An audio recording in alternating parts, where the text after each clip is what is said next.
Yo, what up, what up, what up? It's your boy Super. We back again playing Mass Effect Legendary Edition. So this has both the from 1 to 3. So Mass Effect, the first one, second, and the third. Let's get it. Hope everybody's having a great day. Make sure you like and subscribe. Show your boys some love, and yeah. First time playing this. It's my first time, well, first playthrough. And yo, so far so good, man.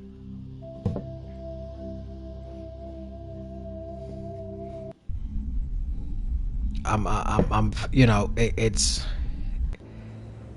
the immersion that y'all talking about. Saren's hiding something. Give me more time. Stall them. Stall the Council? Don't be ridiculous. Your investigation is over, Garrus.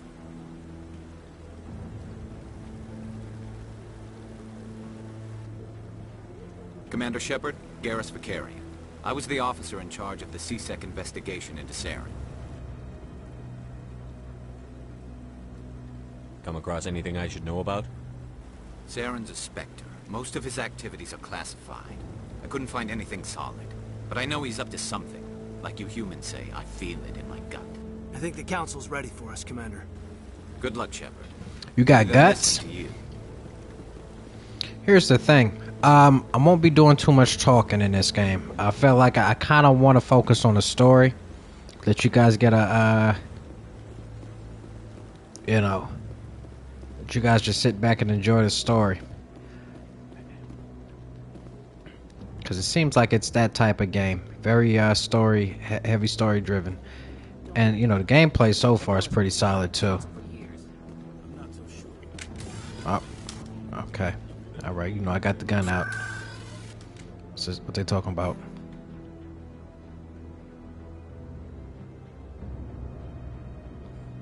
The fuck? Okay. Let's get out of here. Alright, let's keep it moving. Hey, it's... The hearing's already started. Come on.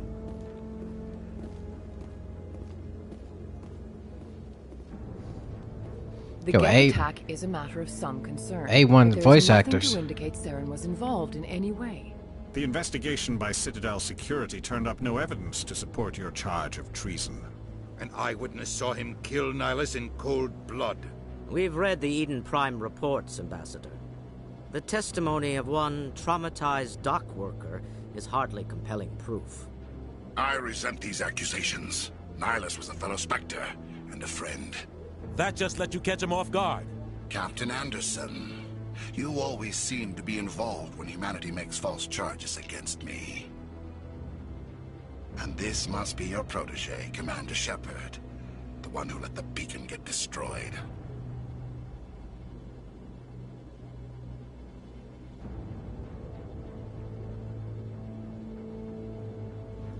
Saren. This man has some nerve. The mission to Eden Prime was top secret. The only way you could know about the beacon was if you were there. With Nihilus gone, his files passed on to me. I read the Eden Prime report. I was unimpressed. But what can you expect from a human? Insults? What's this about? You'll pay.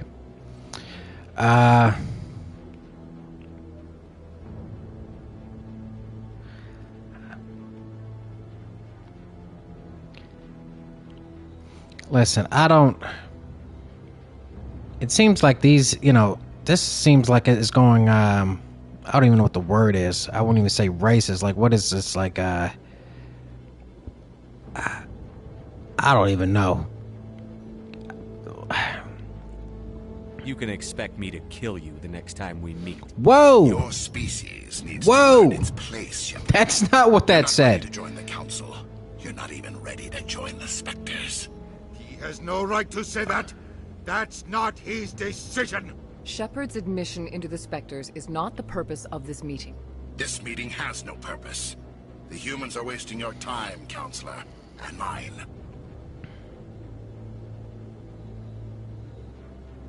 You can't hide behind the Council forever. There is still one outstanding issue.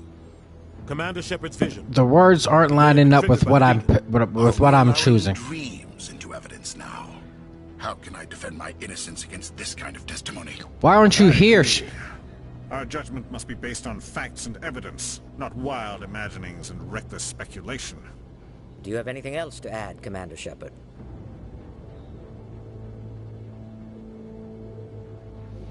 What's the point? You've made your decision.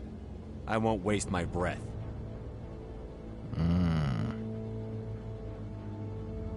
The Council has found no evidence of any connection between Saren and the Geth. Ambassador, your petition to have him disbarred from the Spectres is denied.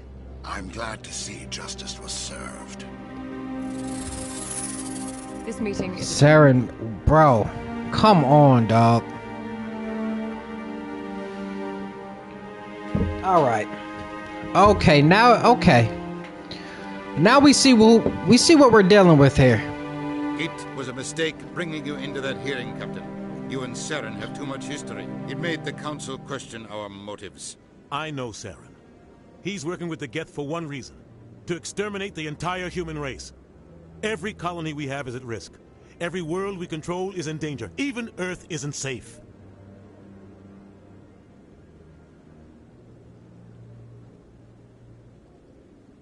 Tell me about this history between you and Saren. I worked with him on a mission a long time ago. Things went bad. Real bad. We shouldn't talk about this here. But I know what he's like. And he has to be stopped. We need to deal with Saren ourselves. As a Spectre, he's virtually untouchable. We need to find some way to expose him. What about Garrus, that C-Sec investigator? We saw him arguing with the Executor. That's right. He was asking for more time to finish his report. Seems like he was close to finding something on Saren.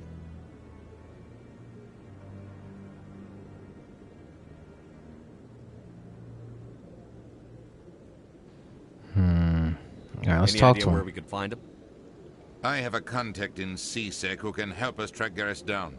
His name is Harkin. Forget it. They suspended Harkin last month, drinking on the job. I won't waste my time with that loser. You won't have to. Damn. I don't want the Council using your past history with Saren as an excuse to ignore anything we turn up. Shepard will handle this. I'll take care of it. I need to take care of some business. Captain, meet me in my office later. Harkin's probably getting drunk at Cora's Den. It's a dingy little club in the lower section of the wards. Maybe there's another way to find evidence against Saren. You should talk to Barla Vaughn over in the financial district. Rumor has it he's an agent for the Shadow Broker. The Shadow Broker? An information dealer. Buys and sells secrets to the highest bidder. I've heard Barla Vaughn's one of the top representatives. He might know something about Saren, but his information won't come cheap.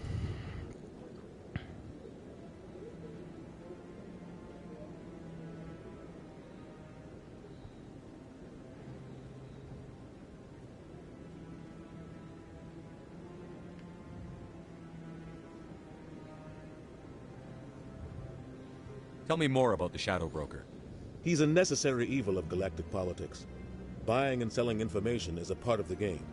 And the Shadow Broker just happens to be the best player on the field. Always sells to the highest bidder. Doesn't get involved in politics. Doesn't pick sides. A simple system, but it works. He's not a threat to anyone, not directly. He's just a resource we can use, or she is. Or maybe they are. Nobody really knows. Tell me about Barla Vaughn. He specializes in moving large sums of money without leaving a paper trail. A financial genius. Doesn't do anything illegal, but he knows all the loopholes. He's got an impressive client list. Ambassadors, diplomats, Spectres. That's probably why the Shadow Broker uses him. You don't think much of Harkin. The guy joined C-Sec about 20 years ago. He's been an embarrassment to our species ever since. Roughing up suspects in custody, bribery accusations, alcohol and drug use. The embassy used to step in when he got in trouble. But I guess enough was enough.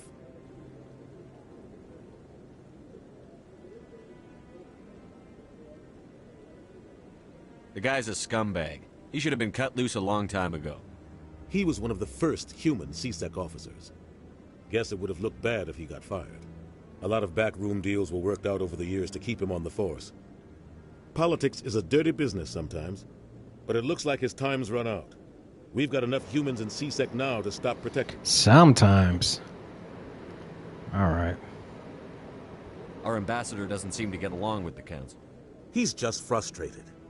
The council's always preaching that we need to be part of the galactic community.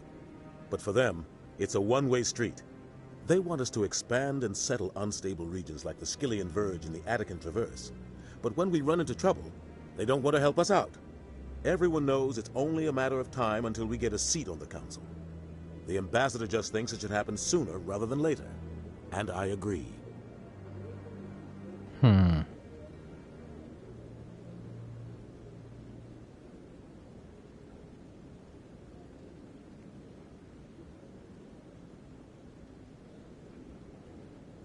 Who cares if we get a seat on the council? What's the big deal?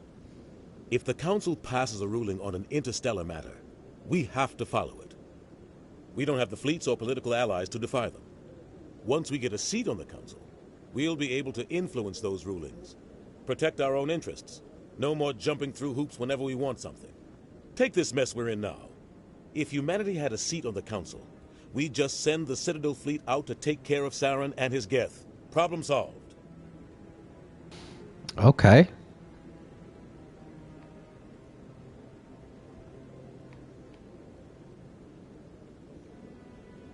I want to know more about the Spectres. They're not your typical government agency. They tend to work alone, behind the scenes. They take care of problems the Council can't. It's not easy preserving peace across an entire galaxy.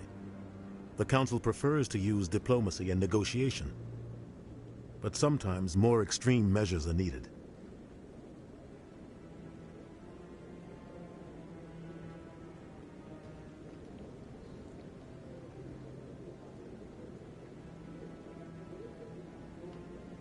How do they decide who becomes a Spectre? You can't just apply to join. There's no training program. Spectres aren't made. They're born. The Council's always looking for exceptional individuals. People who can get the job done. Like you. They've been watching you for years. They see something in you. They want you on their side. Nihilus was supposed to give them a final recommendation. But with him gone, things are still up in the air. What's their command structure like? There is no command structure. Each Spectre answers directly to the Council. Sometimes they're sent on specific missions. Other times, they act on their own. They tend to operate outside the law, do whatever it takes to accomplish their goals. The Council just turns a blind eye. Spectres have a lot of power, Shepard. The Spectres sound like the CIA. They're like the equivalent to the CIA in America, bro. They sound like shadow operatives. Everything about them is classified. We don't even know how many there are. Right. The latest Alliance estimate puts their numbers under 100. But the Council couldn't do its job without them. They're the Citadel's top agents, the last line of defense, the final option before open war. The entire galaxy respects and fears them. If a Spectre shows up, you know something big is about to happen. What happens when a Spectre goes rogue? Like Saren? It doesn't happen often. The Council is careful when they select their candidates. But when something does go wrong, there's usually only one solution. Send another Spectre to bring the rogue agent down. Okay. I should go. Good luck, Shepard. I'll be over in the ambassador's office if you need anything else. Okay, we got some vital information. We gotta... All right.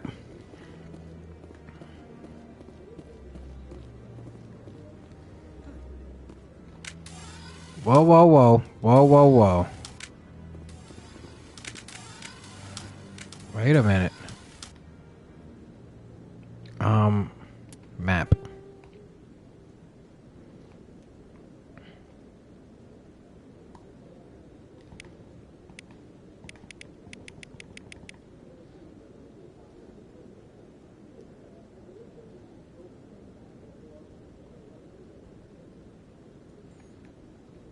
Store vehicles, squad members, plot.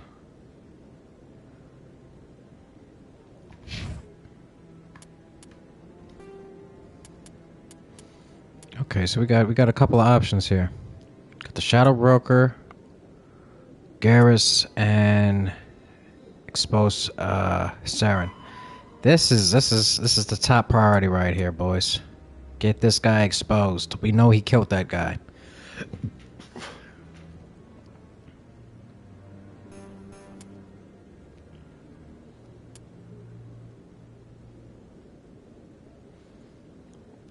Yeah, we know he was present on Geth. We know he was involved. Harkin.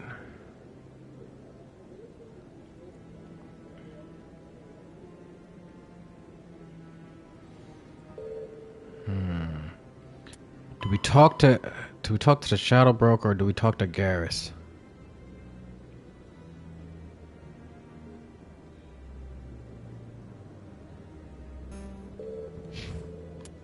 Okay.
The C-Sec seems like they're just a standard police with different sectors in here. So we got the patrol, which is at the bottom. Patrol, special response, network, customs, investigation, enforcement. Okay. C-Sec, Citadel Station.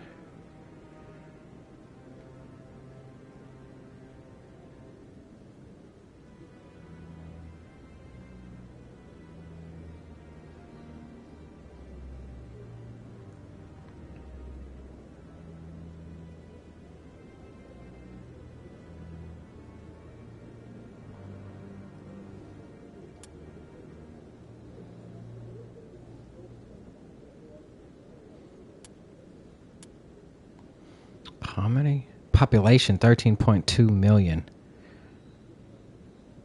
Gross weight 6.11 billion metric tons. Wow. They really put the time into this, bro.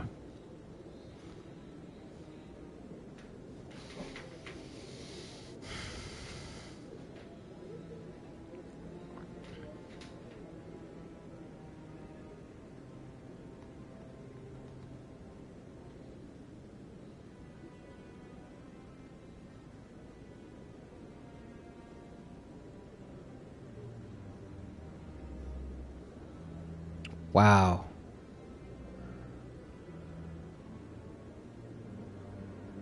Destructive potential of the dreadnoughts. The council raises agree that they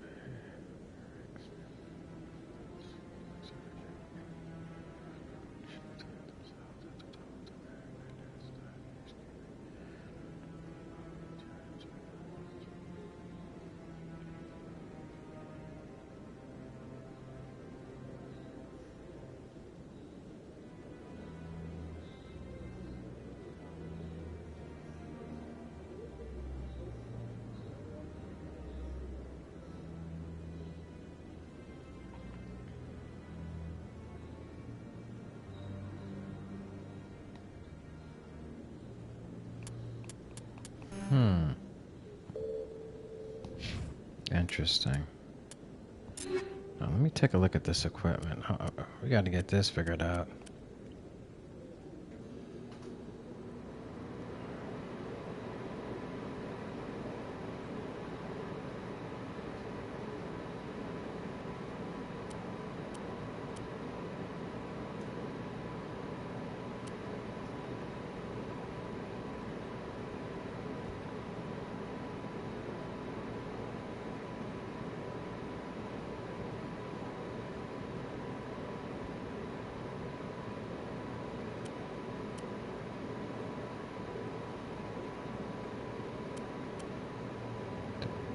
Gee.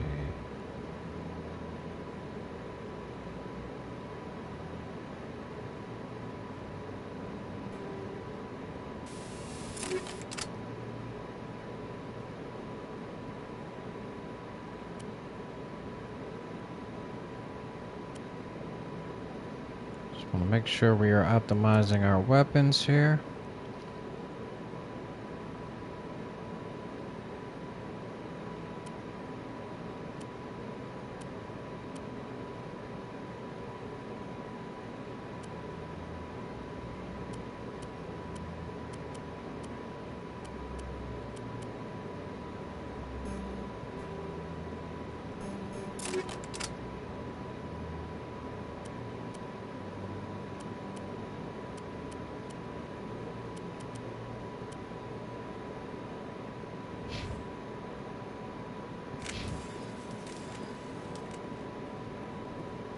That guy's up to something. What? Oh, no, I wasn't. Never mind. What you mean? Yes, is there something you want? Why are you so interested in the Keepers? Keepers? I've got no interest in the Don't get coy. I know what I saw. I'm not so sure I should be talking to you about this. Just tell me what you're doing. I'm not here to get you into trouble. All right. I guess it wouldn't hurt to tell you. I'm using a small scanner to gather readings on the Keepers. So far I've had mixed results. I find it difficult to get near the creatures. Why were you being so secretive about it, though? Well, technically we're not supposed to disturb the Keepers. I don't really think my scanning disturbs them, but the authorities might disagree. I'd like to do it more openly, but it's not really worth getting arrested over. I could help you out. I'm not worried about the authorities. I don't even know who you are. I'm Commander Shepard, with the Alliance military. Well, I suppose I could use the help. You'll need this. It's the scanning device I developed. Activate it each time you see a Keeper.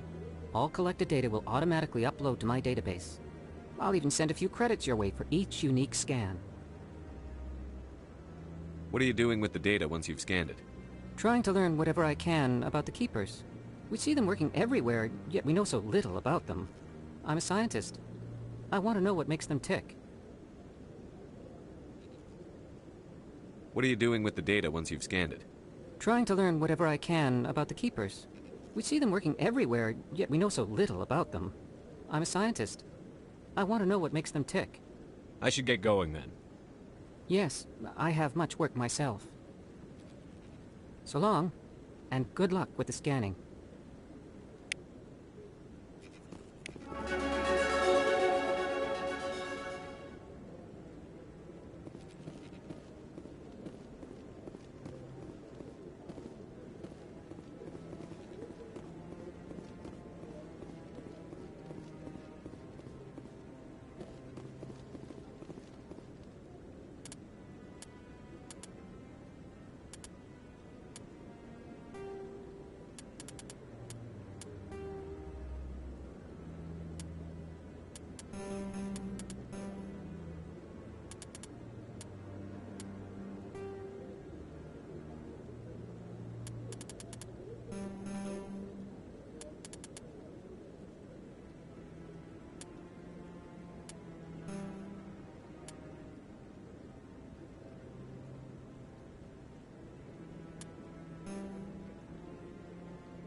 bet all these staircases aren't just for show.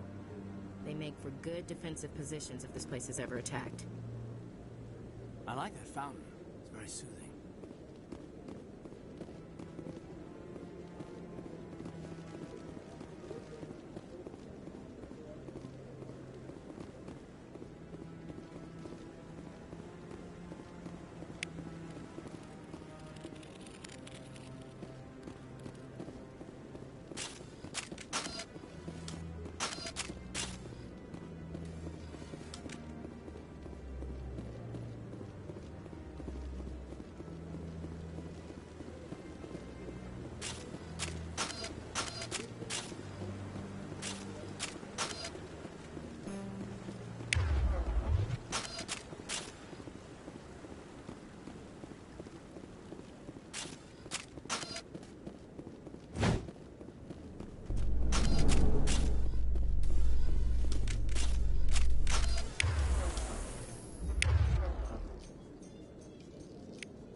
Believe the Council ignored all the evidence against Saren.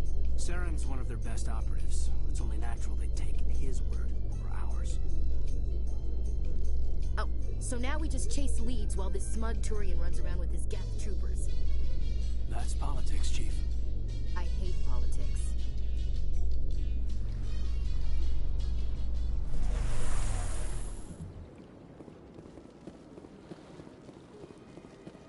Look at that bug. Please do not disturb the Keepers. Welcome to Presidium Tourism Terminal 2. You are standing near the base of the Citadel Tower, one of the Presidium's most recognizable and important structures. Behind me is the spectacular Relay Monument, a scale model representation of a Prothean mass relay. To your left is one of the Keepers, the enigmatic caretakers of the Citadel, working on a control panel. You may see Keepers involved in various tasks throughout all levels of the Citadel. We ask that you do not interfere with them in any way. The Keepers are essential to the smooth operation of the Citadel. Obstructing their daily work will result in harsh penalties, including incarceration and rehabilitation. I'd like to know more about the Keepers. Little is known about these peaceful servants of the Citadel, though they are essential to the operation and maintenance of the entire station. Citadel regulations protect the Keepers against interference during the performance of their tasks. Failure to comply will result in harsh penalties. Keepers can be seen in all sections of the Citadel, but are typically found in and around the tower. Any particular reason there are so many Keepers in this area? The Keepers do not communicate with other species. It is assumed, however, that the tower houses the Citadel's primary control systems. Many of the station's systems, such as navigation and life support, function automatically. It is believed the Keepers operate those systems from inside the tower's inaccessible core. The Keepers also make frequent appearances in the Council chamber itself, though they appear to be just passing through on their way to some other destination.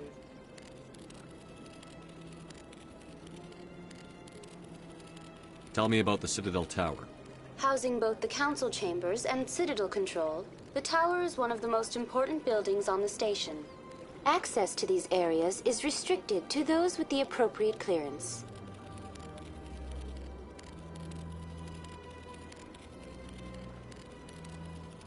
Tell me about the Relay Monument.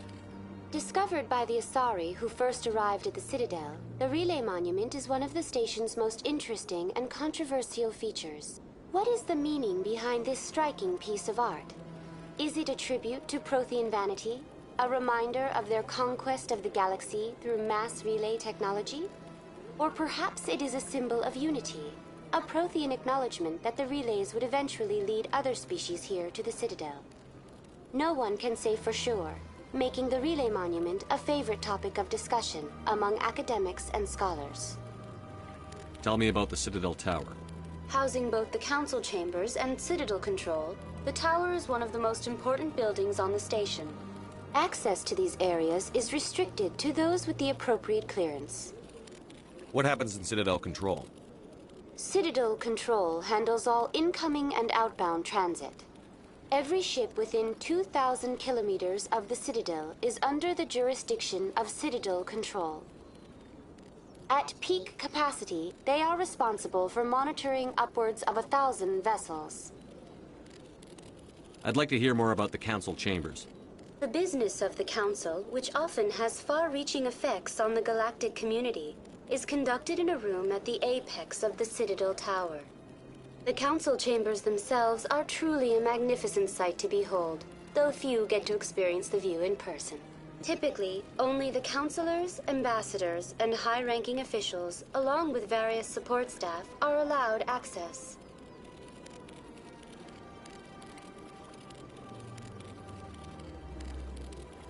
What if someone has business with the council?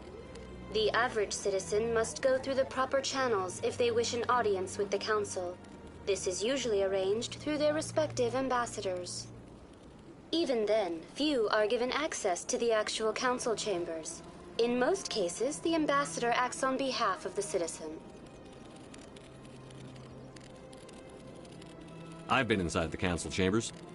Only a handful of visitors to the Citadel are ever granted that privilege. I would be jealous, but that is outside the scope of my programming. That's all for now. Thank you for using Okay. Alina. Have a pleasant day.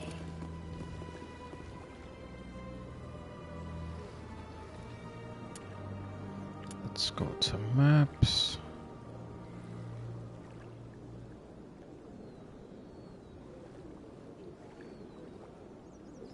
Okay, we got a point. Got multiple points of interest. There goes the bank. Let's check this place out first.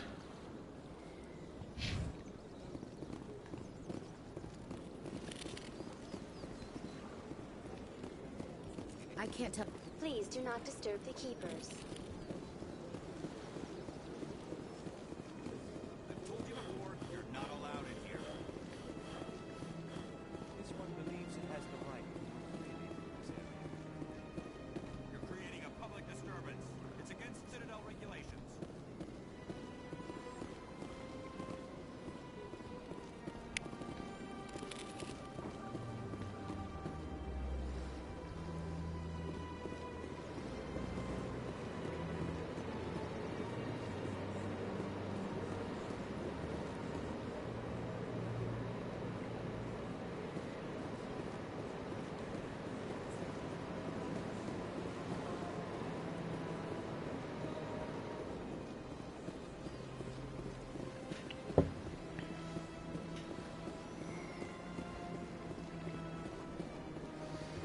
What in the world is this? Do you desire to learn of the Enkindlers? Or has the Honorable CSEC officer enlisted assistance? What's going on here? The CSEC officer requests that this one purchase an evangelical permit to spread the truth of the Enkindlers. Who are the Enkindlers? Your people know them as the Protheans. They are the true creators of this one's people. The Enkindlers raised the Hanar from ignorance into consciousness by granting this one's people the gift of speech. So you're breaking the law by preaching without a permit right now? The CSEC officer states that preaching in this place is forbidden, and preaching anywhere on the Citadel requires a permit. This one humbly submits that it is not preaching to state the truth of the Enkindlers, and thus no permit should be necessary.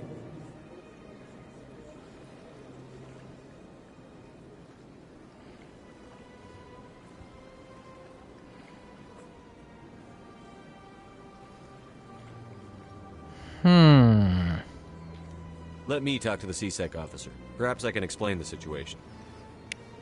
This one would be most grateful for the assistance. That Hanar refuses to listen to reason. Why can't Hanar. it act in an orderly and lawful manner?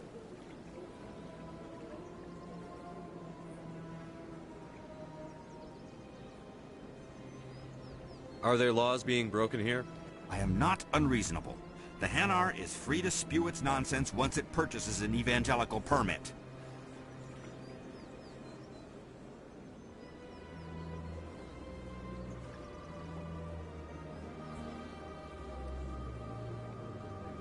I think you should let the Hanar preach in the Presidium. The Presidium is a place of culture and respect. It should not be filled with zealots shouting their idiocy. Why should the jellies get special treatment? Every other species understands and obeys the laws. If I purchased the evangelical permit myself, would that take care of things? As long as it stays in approved areas once it has the permit, yes. That would solve the issue for me. I'll be back. I don't care what you have to do. Just get rid of that Hanar.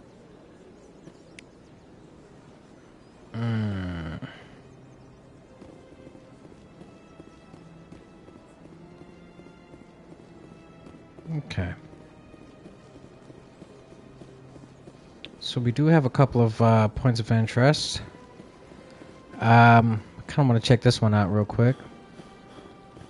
Can we talk to anybody or? Academy, okay. Where the hell do I get a permit?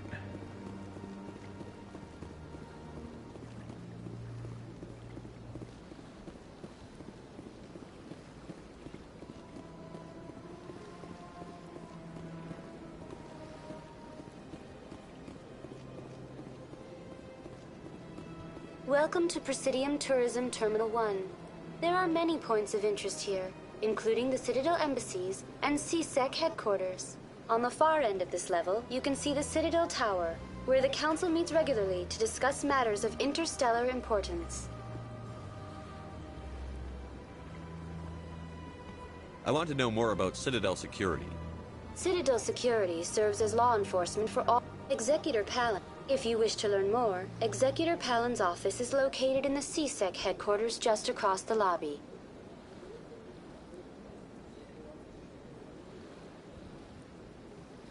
Goodbye. Goodbye, and thank you for using Avina. Please enjoy. Is there something else I can help you with, Commander? What's your name? What do you do here? My name is Safiria. I'm the administrative assistant for the embassies. You seem to be distracted. The embassies are the hub of all Citadel politics. When you represent trillions of citizens, it tends to get a little busy.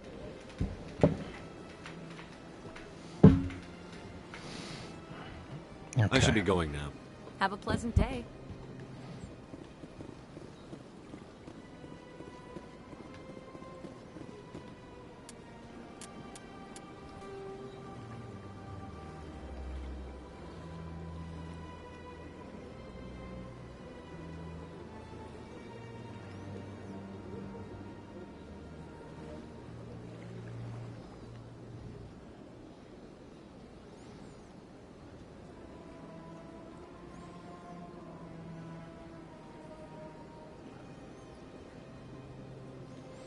CSEC headquarters over here. Embassy Lounge. Okay, let's check this area out real quick.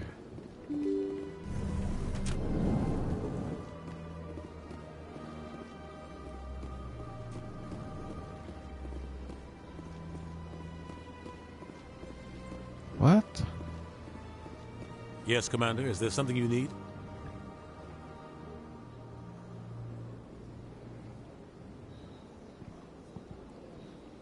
I should go.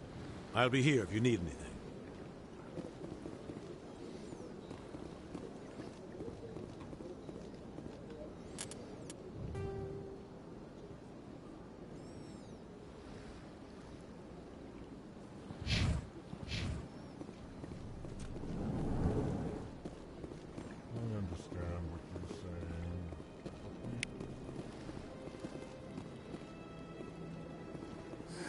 EarthClan, you are in the wrong place, I think. Your ambassador is What next the door. hell are you? Chastising remark. Don't be so rude, Din. At least introduce yourself. I am Din Korlak, Volus Ambassador. Is there something I can do for you, Earth Clan?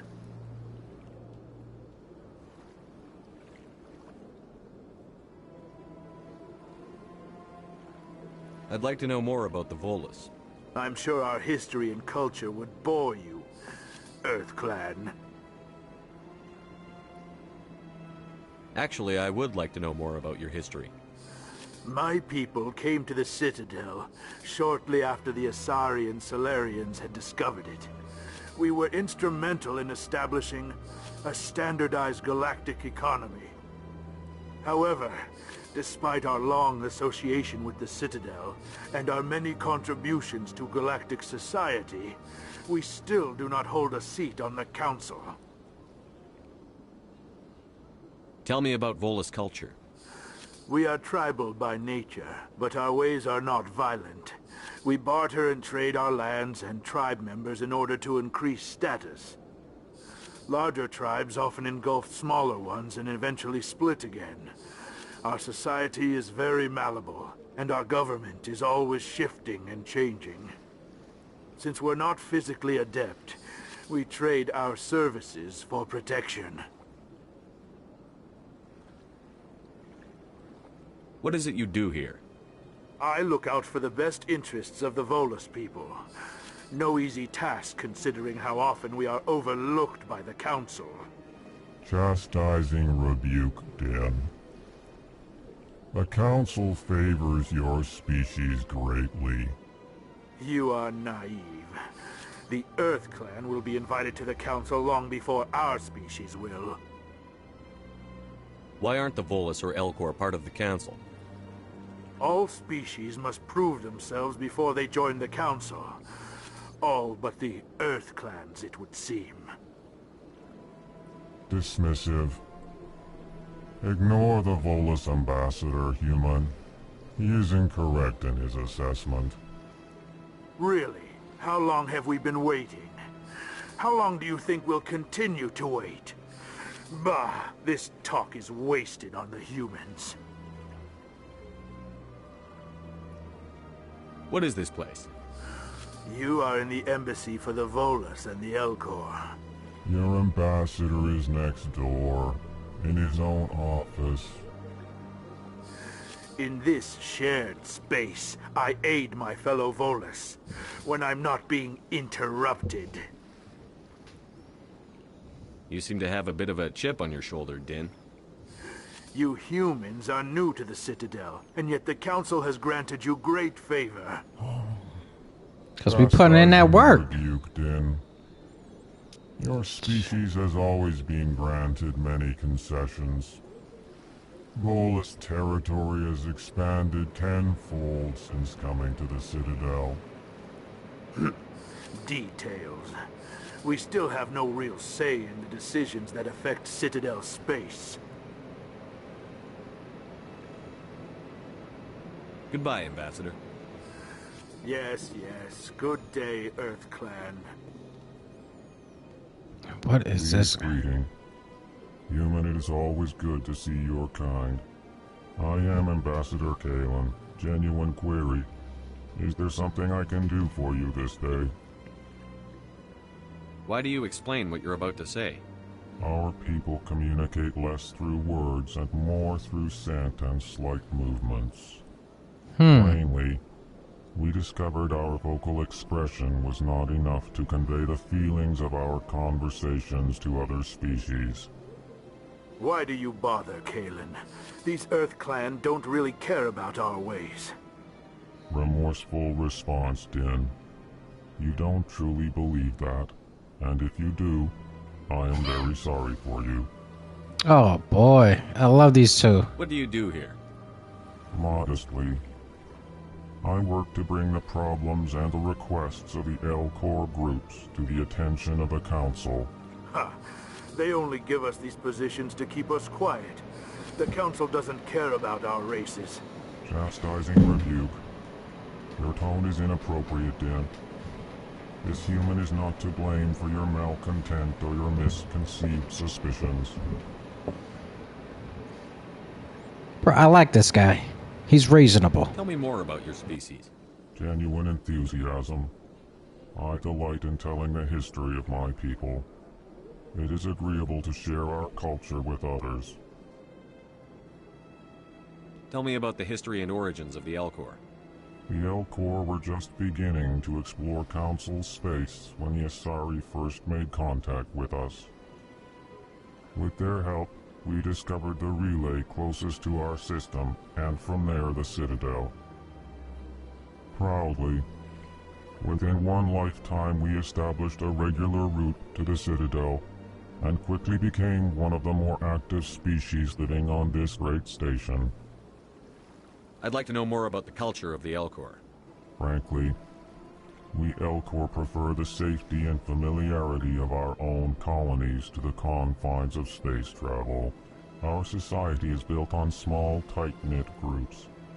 Though we are always welcoming to outsiders, our government tends to be very stable. Our people are not very comfortable with sudden changes.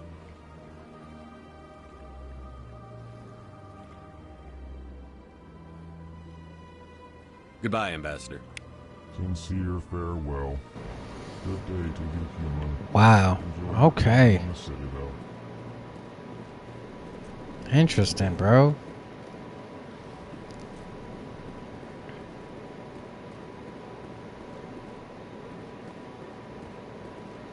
Okay, no way in there.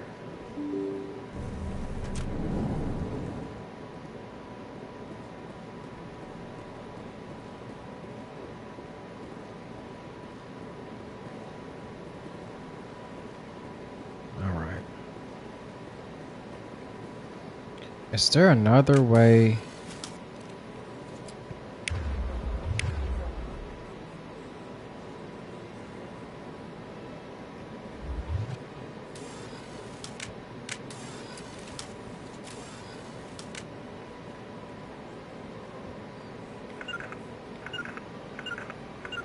Ready to position. To me. To position.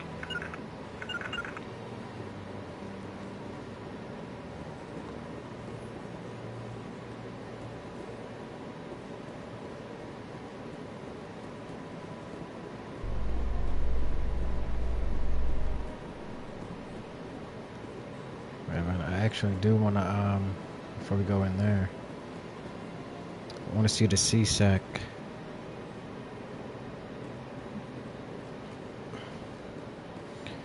Embassy receptionists.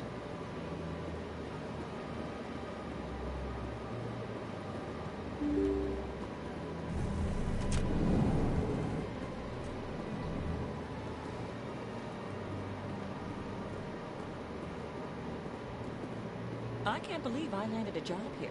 This place is fantastic. Okay, we've been here before. Human, delighted, welcome. It is good to meet you.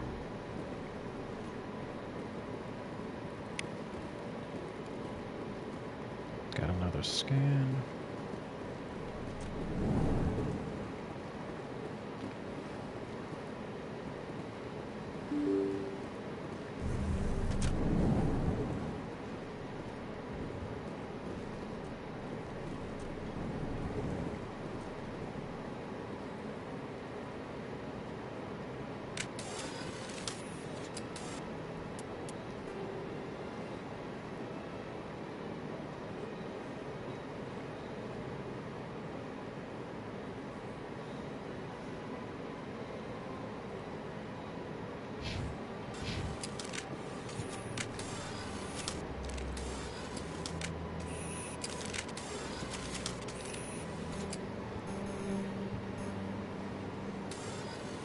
Interesting. Shepard, what can I do for you now?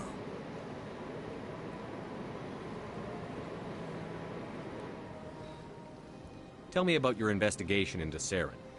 Sorry, Commander. I don't make a habit of giving out details about ongoing investigations. Then can you tell me what you know about Garrus? Garrus Vakarian? Good officer. Very good, in fact. But he needs to learn some patience. You'd think an officer of the law would be a bit more mindful of rules and regulations. Was there anything else? Tell me about your investigation into Saren. Sorry, Commander.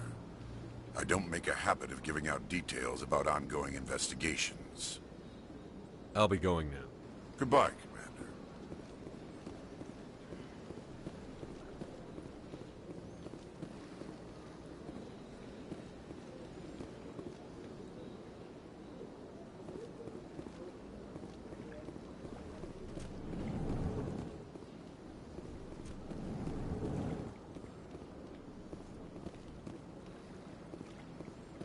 This place seems strange. Wish there were more humans around.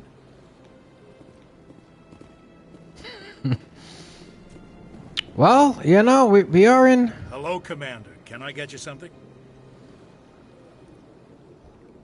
You know who I am? Your arrival created a bigger-than-average stir among the diplomats and hangers-on around here. There's always something new happening around here. I could fill you in on some points of interest if you'd like. What's going on around here? Well, you found the embassies. Not much going on here. Across the bridge, you'll find the bank, the Emporium, and Shayera's. If you haven't heard of her, you soon will. If you need supplies, you can try the markets one level below. For entertainment, I'd try Flux or Cora's Den. What is Shayera's? The consort, she entertains clients who can afford her services. Most of the diplomats and ambassadors have visited her at one time or another. She's a very powerful woman, but also very respected. Tell me about Flux and Cora's Den. Well, Flux has gambling and dancing, certainly more lively than this place. Cora's Den, on the other hand, well, let's just say it's livelier and deadlier, all at the same time. Tell me about Flux and Cora's Den. Well, Cora's Den, on the other hand, well, let's just say it's livelier and deadlier, all at the same time. Goodbye. Okay. So long, Commander. Have a pleasant day.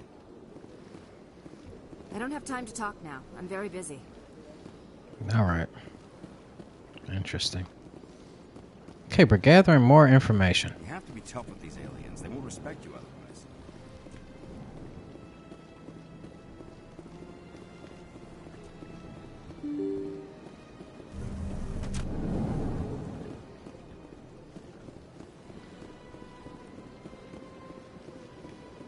Seems like there's a lot of tension between the races here. Yeah,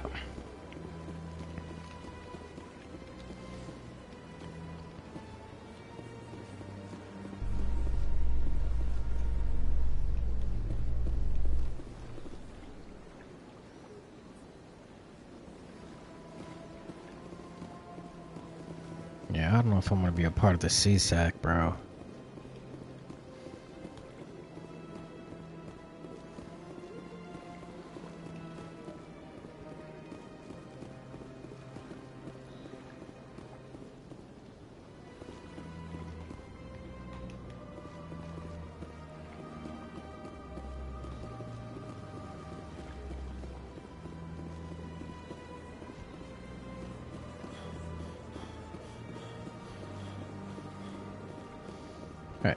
What kind of... That Hanar refuses to listen to reason. Why can't it act in an orderly and lawful manner?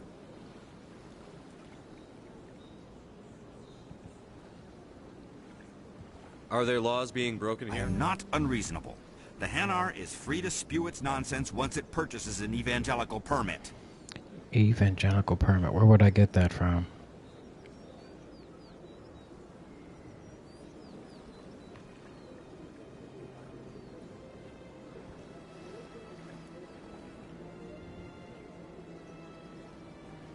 What's the purpose behind the evangelical permits?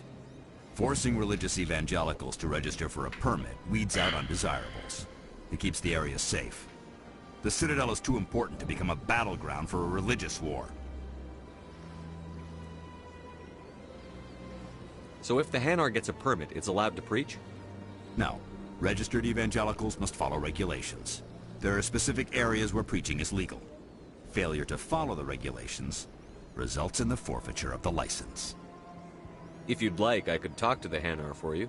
I have argued with the stubborn jelly all... Has the C-Sec officer been assuaged? I'll keep working on it. This one will continue to spread its message.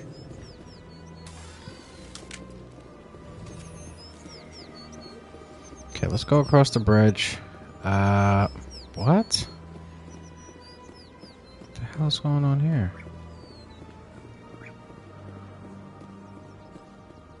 Okay.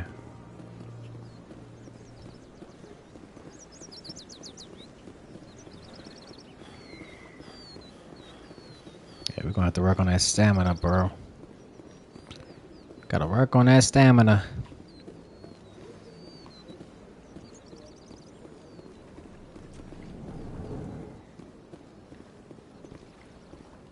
What's this? One of the Earth Clan. Ah, a very famous one, yes? You are the one called Shepard. The tale of how you survived the great tragedy on Aku. They sound so nasty. Truly remarkable. I am amazed each time I hear it. You've got me at a disadvantage here. Forgive me, Earth Clan. My name is Barla Vaughn. My job makes it necessary for me to keep informed. I am a financial advisor to many important clients here on the Citadel.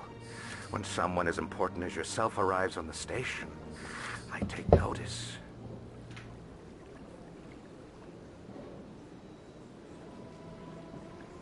I've heard you work for the Shadow Broker. Do you have any information about Saren? You're very blunt, Shepard. But you're right. I am an agent for the Shadow Broker. And I do know something about Saren.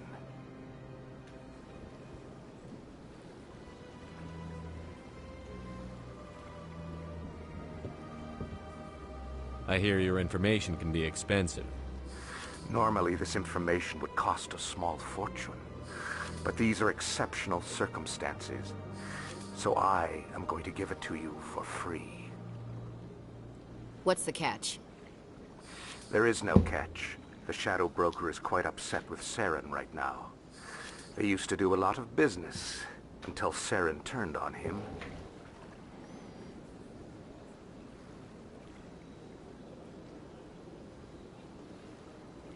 Saren's turned on a lot of people lately. I don't know the details, but the Shadow Broker hired a freelancer to deal with it. A Krogan mercenary. How do I find him? I heard he was paying Citadel security a visit. If you hurry, you can probably catch him before he leaves the C-Sec Academy. Isn't it strange that a Krogan would want to speak with C-Sec? Very. However, I doubt the visit was entirely his choice. You'll need to speak with him if you want to know more.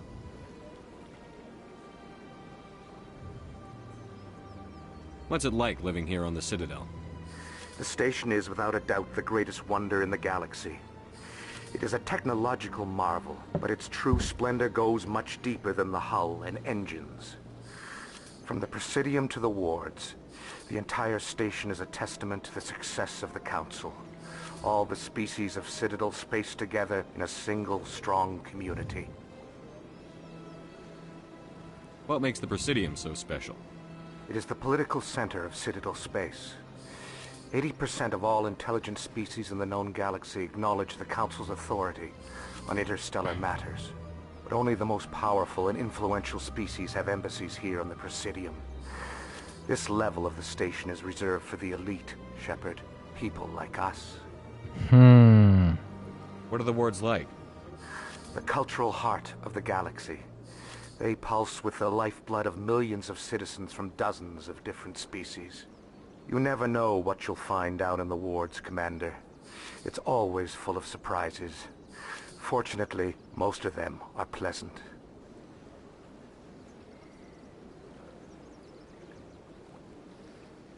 Tell me more about the Shadow Broker.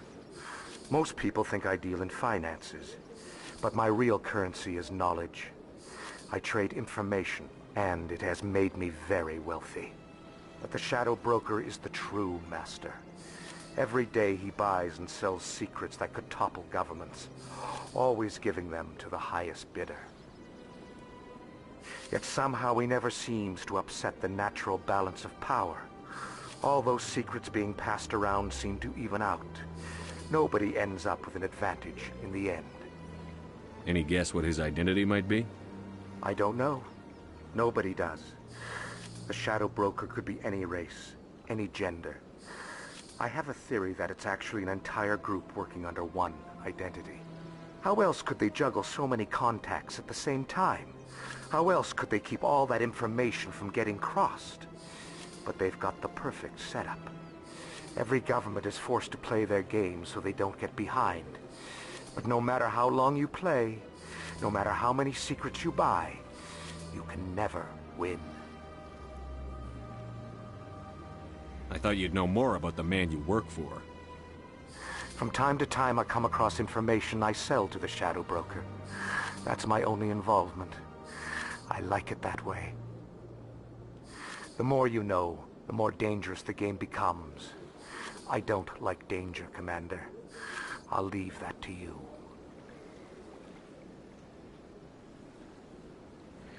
Interesting, interesting. Wow. Tell me more about your job. Galactic finance is incredibly complex. A mix of laws and regulations from dozens of interstellar economies. I'm an expert in how all these economies interact. For a fee, I share my expertise. I also offer premium services for those clients who need someone to conduct business without drawing unwanted attention. Discreet and efficient. That's my motto. Sounds pretty shady. Everything I do falls completely within the bounds of interstellar commerce law. Even so, many of my clients would prefer their transactions remain undisclosed. For example, suppose a Hanar ambassador was petitioning the Council to reduce tariffs on Hanar goods. How would it look if he had money invested in a Hanar exporting company? Even if his true motives were to help his people, he would be accused of advancing the petition for his own personal gain.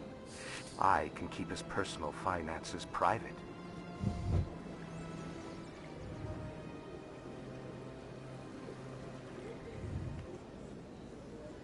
Still sounds shady to me. Then we can only hope you will never be cursed with a large enough fortune to require my services. I should go. Goodbye, Commander.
The Asari, the second species to join the Citadel, the Salarians are warm-blooded amphibians with a hyperactive metabolism. Salarians think fast, talk fast, and move fast. To Salarians, other species seem sluggish and dull-witted. Unfortunately, their metabolic speed leaves them with a relatively short lifespan. Salarians over the age of 40 are a rarity. The Salarians were responsible for advancing the development of the primitive Krogan species to use as soldiers during the Rachni Wars. They were also behind the creation of the genophage bioweapon the Turians used to quell the Krogan rebellions several centuries later. Salarians are known for their observational capability and non-linear thinking. This manifests as an aptitude for research and espionage. They are constantly experimenting and inventing, and it is generally accepted that they always know more than they are letting on. The Asari, roughly 1,200. The Elcor are a Citadel species native to the high-gravity world Dakuna. They are massive creatures, standing on 4 muscular legs for increased stability. Elcor move slowly, an evolved response to an environment where a fall can be lethal. This has colored their psychology, making them deliberate and conservative. Elcor's speech is ponderous and monotone. Among themselves, scent, slight movements, and sub-vocalized infrasound convey shades of meaning that make a human smile seem as subtle as a fireworks display. Since their subtlety can lead to misunderstandings with other species, the Elcor often go out of their way to clarify when they are being sarcastic, amused, or angry. Dakuna's high gravity impedes mountain formation. Most of the world consists of flat, open plains, which prehistoric Elcor wandered across in small family bands. Modern Elcor still prefer open sky, and can become restless and uncomfortable on long starship journeys. It's interesting that everyone speaks English. The Hanar are a Citadel species known for excessive politeness. They speak with scrupulous precision and take offense at improper language. Hanar that expect to deal with other species take special courses to help them unlearn their tendency to take offense at improper speech. All Hanar have 2 names. The face name is known to the world. The soul name is kept for use among close friends and relations. Hanar never refer to themselves in the first person in conversation with someone they know on a face name basis. To do so is considered egotistical, so instead they refer to themselves as this one, or the impersonal it. Their homeworld, Kaje, has 90% ocean cover and orbits an energetic white star, resulting in a permanent blanket of cloud.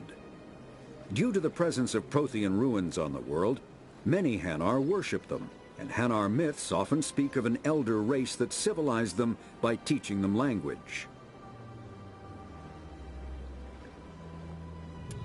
When the Asari discovered the Citadel, they also discovered the Keepers, a docile, multi-limbed insect race that seemingly exists only to maintain and repair the Great Prothean Station. Early attempts to communicate with or study the Keepers were failures, and it is now illegal to interfere with or impede Keeper activity.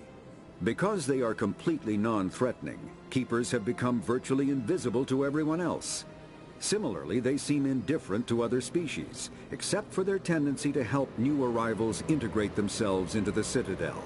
No matter how many Keepers die due to old age, violence, or accident, they maintain a constant number. No one has discovered the source of new Keepers, but some hypothesize they are genetic constructs, biological androids created somewhere deep in the inaccessible core of the Citadel itself. The Krogan evolved in a hostile and vicious environment. Until the invention of gunpowder weapons, eaten by predators was still the #1 cause of Krogan fatalities. Afterwards, it was death by gunshot. When the Salarians discovered them, the Krogan were a brutal, primitive species, struggling to survive a self-inflicted nuclear winter. The Salarians culturally uplifted them, teaching them to use and build modern technology, so they could serve as soldiers in the Rachni War. Liberated from the harsh conditions of their homeworld, the quick-breeding Krogan experienced an unprecedented population explosion. they began to colonize nearby worlds.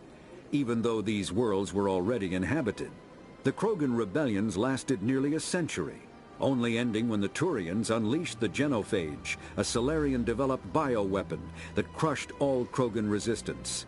The Genophage makes only 1 in 1,000 pregnancies viable, and today the Krogan are a slowly dying breed. Understandably, the Krogan harbor a grudge against all other species, especially the Turians. The Volus are a member species of the Citadel with their own embassy, but they are also a client race of the Turians. Centuries ago, they were voluntarily absorbed into the hierarchy, effectively trading their mercantile prowess for Turian military protection. Erun, their homeworld, lies far beyond the normal life zone of its star. However, the world has a high-pressure greenhouse atmosphere that traps enough heat to support an ammonia-based biochemistry. As a result, the Volus must wear pressure suits and breathers when dealing with other species, as conventional nitrogen-oxygen air mixtures are poisonous to them, and in the low-pressure atmospheres tolerable to most species, their flesh will actually split open. Volus culture is tribal, bartering lands and even people to gain status. Wow. This culture of exchange inclines them to economic pursuits. It was the Volus who authored the Unified Banking Act, and they continue to monitor and balance the Citadel economy.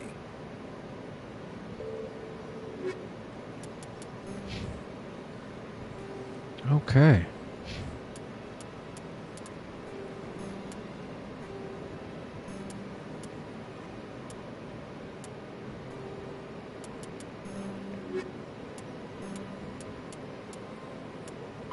Biotics, a virtual intelligence, is an advanced form of user interface software.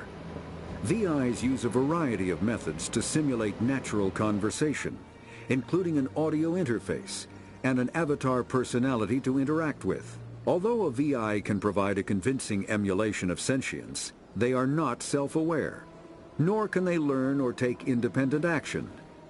VIs are used as operating systems on commercial and home computers. Minimal VI agents are also available. Agents are compact and specialized.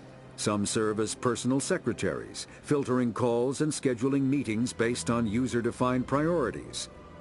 Others are advanced search engines, propagating themselves across the extranet to collate user-requested data. Commercial VIs in a variety of stock personalities are available at any software retailer. Boutique firms and hobbyists also build unique VIs to personal specification. Although software emulation of living personalities is illegal, reconstructions of famous historical figures are common.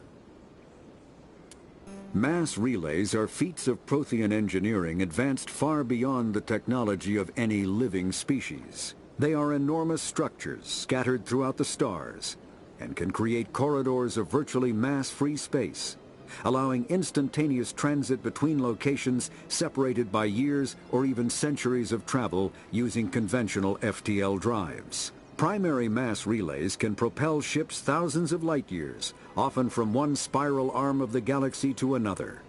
However, they have fixed one-to-one connections. A primary relay connects to one other primary relay and nowhere else. Secondary relays can only propel ships across a few hundred light years. However, they are omnidirectional. A secondary relay can send a ship to any other relay within its limited range. There are many dormant primary relays whose corresponding twins have not yet been located. These are left inactive until their partner is charted, as established civilizations are unwilling to blindly open a passage that might connect them to a hostile species. Biotics is the ability of rare individuals to manipulate dark energy and create mass effect fields through the use of electrical impulses from the...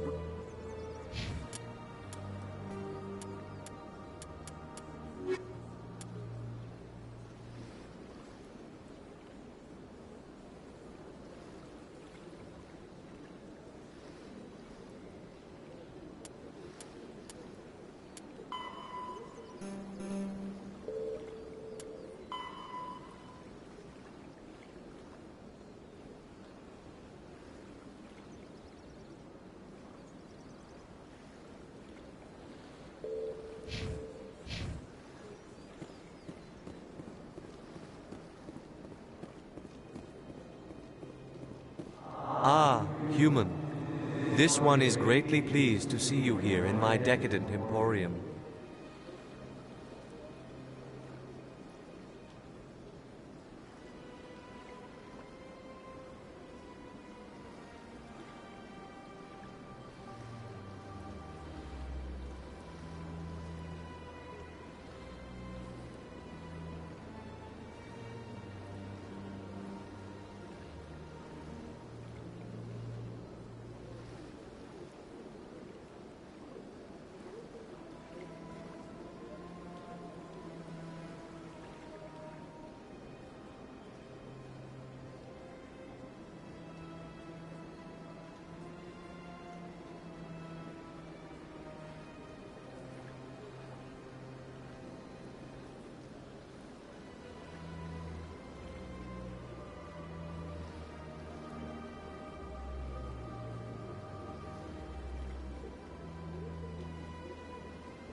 Who are you?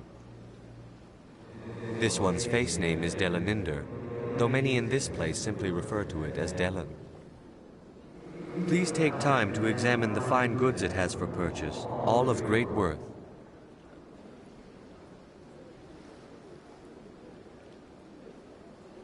Why do you refer to yourself as this one and it?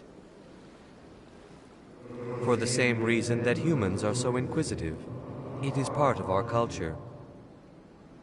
Specifically, Hanar only refer to themselves in the first person with family or intimates. And we rarely do so with other species. It is just our way. Who are you? This one's face name is Delanin. Please take time to examine the fine goods it has for purchase, all of great worth. What exactly do you sell? Only the finest and most luxurious items that credits can buy. This one is able to procure almost any item the human would desire, for a price, naturally. I'd like to see these rare and wonderful items. Oh, this one is pleased to do so, human. You will not be disappointed.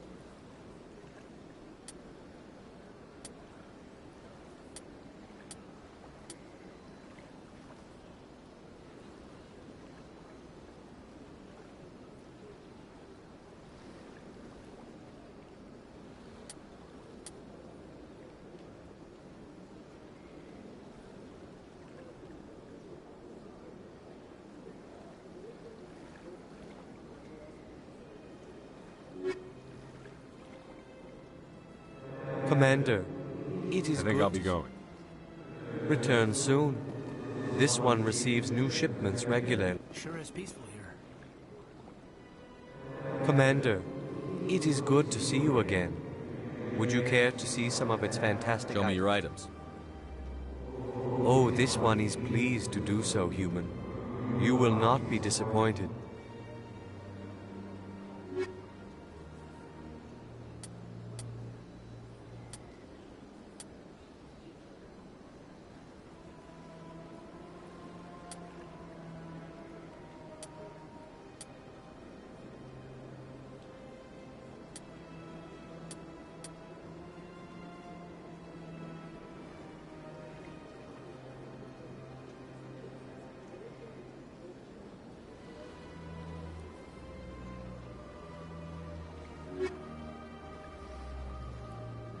Commander, it is good to see you again. I think I'll be going. Return soon. This one receives new shipments regularly. Commander, show me your items. Oh, this one is pleased to do so, human. You will not be disappointed.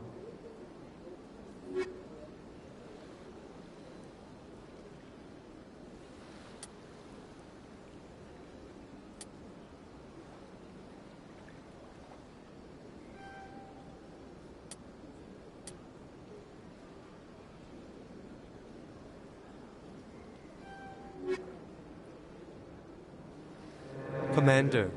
Show me your items. Oh, this one is pleased to do so, human.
rearranged 5 times.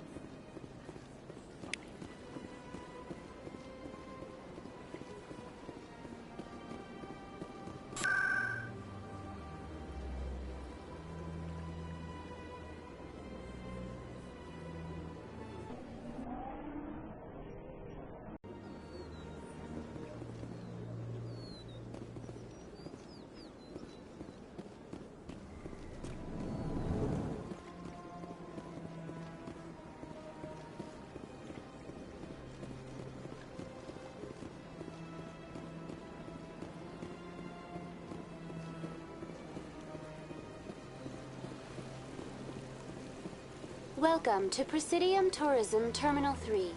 Here in the financial district, a number of businesses offer various goods and services to their exclusive clientele. The statue you see before you was commissioned to honor the Krogan soldiers who gave their lives to protect Citadel space during the Rachni Wars. In the aftermath of the Krogan rebellions, several embassies petitioned to have the statue removed. However, this motion was eventually quashed by the Council. Tell me more about the Krogan rebellions. In recognition of their efforts during the Rachni Wars, the Krogan were granted several new colony worlds by the Council. Over the next 400 years, the Krogan species began to expand. Blessed with an extremely high birth rate, their numbers began to swell. Faced with a critical overpopulation crisis, the Krogan started a violent colonization of nearby worlds inhabited by other Council species. The Krogan rebellions had begun. For a full century, the Council and its member species fought to bring the Krogan under control. With the aid of the newly discovered Turian Empire, they were ultimately successful. You needed the Krogan to stop the Rachni, then you needed the Turians to stop the Krogan. So who's gonna stop the Turians? I am sorry, but that question is beyond my programming parameters. The Turians are members of the Citadel Council.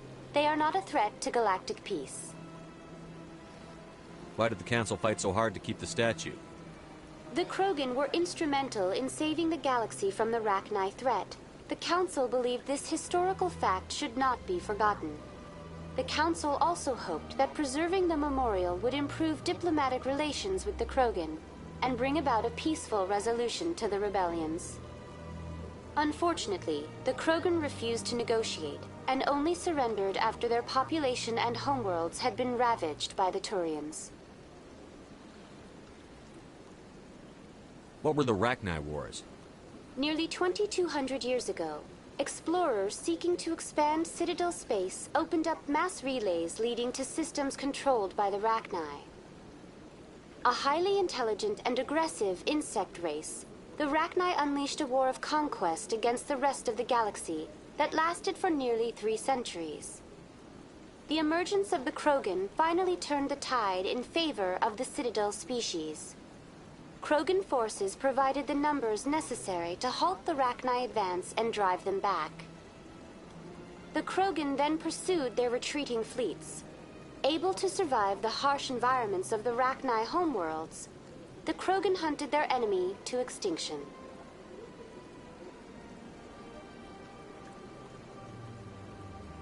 Was it really necessary to wipe them out? I am sorry, but a value judgment of that nature goes beyond my programming. That's all for now. Thank you for using Avina. Interesting. Have a pleasant day. Like I said, we're just trying to get more information about the overall world.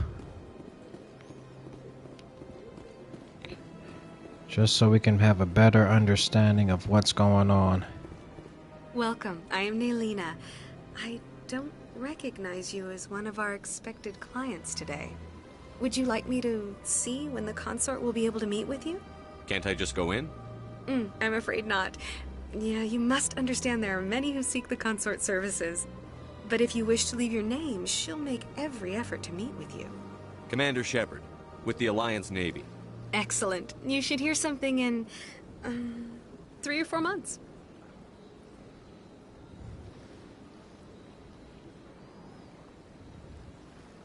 What is the consort? What does she do? It's difficult to explain. She's many things to many people, and something different for each. Some seek her for advice, some for entertainment, others still for pleasure. Most of the time, our clients won't realize what they were seeking until after she has provided it for them. You make her sound like some kind of oracle. No, not in the usual sense. She's merely a woman with remarkable compassion and a generous spirit. I suggest you make an appointment and see for yourself. What do you do here, Nelina? I'm one of the consort's acolytes. Many of the people here today will not see the consort, but they expect to be attended to just the same. It's our job to ensure that they leave contented.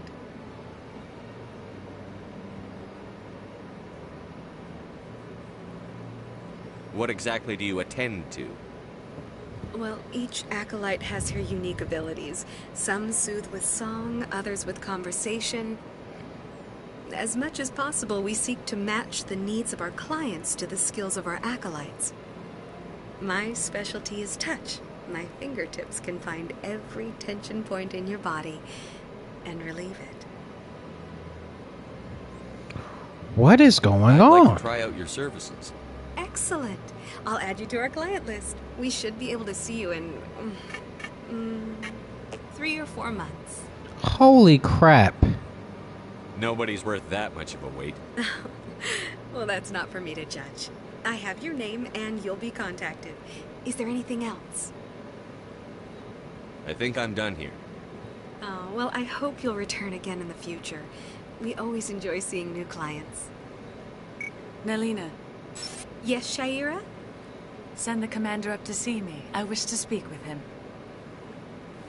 Yes, of course, mistress. What the hell? Huh. It appears the consort has taken notice of you. She'd like to meet with you now. If I have time, I'll speak with her. Well, don't wait too long. I wouldn't want you to miss this opportunity. She'll be waiting upstairs if you choose to go. What the heck do you guys got going on here?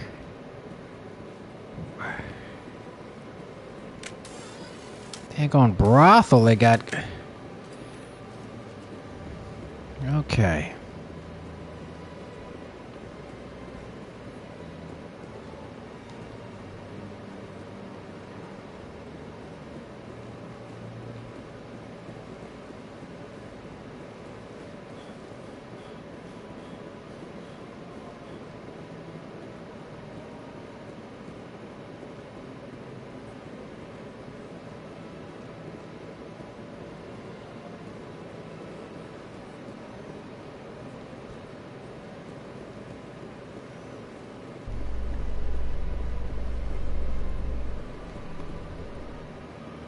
In light of the recent attack on Eden Prime, many colonial investors are pulling their support for future projects. Proponents of expanded human colonization insist that Eden Prime was an isolated case. Nevertheless, colonist enrollment has dropped sharply. Many colonial proposals are on hold until backers have some reassurance that human colonies will be adequately protected.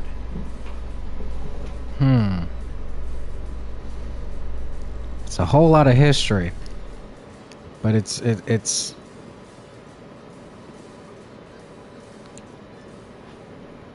kind of putting the puzzle pieces together at this point. We just got to gather some more information and just kind of see what's up. Okay. Witnesses saw you making threats in Fist's bar. Stay away from him. I don't take orders from you. This is your only warning, Rex. You should warn Fist. I will kill him. You want me to arrest you? I know. You to try. I know his breath must be hot, bruh. Look at this guy. Go on. Get out of here. Yes, human. What?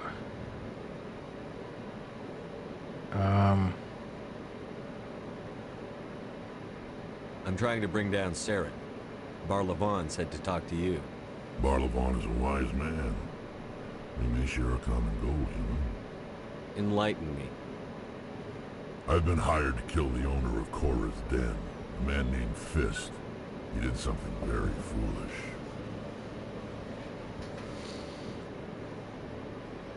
What did he do? He betrayed the Shadow Broker. A Quarian showed up here on the Citadel. She was on the run. She wanted to trade information for a safe place to hide, so she went to Fist. He promised to arrange a meeting between her and the Shadow Broker. Instead, he contacted Saren. Fist's not too smart. He's just greedy. Saren paid him a small fortune for the Quarian. He had to. She has evidence connecting him to the Geth. If we get our hands on that evidence, we can prove that Saren's a traitor. The Right. Council will have to listen to us. Where's the Quarian now? Last I heard, Fist still had her. Probably somewhere inside his club. You help me kill Fist, she's all yours. I want to know more about your employer. Can't tell you much. All I got was a coded message with the details of the job. Standard procedure. What about Garrus, that Turian? He wants to take Saren down too.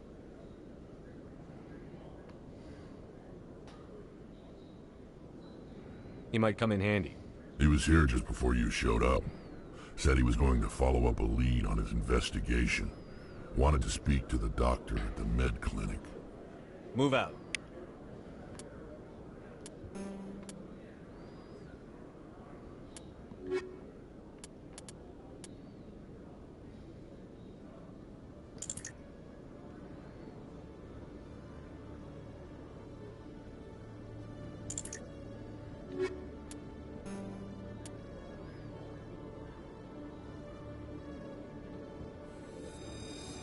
Oh, let's go.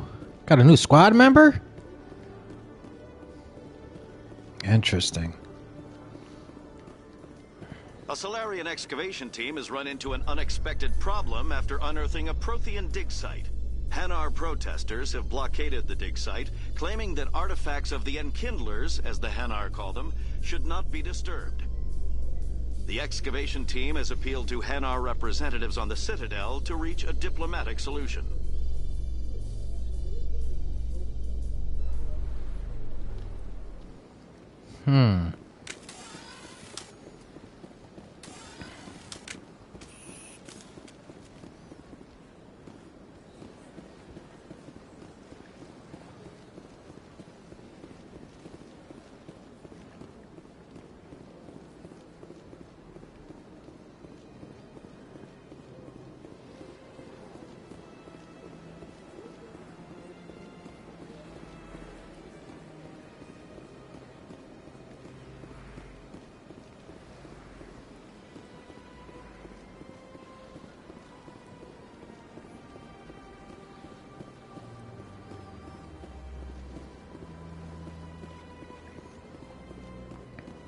So maybe she could be a new teammate?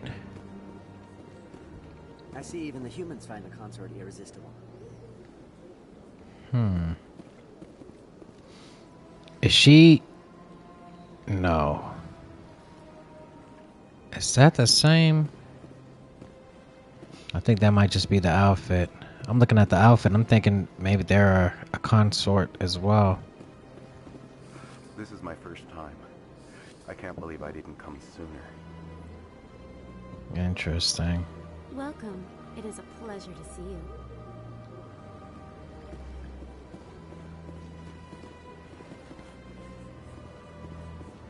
You're with the Alliance? My brother's a private back on Earth. So it's not necessarily a particular race that are consorts. The consort is a wonderful person. She has quite a gift. Well, a consort is an individual. Okay, here we are. That is close enough, Commander. I've heard a great many things about you since your arrival here in our Citadel.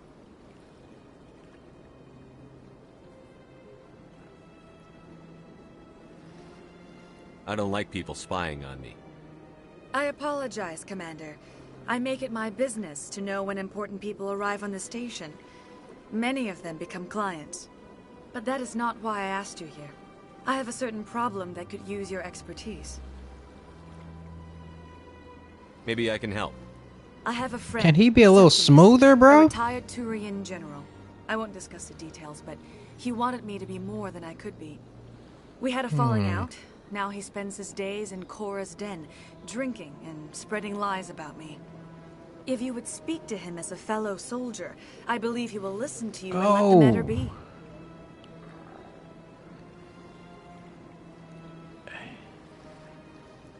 He wanted you to be more than you can actually be. What is going on? What went wrong? What happened between you? I respect his privacy too much to go into the details. If he wishes to tell you what happened, that is his prerogative.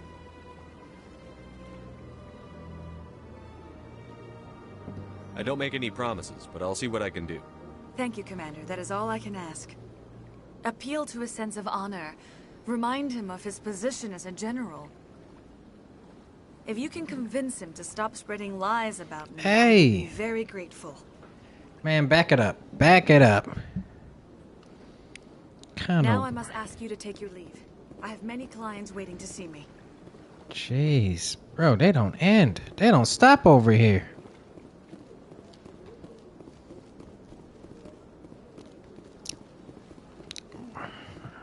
Okay. I have to admit I'm a little nervous. It's like a revolving door here, huh? What did she say? 2-3 months? How many clients do you have? Like, you need more people at that point. Where the heck are we going?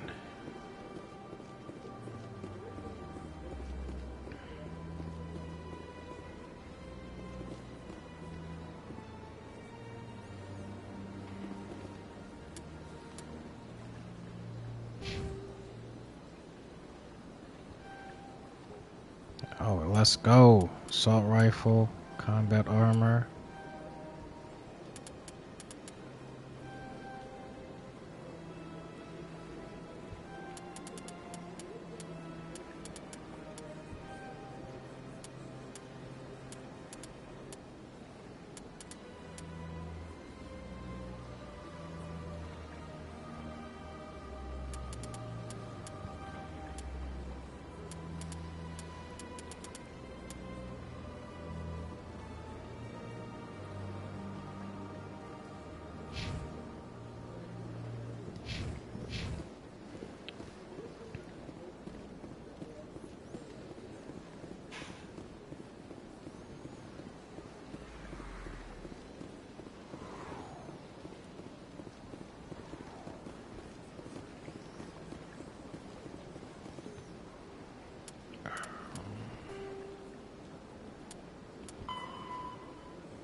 Okay, so we got Fist in Korra's Den, and then we got the other guy in Korra's Den as well.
This is a very beautiful place, though. I'm not gonna lie. Okay.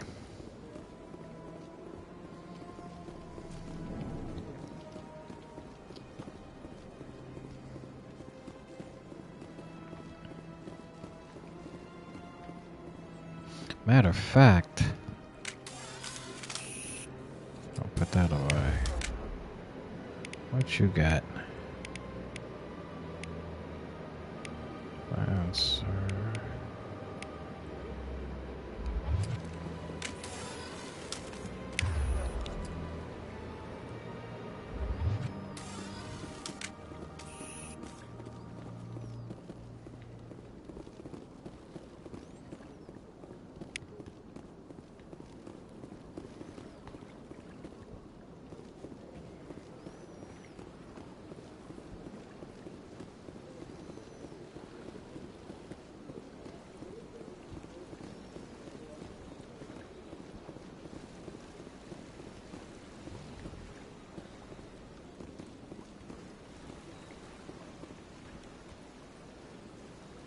The statue represents what the Krogan used to be. A proud and fierce nation. Now we're just brutes for hire to the highest bidder. We've forgotten our roots. You're not like most other Krogan, are you, Rex? I'll take that as a compliment.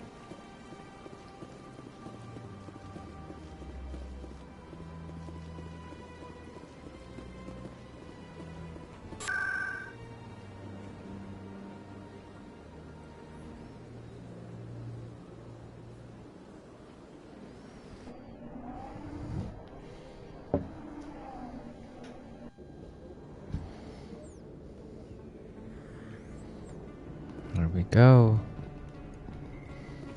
So we got two people that we're looking for. One is a general who seems to be going through it, and then the other one's his fist. Take cover! Oh, fucking bitch.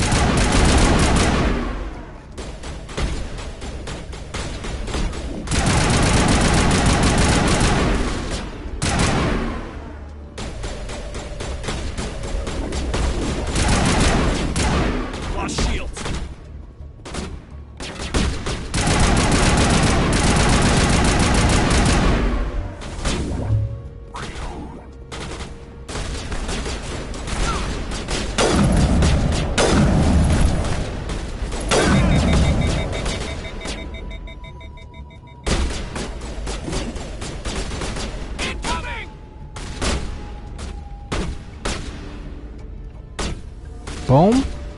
Boom. Man.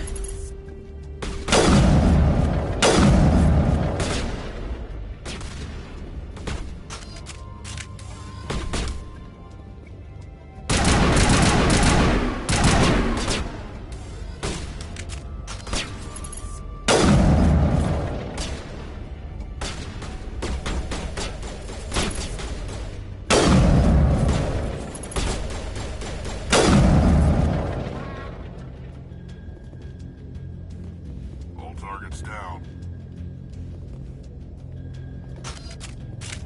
Switch up.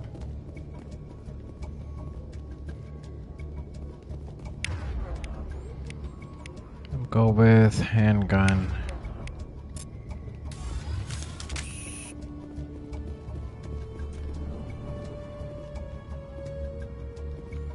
Okay, that's where we came from.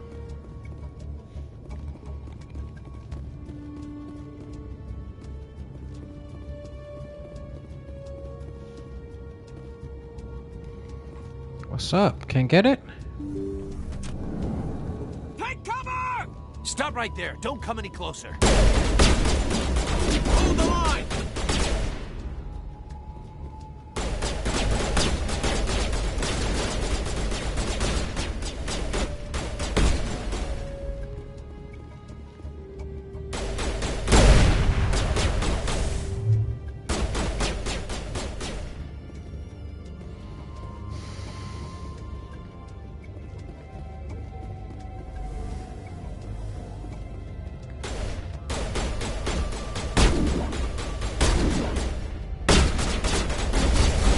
Oh, shit!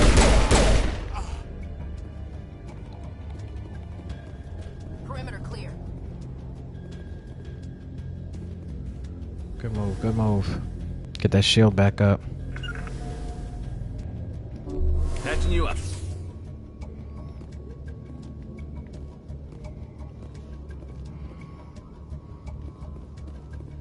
Why do I have to do everything myself? Time to die, little soldiers. The hell is that?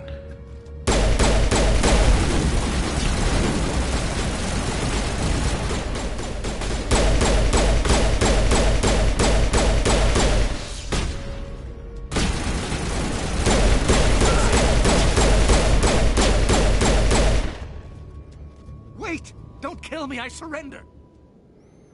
Fist. Smart move, I need information.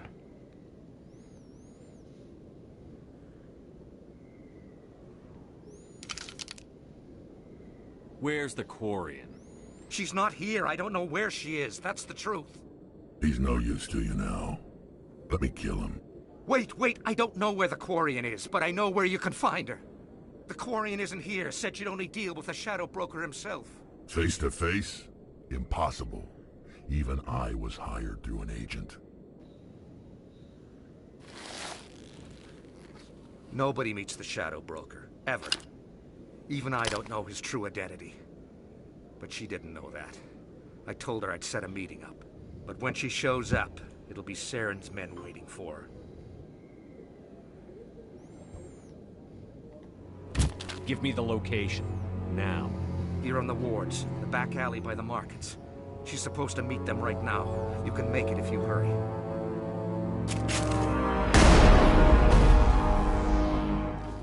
Drop the gun, Krogan.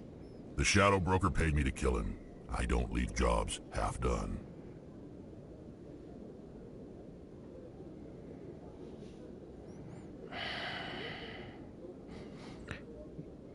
We did.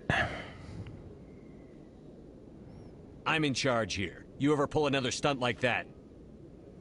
It was the only contract I had left. And don't we have something more pressing to worry about? That Quarian's dead if we don't go now. What? Come on. Oh boy. Come on, we gotta get there. Come on, open this up, open this up. Whoa!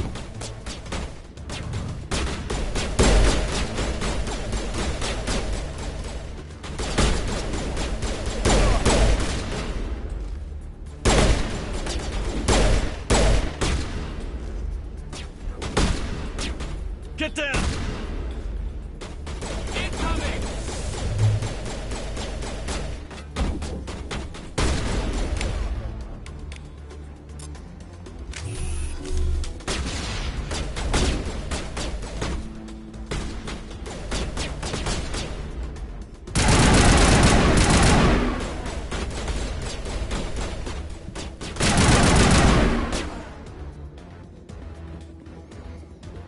Gotta get up out of here. Come on.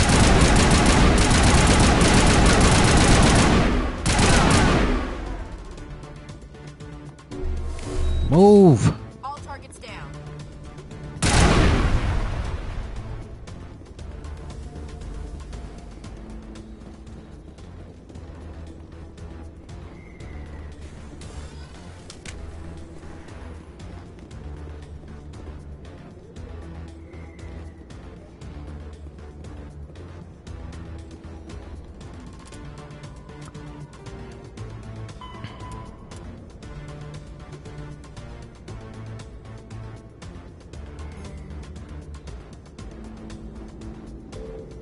Quarian. Where the hell is that at?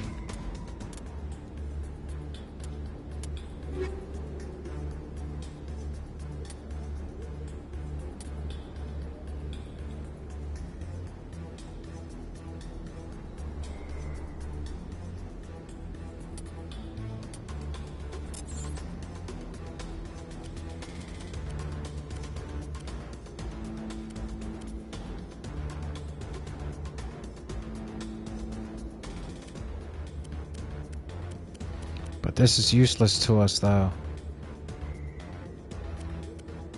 Oh.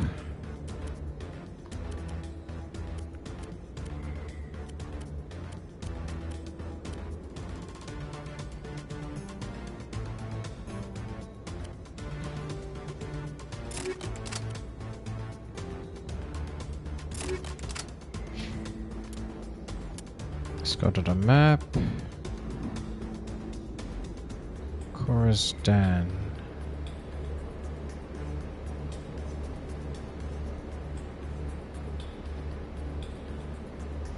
What back alley are they talking about?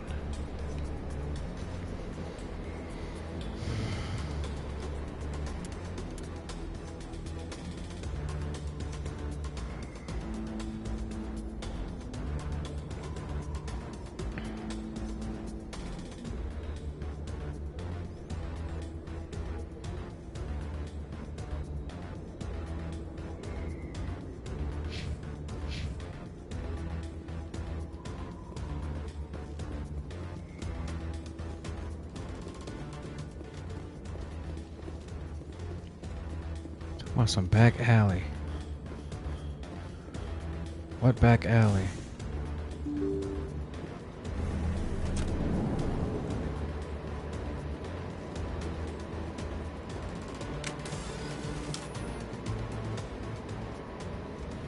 Did you bring it? Where's the Shadow Broker? Where's Fist? They'll be here. Where's the evidence? No way. What the heck? The deal's off. Uh-oh. Oh!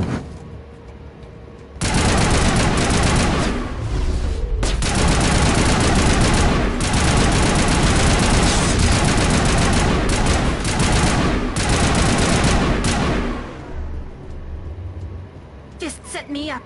I knew I couldn't trust him.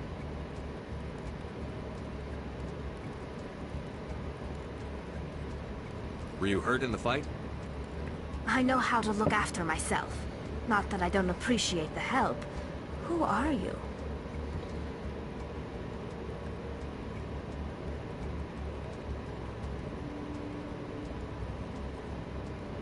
My name's Shepard. I'm looking for evidence to prove Saren's a traitor. Then I have a chance to repay you for saving my life. But not here. We need to go somewhere safe. The ambassador's office. It's safe there. He'll want to see this anyway. You're not making my life easy, Shepard. Firefights in the wards, an all-out assault on Chora's Den. Do you know how many... Who's this? A Quarian? What are you up to, Shepard? Making your day, Ambassador. She has information linking Saren to the Geth. Really? Maybe you better start at the beginning, Miss... My name is Tali. Tali Zora Naraya. We don't see many Quarians here. Why did you leave the flotilla? I was on my pilgrimage. My rite of passage into adulthood.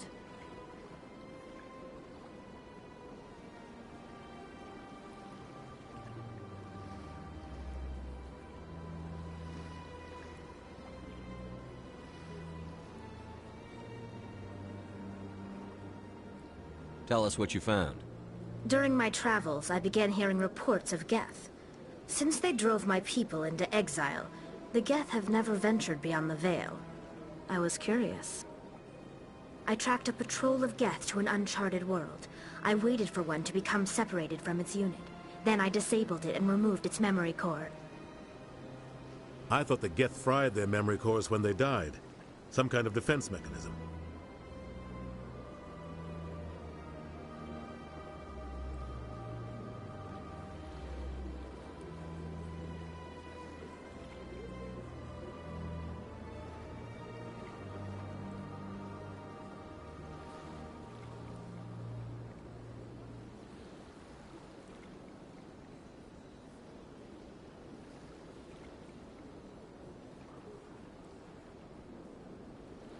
What did you find out? Most of the core was wiped clean, but I salvaged something from its audio banks. Eden Prime was a major victory. beacon has brought us one step closer to finding the conduit. That's Saren's voice. This proves he was involved in the attack.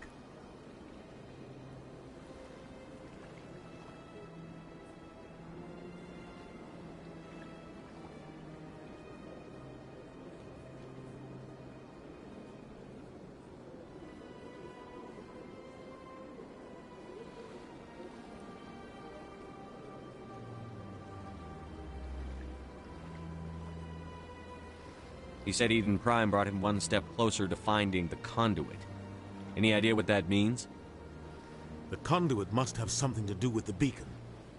Maybe it's some kind of Prothean technology. Like a weapon. Wait, there's more. Saren wasn't working alone. Eden Prime was a major victory. The beacon has brought us one step closer to finding the conduit. And one step closer to the return of the Reapers. I don't recognize that other voice, the one talking about Reapers.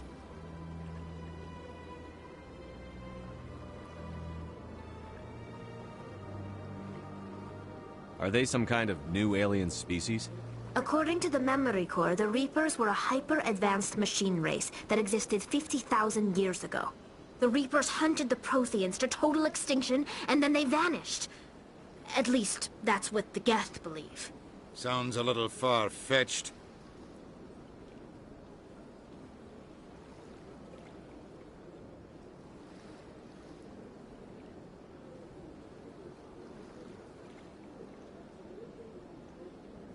How would I know that? The vision on Eden Prime. I understand it now. I saw the Protheans being wiped out by the Reapers. The Geth revere the Reapers as gods, the pinnacle of non-organic life. And they believe Saren knows how to bring the Reapers back. The Council is just going to love this.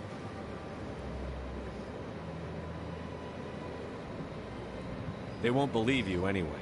Just keep them out of this. We have to tell them. Even if they don't believe anything else, this proves Saren is a traitor. The Captain's right. We need to present this to the Council right away. What about her? The Quarian? My name is Tali. You saw me in the alley, Commander. You know what I can do. Let me come with you.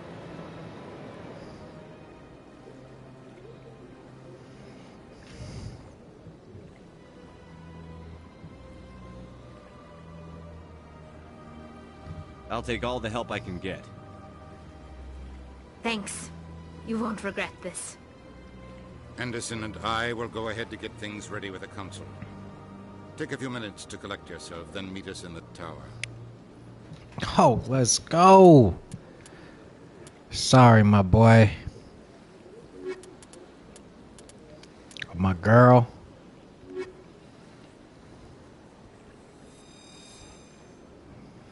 Let's go. New squad. Squad looking good. The only human, I think. Alright, where are we going now? Let's check the map.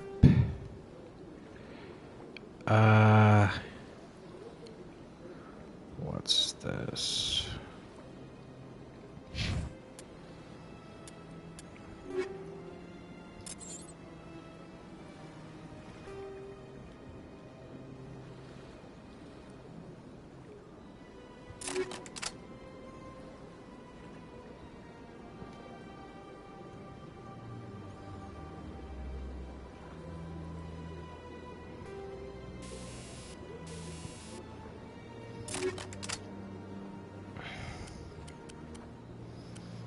I want to get rid of this stuff.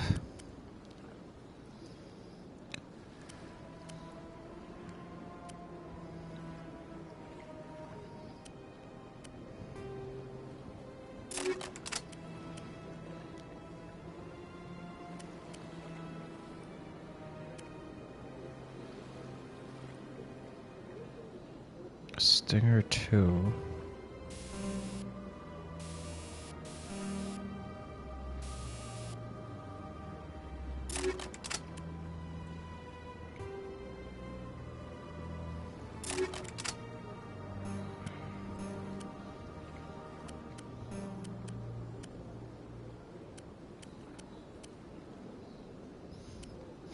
So he can only use light armor, which is, I don't know, that it seems weird. Let's see what she's working with over here. It's pretty much the basic weaponry.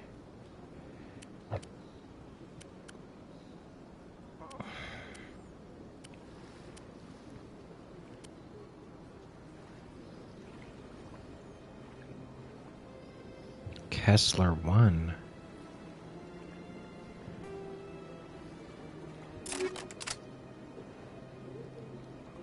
Okay.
The secondary codex I'm gonna read on my own time.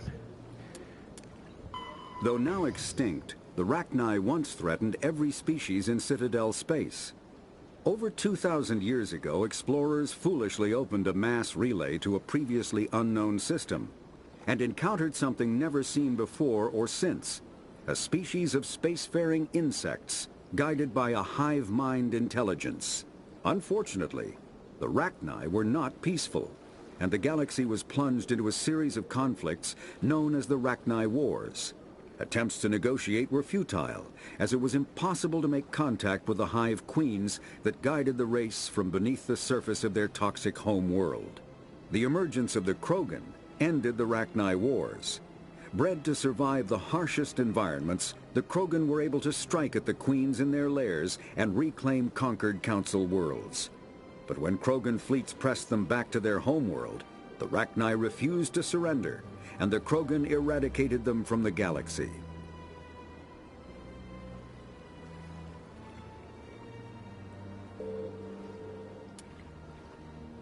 Okay. The Elcor are a Citadel... Interesting.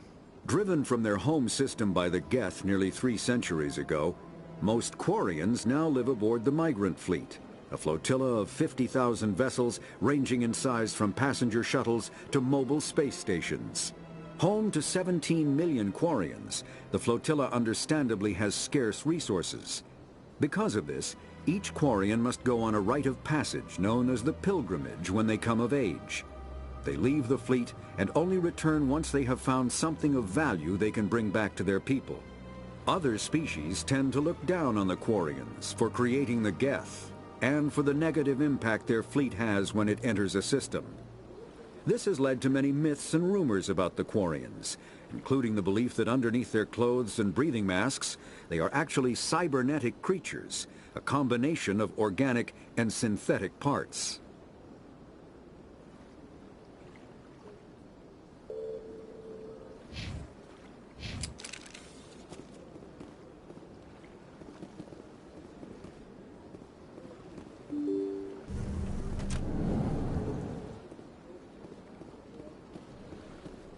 Excuse me, Commander Shepard. Commander Shepard, my name is Samesh Bhatia. Forgive the intrusion, but I have nowhere else to turn. What do you need? My wife was a Marine. She was in the 212 on Eden Prime. I've requested that my wife's body be returned to me for cremation, but the military has refused my request. Why did they refuse your request? There's got to be some reason. I don't know. All I know is that they have declared it impossible for my wife to be returned to me. We'll look into it. The man in charge of my case is Mr. Bosker. When I last saw him, he was in the expensive bar over there. Thank you for your time.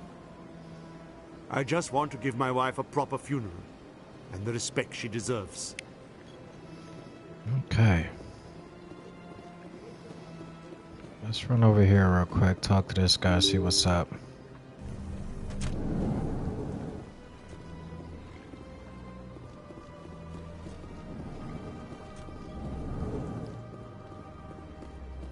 My goodness, you're Commander Shepard. Your activities made for quite a briefing in the Diplomatic Corps. Is there something I can do to assist you? Yes. A man named Samesh Bhatia is having some trouble claiming his wife's body. Ah, Mr. Bhatia. A good man in an understandably frustrating position. I wish I could help him. Serviceman Nirali Bhatia died on Eden Prime, as Mr. Bhatia no doubt told you. Her wounds are inconsistent with any type of weapon damage we've seen before. That is why her body is being held.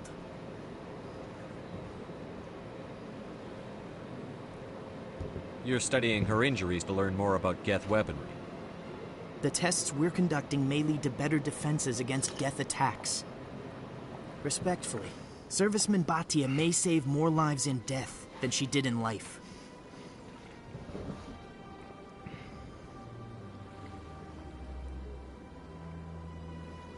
I'll tell Samesh. Next time you cut up a dead soldier, at least tell her husband the truth. That was just the reaction we were hoping to avoid, Commander. But if you think it will help, tell Mr. Bhatia the truth. Perhaps he will understand.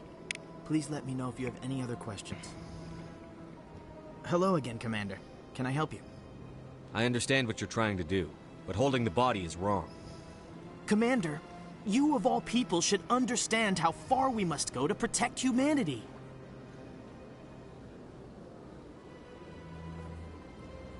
Not if we lose our humanity in the process. I'm out there fighting to stop crap like this. All right, Commander. You win. It was hard enough refusing Mr. Bhatia. I'm not going to risk an incident by refusing you. Tell Samesh that the body is being shipped back to Earth. I'll go now to see to it myself. Let's go. Had to get aggressive with my boy. Come on. The hell you talking about, you holding her body? Man, get that man back his wife. Hello again, Commander. Has there been any word? I reminded Mr. Bosker what we're fighting for. Your wife is coming home. Thank you. I will return home and begin my preparations. It does not bring me happiness, but it may bring me peace. Goodbye, Commander. It's all good. It's all good, man. Heck, you're gonna hold somebody's wife. Holding a corpse so you can study and investigate it. Come on, bro.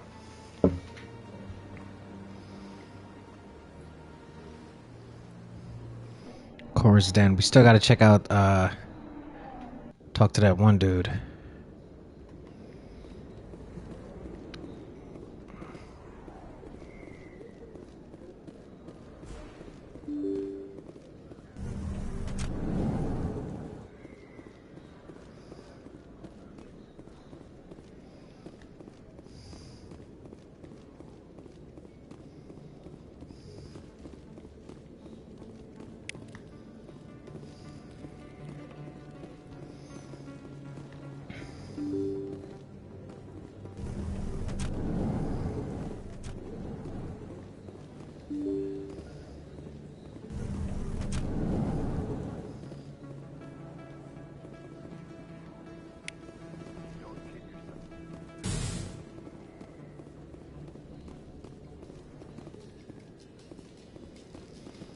So elevator. Before we go in there, let's look in here, see what's going on. Check this place out real quick.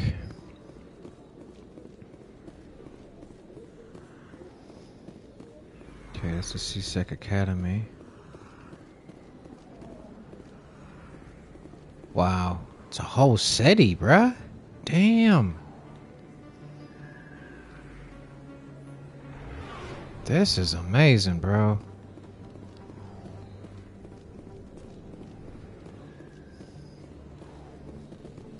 This is what I'm talking about, bro. This is the type of game that I'm talking about. Give us, you know...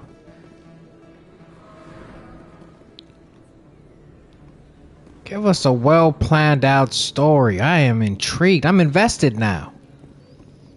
I want to see this thing through the end. We gotta see it through. There we go. Hello there, Commander. I'm Dr. Claude Michel. Is there something I can do for you? You're a doctor. How did you end up here on the Citadel? My parents brought me here when I was young. My father was a medic with the Alliance. I chose to keep the medical tradition alive, but not the military. Fixing up wounded soldiers isn't my idea of fun. Let me take a look at what you have for sale. Of course. Exoskeleton? What? 420,000? Jeez.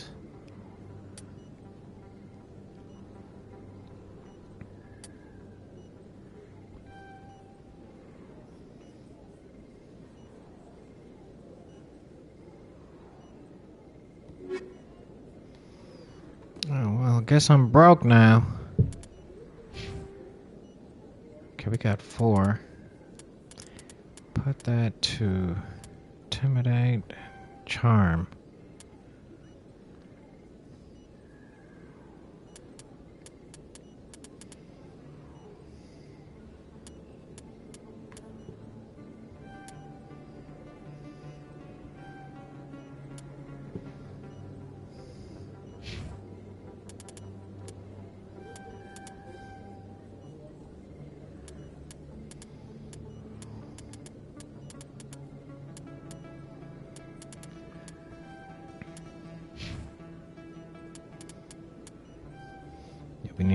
We gotta get your fitness up, big boy.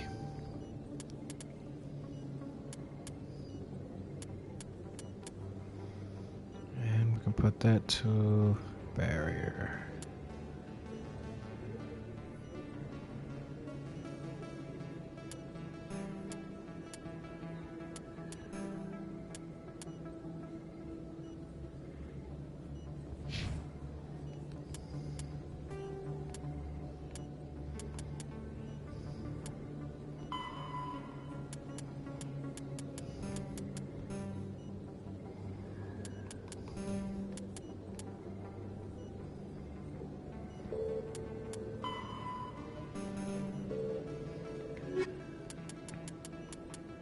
Combat.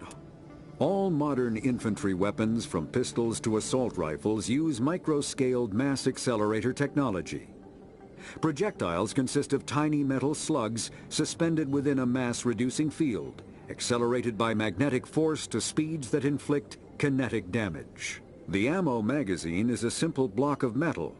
The gun's internal computer calculates the mass needed to reach the target based on distance, gravity, and atmospheric pressure, then shears off an appropriate-sized slug from the block. A single block can supply thousands of rounds, making ammo a non-issue during any engagement. Top-line weapons also feature smart targeting that allows them to correct for weather and environment. Firing on a target in a howling gale feels the same as it does on a calm day at the practice range. Smart targeting does not mean a bullet will automatically find the mark every time the trigger is pulled. It only makes it easier for the marksman to aim.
I don't think you bought this here.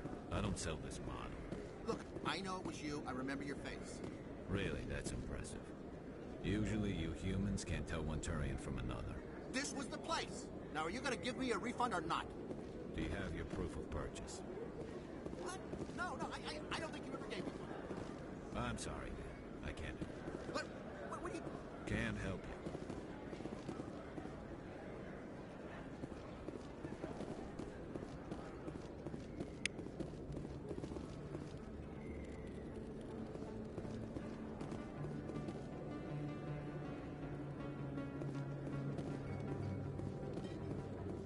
Is that really?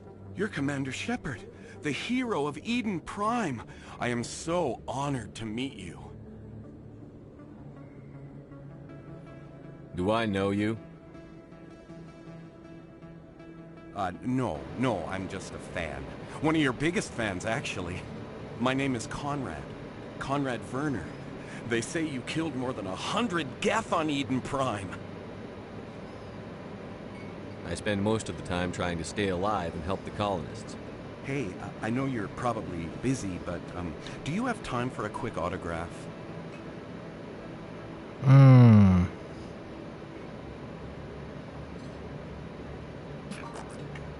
Here you go.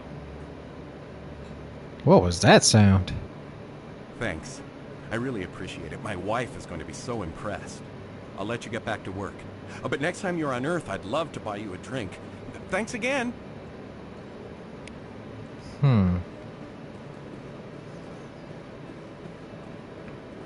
Best place on this board to buy upgrades.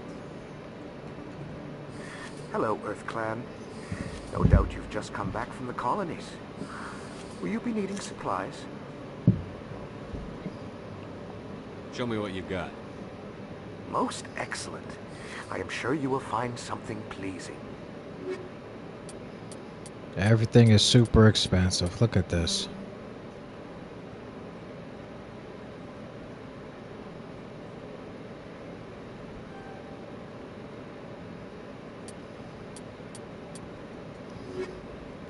Okay, we need some money, bro. Welcome back, Earth Clan. Will you be needing supplies for your return to the colonies? I think I'll be going.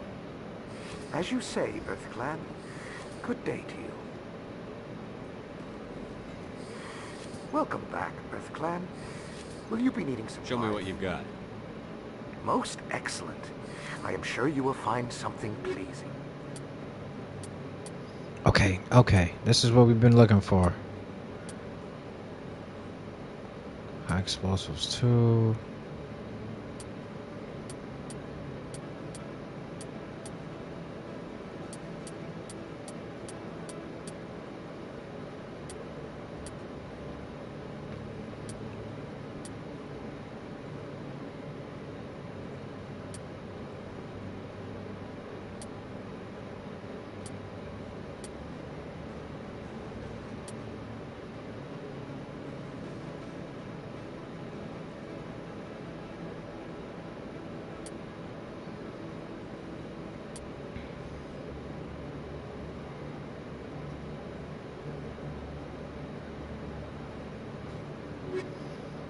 Let me go in here real quick.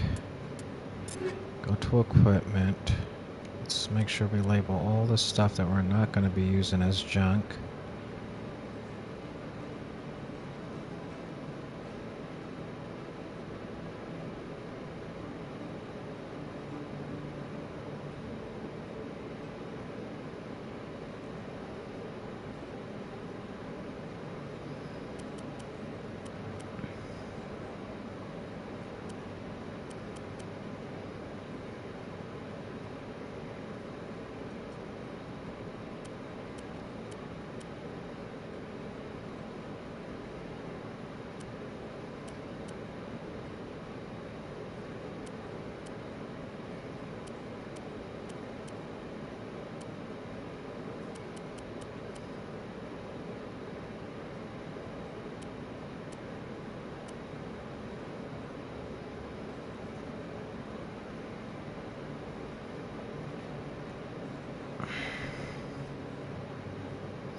Hold up.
Welcome back, Earth Clan.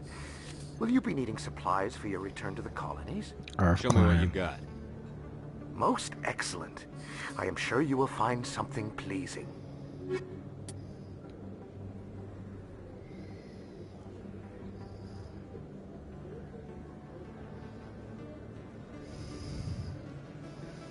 So all our junk. Okay.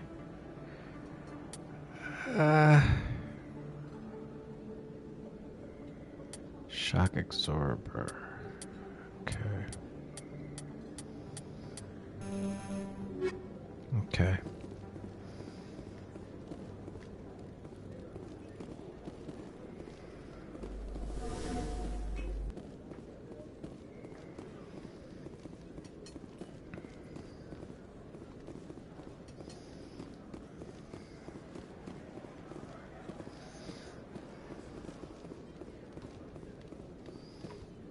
Let's check down here real quick, see what's up.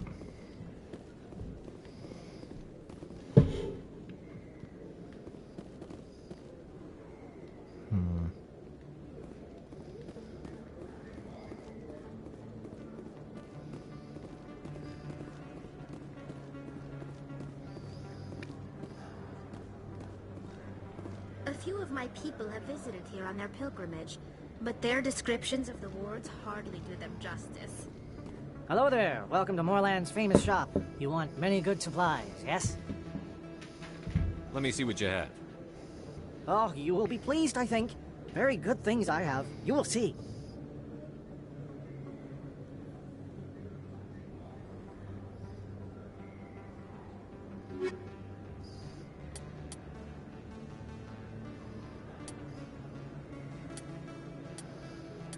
Everything is expensive. Okay, we gotta get our money up apparently.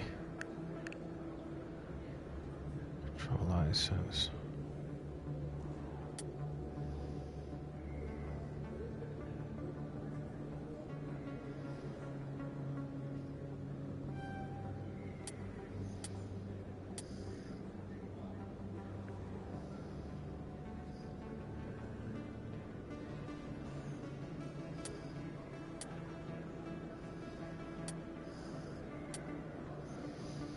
I don't know, for some reason I felt like I should get the licenses just in case.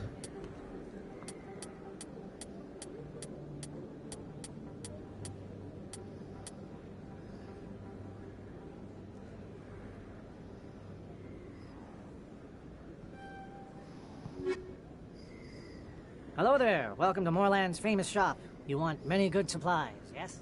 Let me see what you have. Oh, you will be pleased, I think. Very good things I have. You will see. Non-human armor. Okay.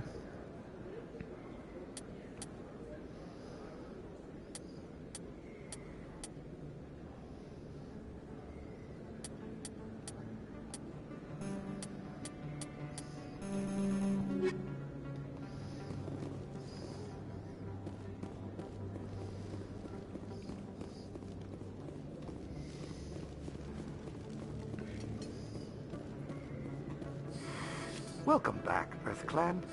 Oh, come on, come on, come on, come on. As you say, Earth Clan, good day to you. Welcome back, Earth Clan.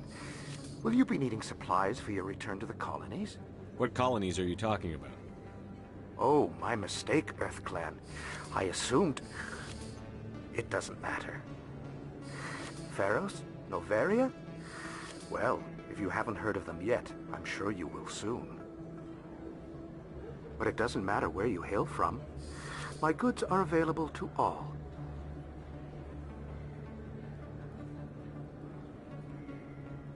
What can you tell me about Noveria? The corporate capital of the Attican Traverse. Very cold. Very snowy. I don't get too many clients from there. They all have their own private suppliers. I'd like to know more about Pharos. It's an old Prothean world. Their buildings still litter the surface. The humans aren't the first to colonize it, but they are the most recent. I just realized I haven't heard from my contact on that planet for some time. Ah, well, I'm sure he's fine. Well, okay. As you say, Earthclan. Good day to you.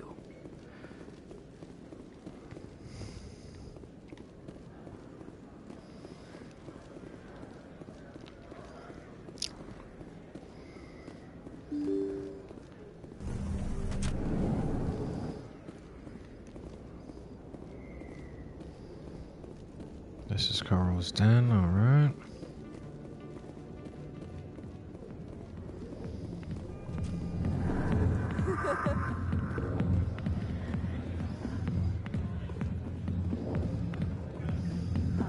Sorry, I'll get to you when I can. I got business here, but not with you. Commander. What do you want? What's bothering you, General? I've seen a lot of horrible things in my days, and there's only one woman in this damn galaxy that helps me forget it. This is the great Turian General. How did your kind ever defeat us? I may be drunk, Krogan, but you're ugly. And tomorrow I'll be sober. Unless you have a cure for this ache in my gut. Go away. Oh, damn.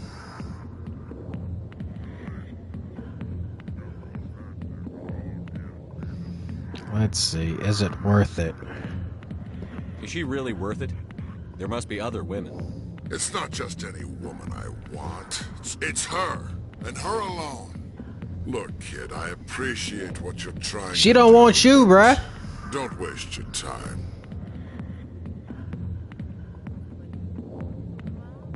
Enjoy your drink, General. Yeah, off you go. See you later, kid. Are we gonna give up just like that? Don't waste your time, kid. Run away now, while you still can.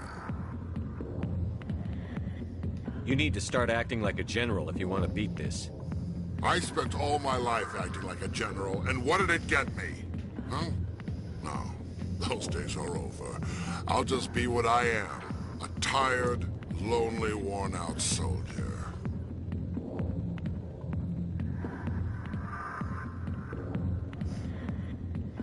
You're a damn general. Quit your whining. Ha! You got balls, kid. There are only 5 people in this damn galaxy who talk to me like that. So you think it's that easy? Just straighten up and act like a general? It's better than sitting on your ass all day. Maybe you're right, Commander. Sha'ira's worth the effort. Even if she won't have me back.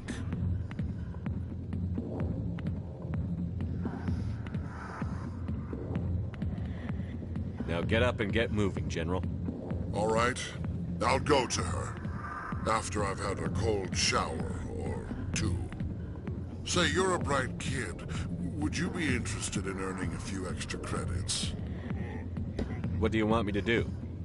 There's an L-Corps diplomat out there who believes Sha'ira gave up his secrets. Why would he think such a thing? Because I told him. Look, I just need you to convince him of the truth. Why can't you tell him yourself? Well, the last time he saw me, I was disparaging his ancestors and shouting his secrets in public. You... Take this data pad. It shows where I got my info. You sack of crap. Convince the L-Corps.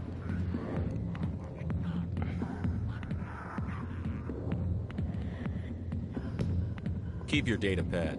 I don't have time for this. Come on, it'll only take you a minute. Sorry, General. That's all right. I'll deal with it after I've spoken with Sha'ira. Well, here's to soldiers acting like soldiers. Thanks, Commander. You know, you might make a good general yourself one day. Pathetic. Pathetic. Look at this. That was your first, pal. Get your own spot.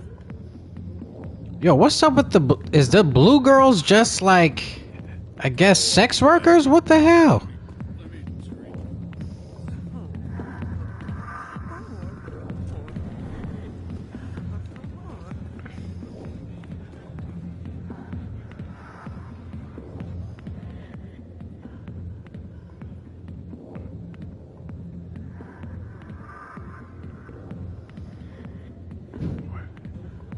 What is... I'll sit back and chill. I guess? That's weird. Feel uncomfortable. How do I get out of here? I'm ready to go.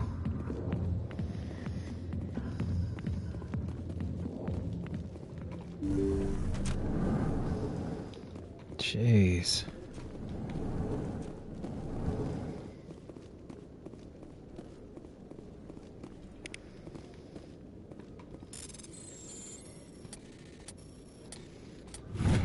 Let's go.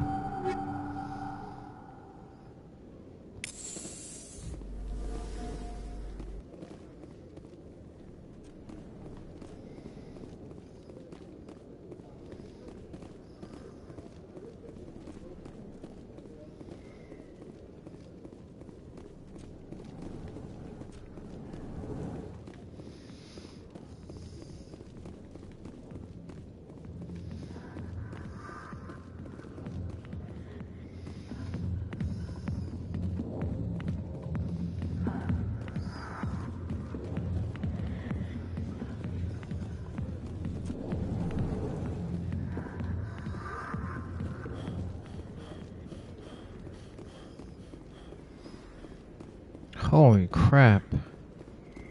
It's a highway? That's a... Alright. What? No.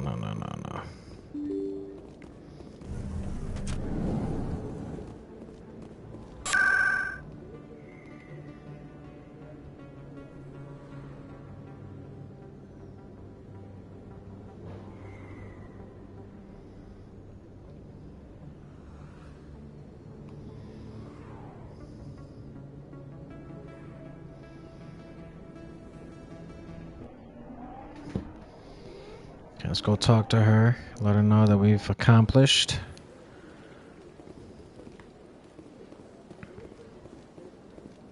Septimus has sent word. Apparently, he sought the consort's forgiveness. That's right. It was. You're with the Alliance? My brother's a private back on Earth. Welcome. It is a pleasure to see you. The consort is a wonderful person. She has quite a gift. This is like giving cult type vibes.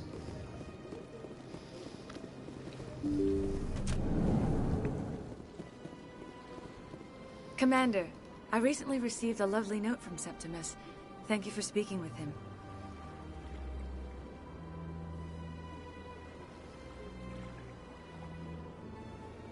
It was my honor to aid you. You are too kind, Commander. But I would not expect you to help me out of the kindness of your heart. I also have one more thing to give you, if you are interested.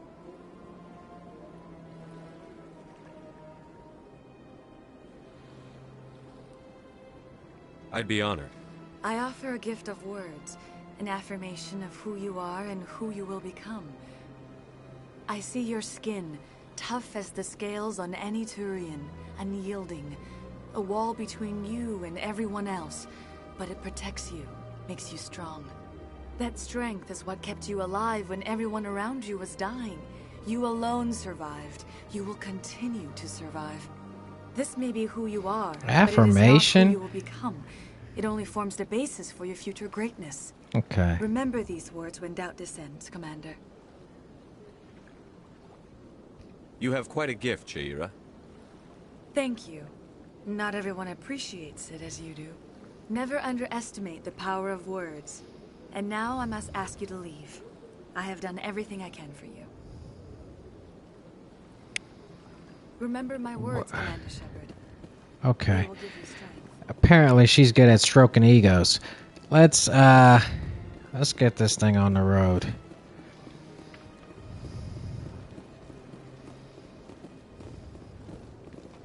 I see even the humans find the consort irresistible.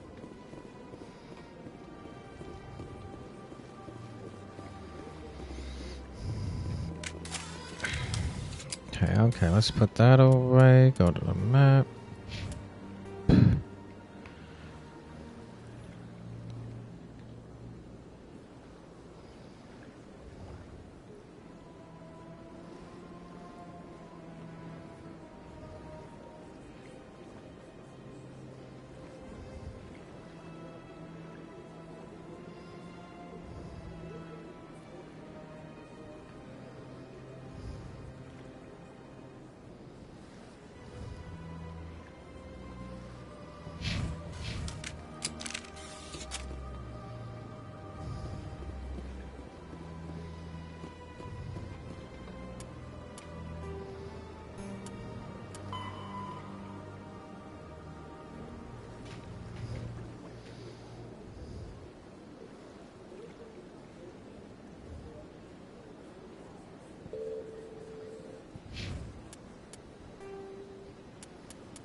Noveria is a cool, rocky world with most of its hydrosphere locked up in massive glaciers. A privately chartered colony world, the planet is owned by the Noveria Development Corporation Holding Company. The NDC is funded by investment capital from 24 high-technology development firms and administrated by an executive board representing their interests. The investors built remote hot labs in isolated locations across Noveria's surface. These facilities are used for research too dangerous or controversial to be performed elsewhere, as Noveria is technically not part of Citadel space and therefore exempt from Council law. By special arrangement, Citadel's special tactics and reconnaissance agents have been granted extraterritorial privileges, but it remains to be seen how committed the Executive Board is to that principle. Given its unique situation, it is understandable that Noveria is often implicated in all manner of wild conspiracy theories. Pharos is a habitable world in the Attican Beta Cluster. 2/3 of the habitable surface is covered with the ruins of a crumbling Prothean megatropolis. In the millennia since the Prothean extinction, the ruins have been repeatedly picked over by looters many times. Pharos was considered a poor prospect for colonization, as little open ground remains for agriculture. The only sizable freshwater sources are the poles, which are tapped by the decaying Prothean aqueduct systems. The dead cities, while in good condition considering their antiquity, are of uncertain stability. Ground level is congested by 12 meters of fallen debris, and the air is fouled by dust. In 2178, the Human Exogeny Corporation announced its intention to place a permanent colony on Pharos to thoroughly explore the ruins. The pioneer settlement was placed on the upper levels of several intact skyscrapers, using the surviving Prothean aqueducts and rooftop hydroponic gardens to support the population. Okay. Interesting.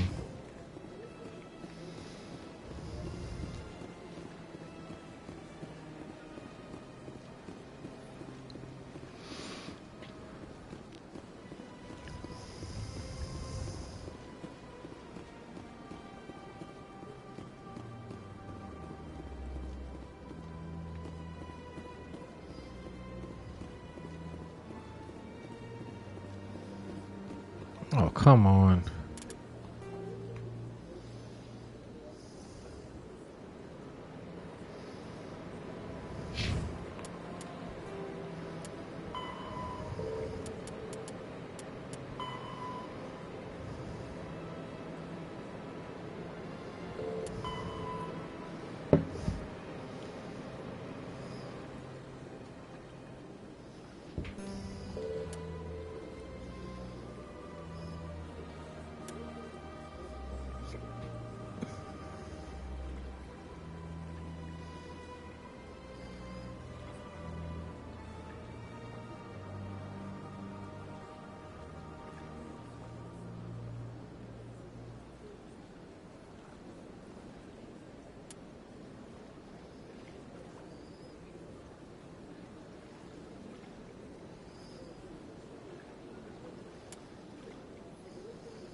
where are we going now?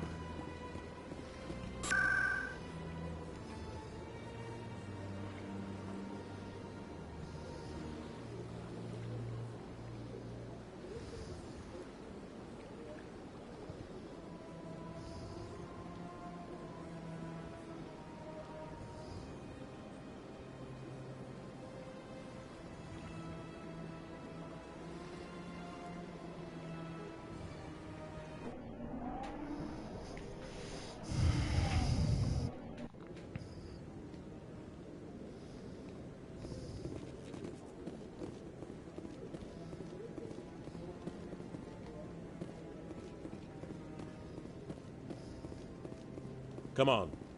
Udine is presenting the Quarians' evidence to the Council. Eden Prime was a major victory. The beacon has brought us one step closer to finding the conduit. And one step closer to the return of the Reapers. You wanted proof? There it is. This evidence is irrefutable, Ambassador. Saren will be stripped of his Spectre status, and all efforts will be made to bring him in to answer for his crimes. I recognize the other voice, the one speaking with Saren. Matriarch Benezia. Who's she? Matriarchs are powerful Asari who have entered the final stage of their lives. Revered for their wisdom and experience, they serve as guides and mentors to my people. Matriarch Benezia is a powerful biotic, and she had many followers. She will make a formidable ally for Saren. I'm more interested in the Reapers. What do you know about them? Only what was extracted from the Geth's memory core. The Reapers were an ancient race of machines that wiped out the Protheans. Then they vanished.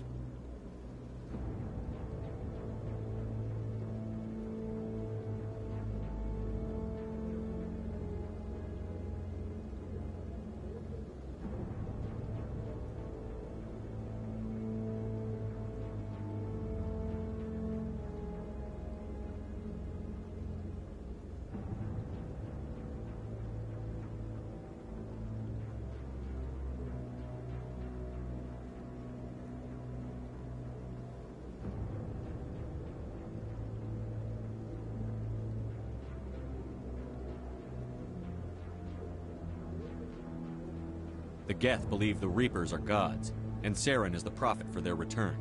We think the conduit is the key to bringing them back. Saren's searching for it. That's why he attacked Eden Prime. Do we even know what this conduit is?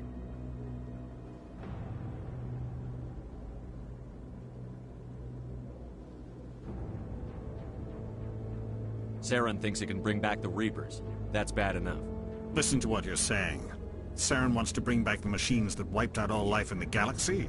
Impossible. It has to be. Where did the Reapers go? Why did they vanish? How come we found no trace of their existence? If they were real, we'd have found something.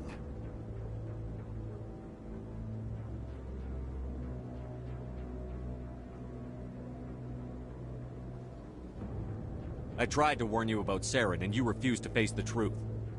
Don't make the same mistake again. This is different. You proved Saren betrayed the Council. We all agree he's using the Geth to search for the conduit, but we don't really know why. The Reapers are obviously just a myth, Commander. A convenient lie to cover Saren's true purpose. A legend he is using to bend the Geth to his will.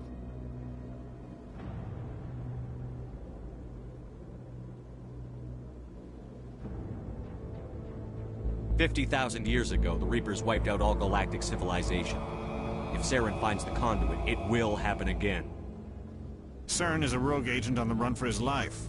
He no longer has the rights or resources of a Spectre. The Council has stripped him of his position. That is not good enough. You know he's hiding somewhere in the Traverse. Send your fleet in! A fleet cannot track down one man. A Citadel fleet could secure the entire region, keep the Geth from attacking any more of our colonies. Or it could trigger a war with the Terminus systems. We won't be dragged into a galactic confrontation over a few dozen human colonies.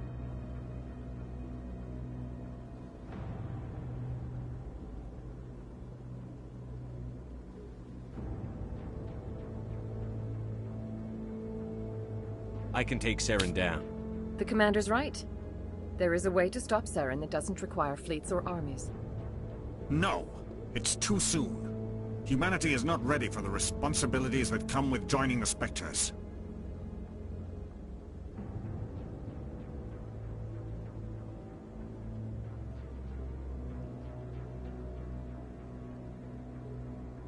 You don't have to send a fleet into the Traverse, and the Ambassador gets his human Spectre. Everybody's happy.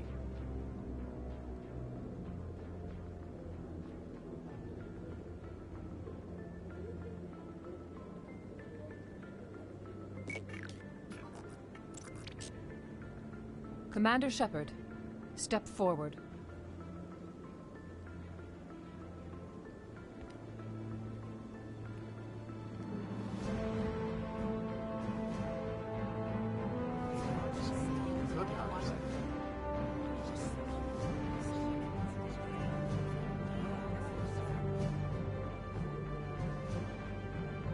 It is the decision of the Council that you be granted all the powers and privileges of the Special Tactics and Reconnaissance branch of the Citadel. Spectres are not trained, but chosen. Individuals forged in the fire of service and battle. Those whose actions elevate them above the rank and file. Spectres are an ideal, a symbol, the embodiment of courage, determination, and self-reliance. They are the right hand of the Council, instruments of our will. Spectres bear a great burden.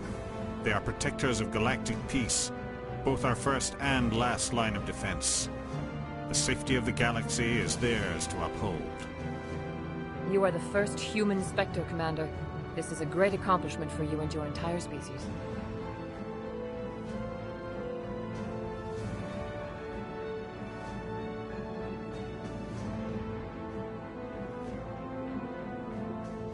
What's my first mission? We're sending you into the Traverse after Saren. He's a fugitive from justice, so you are authorized to use any means necessary to apprehend or eliminate him.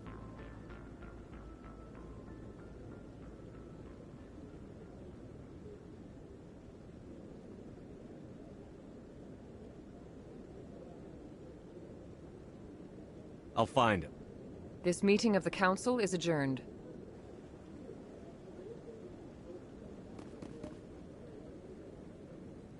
Congratulations, Commander.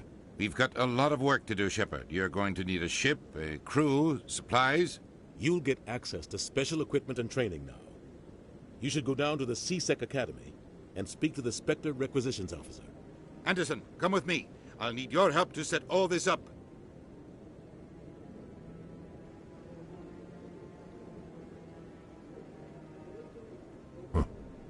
Bastard didn't even thank you. What do you expect from a politician? Come on. Right behind you, Shepard.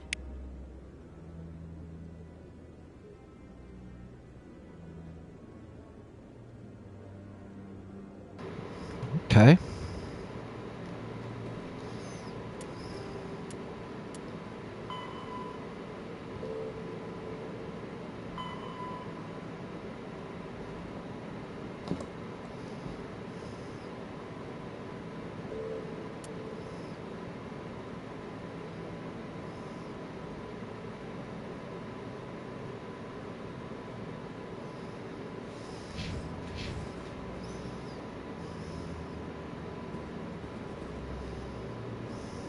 I should have got a little bit more information. I'm starting to see like that's what it's really about. If you don't ask certain questions, you're not going to get you're not going to have that many options. 300 years ago, the Geth drove my people into exile. We asked the Council to wipe the synthetics out, but they ignored our pleas.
Okay. Alright. See, where do we need to go now?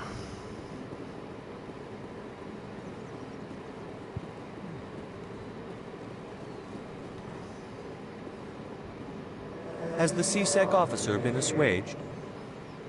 I'll keep working on it. Any progress with that Hanar? You're suppressing that Hanar's religious freedom. I want you to stop. I should have known that a human wouldn't respect the laws of the Citadel. Why should the Jellies get special treatment? Every other species understands and obeys the laws. If I purchased the evangelical permit myself, would that... As long as it stays in approved areas once it has... I don't care what you have to do.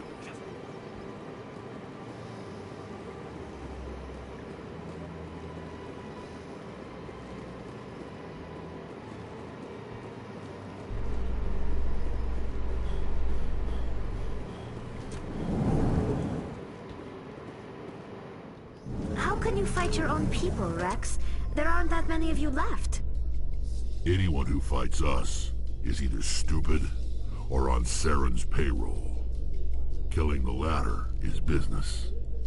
Killing the former is a favor to the universe. Yo, Wax is starting to like Wax, bruh. He's straightforward, no messing around.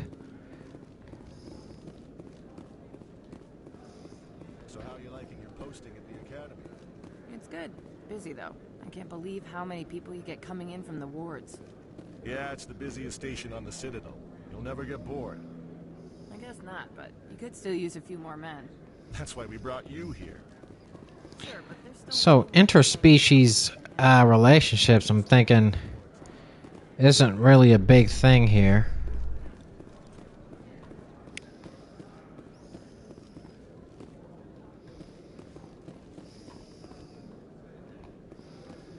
Okay, this is the ward.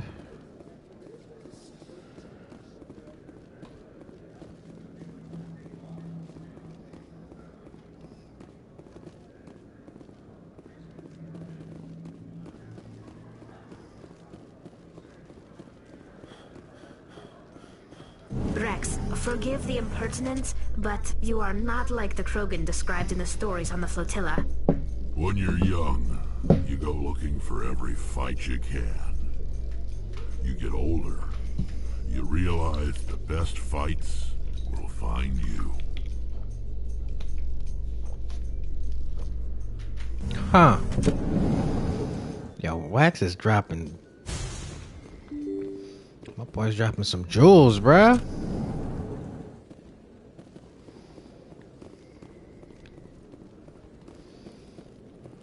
Okay, we've been here before.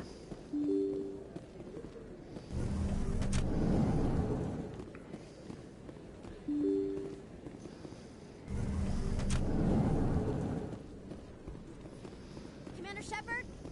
I'm Emily Wong. I'm a journalist investigating corruption on the Citadel. You recently took down a man named Fist, reportedly a member of some sort of organized crime ring. Did you find any evidence in his office? Is there anything you can share with me?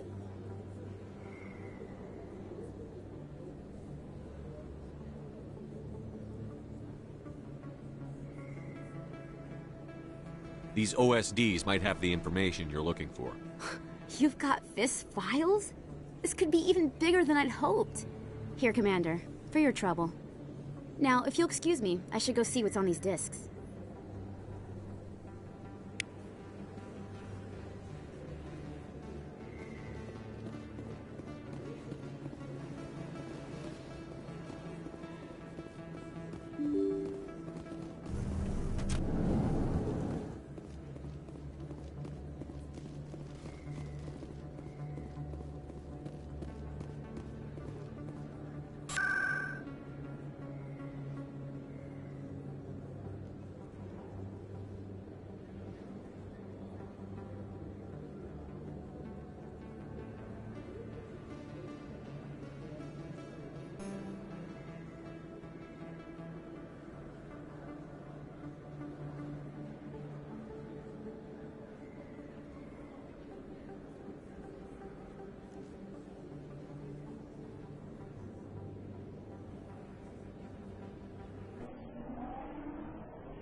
Welcome to Presidium Tourism Terminal 2. For your convenience, this terminal is programmed with information on the That's all for now. Thank you for using Avina. Please do not disturb the keepers. Please do not disturb the keepers.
Congratulations, Shepard.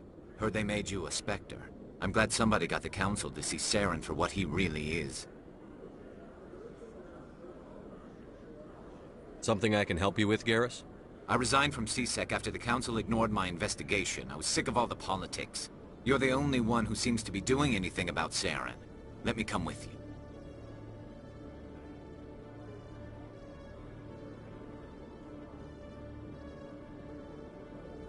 You're a Turian.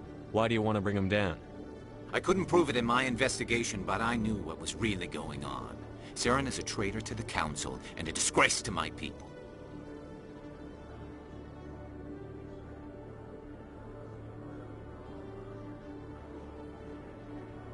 Welcome aboard, Garrus. You won't regret this, Shepard. Got a new member. Kind of like Wex.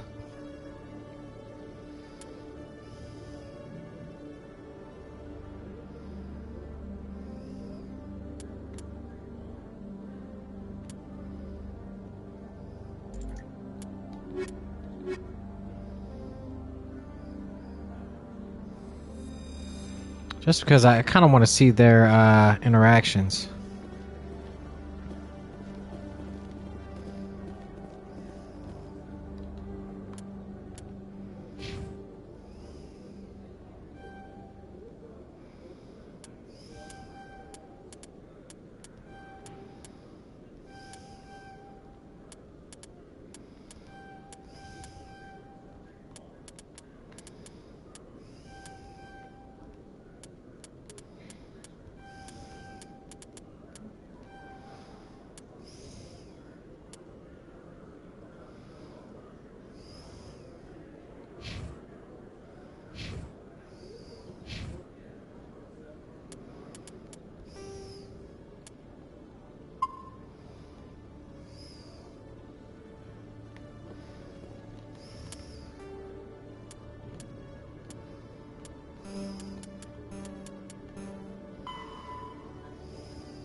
Now we just gotta speak to the ambassador.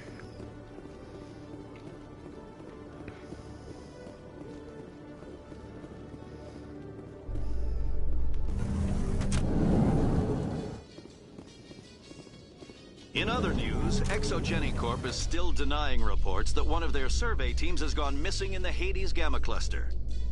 When asked why communication with the survey team was suddenly cut off last week,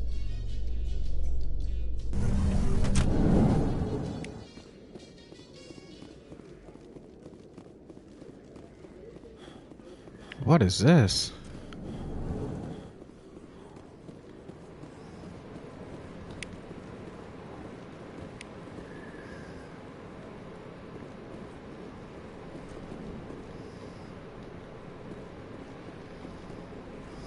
Hey, I know you. You're Shepard, right? I saw the monument at Akuz. They got a whole section about you there. It's a miracle you survived. Looks like you have a fan. I'm sorry, I just never thought I'd meet someone like you in person. My name's Lang, Officer Eddie Lang, Citadel Security. It's an honor to meet you, Commander. What are you doing down here in the wards? Anything I can help you with? Why'd you join Citadel Security? I don't know. Seemed like the right thing to do, you know? Maybe it's in my blood. My grandfather was a cop back on Earth. It's kind of what CSEC is. Police for the Citadel. I'm still pretty new at it, but I like it so far. Way more interesting than staying back on Earth. You get to meet all kinds of cool aliens, like those Hanar. Wild. Plus, CSEC gets a lot of respect here. We uphold the law. People, even aliens, appreciate that.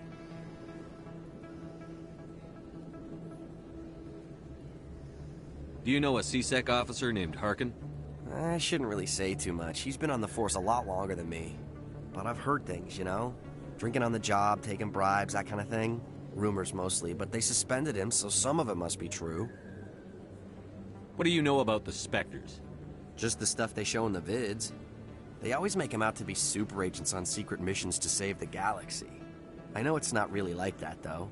Some of the other CSEC guys don't like him too much, figure they shouldn't be able to operate outside the law. But if they were so bad, the Council wouldn't use him, right? Oh, you sweet summer child. How do you like working here on the Citadel?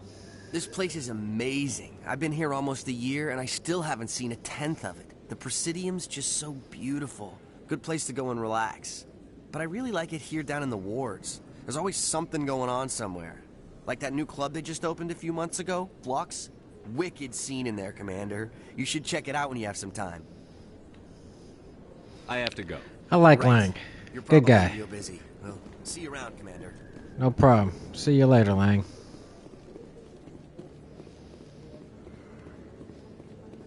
Lang is like, I feel like he's reacting the way we would all react to this. Like being in this type of environment. Like, what is going on?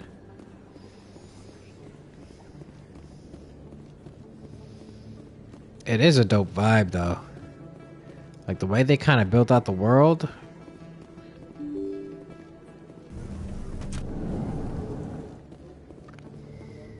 This place is huge. Alright.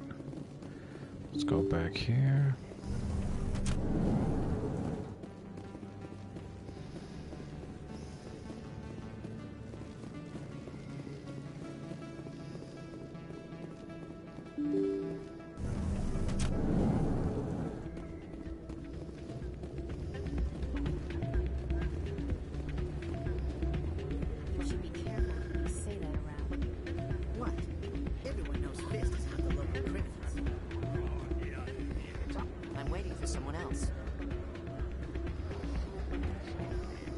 Oh, this place is jumping.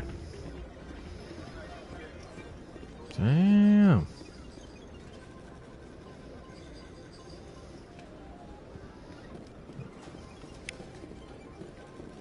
Someone rigged this machine to funnel credits their way. I'll run a trace.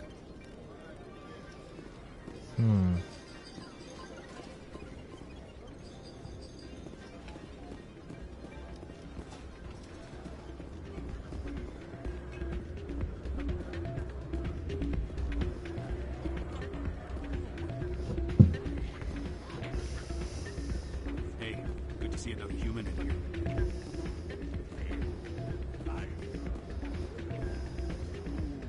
Sorry, I'm kind of busy right now. So, what can I do for you? What were you discussing with the Volus? Who, Doran? Oh, I was just asking him about my sister. See, she worked for Doran before she left to Ugh, sorry. I don't want to bore you with my problems. I'm interested to hear what you have to say. Well, okay. My sister Jenna left here to go work at Cora's Den. The problem is, she's working as an informant for CSEC. You know, eavesdropping on the people there. If they find out what she's doing, they'll kill her.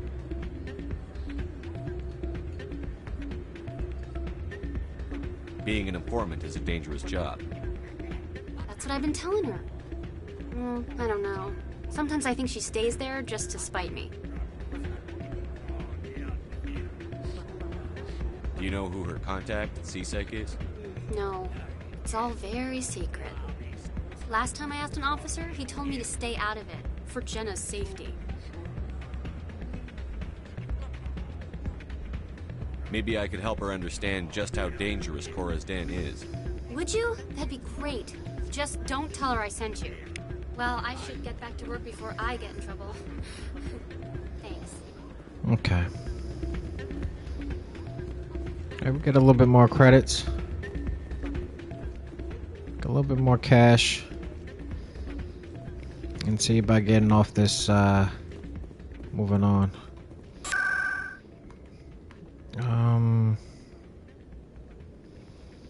Let's go to Cora's Den. Then we'll go speak to the ambassador.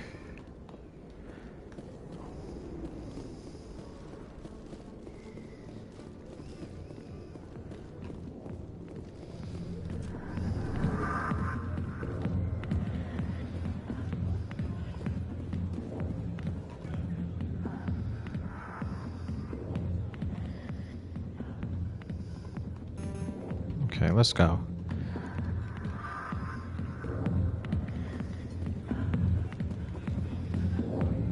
Hi, I'll be with you in just a sec.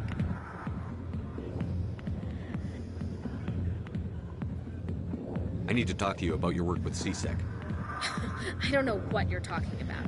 Now, if you don't mind, I need to get back to my customers. This isn't a game, Jenna. These people are dangerous. Now you sound like my sister. Why is everyone so concerned about me? I can take care of myself.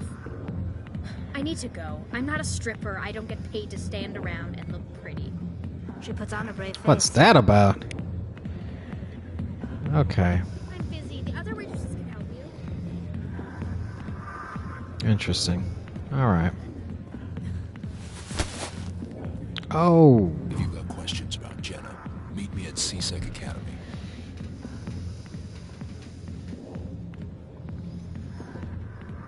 What did you just say? Push off. I never did nothing to you. Damn newcomers. Think they can run the place. That was odd. What was he trying to tell us? I guess we'd better go find out.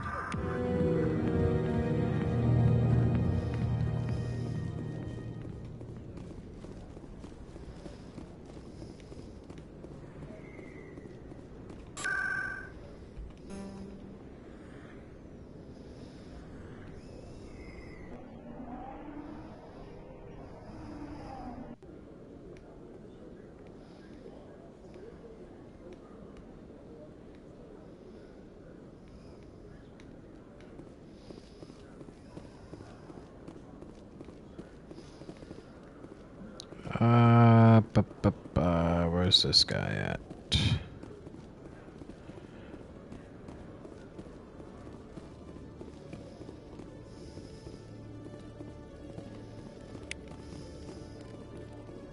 One sec, looking you up.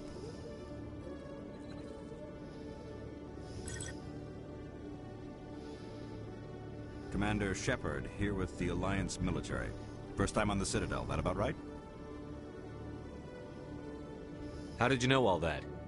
I'm the CSEC requisitions officer. I need to make sure our buyers are authorized. So, will you be purchasing anything today, Commander Shepard? Show me what you've got. Sounds good. Just let me set you up. Well, this must be a mistake. System's telling me to offer you our select stock. Spectre? Well, I heard about that, but I didn't realize it was you. Sorry, Commander.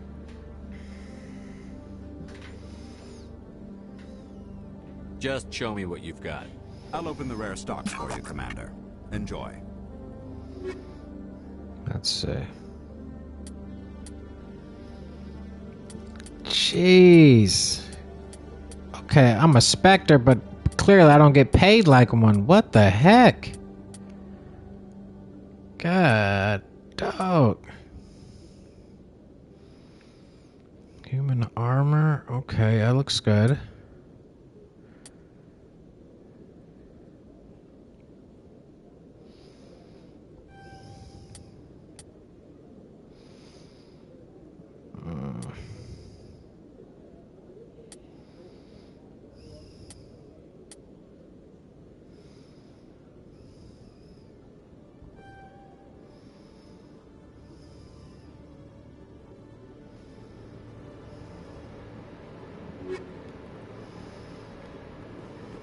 Okay, we need to come back here, get some more better equipment.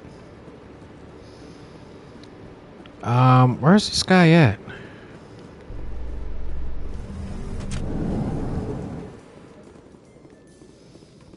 Fricka C-Sec Academy at?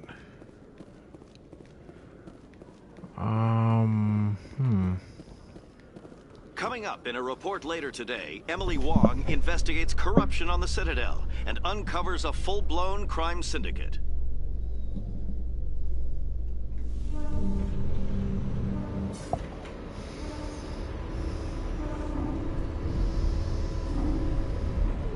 I wasn't even looking for these guys. They just popped up. Okay, before we go talk to them. Before we go talk to these guys, let me grab that.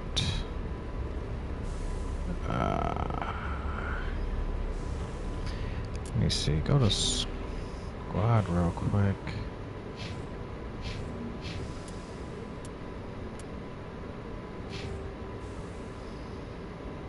Can I can't switch them out from here?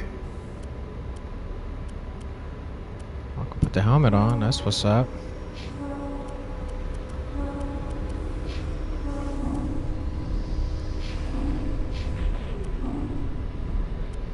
Oh, that's dope.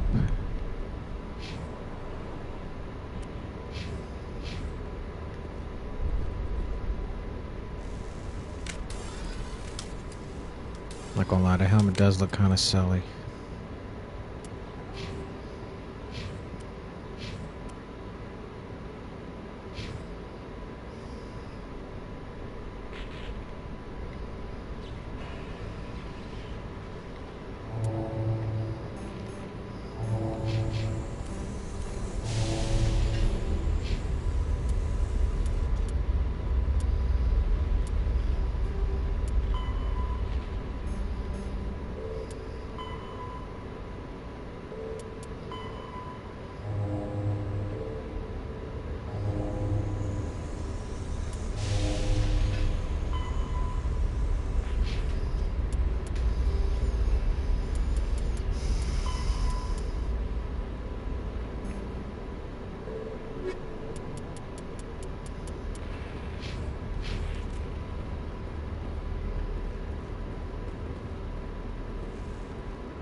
I've got big news for you, Shepard. Captain Anderson is stepping down as commanding officer of the Normandy. The ship is yours now. She's quick and quiet, and you know the crew. Perfect ship for a Spectre. Treat her well, Commander. I want the truth. Why are you stepping down, sir? You needed your own ship. A Spectre can't answer to anyone but the Council. And it's time for me to step down.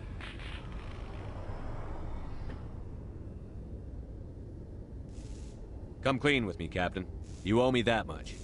I was in your shoes 20 years ago, Shepard. They were considering me for the Spectres.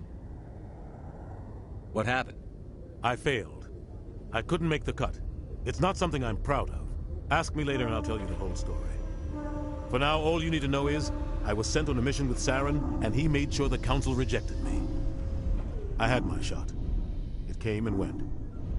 Now you have a chance to make up for my mistakes.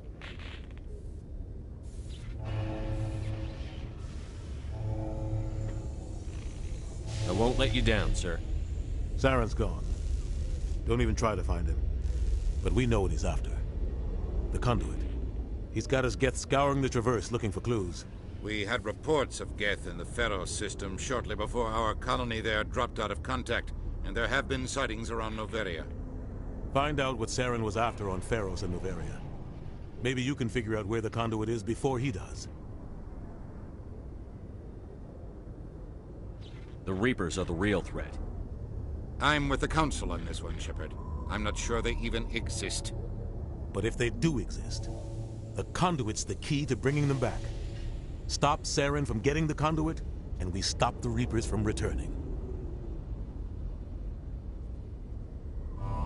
I'll stop him. We have one more lead. Matriarch Benezia, the other voice in that recording. She has a daughter, a scientist who specializes in the Protheans. We don't know if she's involved, but it might be a good idea to try and find her. See what she knows. Her name's Liara, Dr. Liara Tassoni. We have reports she was exploring an archaeological dig on one of the uncharted worlds in the Artemis Tau cluster.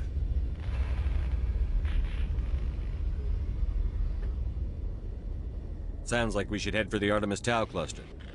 It's your decision, Commander. You're a Spectre now. You don't answer to us. But your actions still reflect on humanity. There we as a go. whole. You make a mess and I get stuck cleaning it up. I'll try not to make things any harder on you, Ambassador. Glad to hear it, Commander. Remember, you were a human long before you were a Spectre. I have a meeting to get to. Captain Anderson can answer any questions you might have. Yes, Commander? How are you holding up? Honestly, this isn't how I pictured my career coming to an end. Pushing papers really isn't my thing, but you're the one who can stop Saren. I believe in you, Shepard. If that means I have to step aside, so be it. Tell me what happened with you and Saren 20 years ago. It's close to 20 years ago now. Ambassador Goyle was our representative here on the Citadel. Like Udina, she wanted to get a human into the Spectres. She chose me. The Council sent Saren to keep an eye on me and evaluate my performance, just like they sent Nihilus to keep tabs on you. I think I deserve the whole story. We had intel on a rogue scientist being funded by Batarian interests. He was trying to set up a facility to develop illegal AI technology out in the Verge.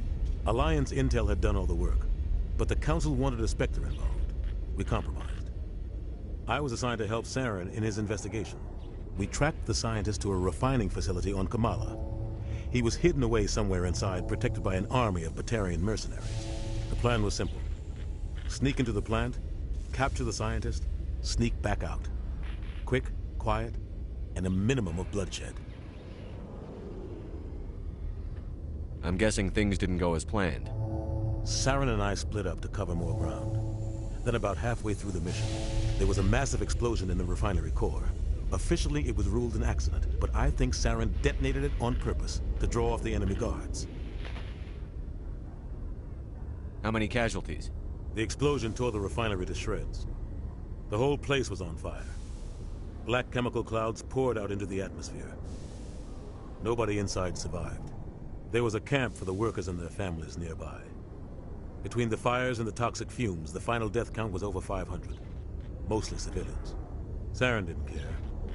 The target was eliminated, mission accomplished, and I ended up taking the blame. That ended all talk of me joining the Spectres. Saren caused the explosion. How'd he pin it on you? In his report, Saren accused me of blowing his cover. He said it was my fault the guards were ready for us. He claimed that's why it turned into a massacre. Saren's report was all the proof the Council needed to kill my chances of becoming a Spectre.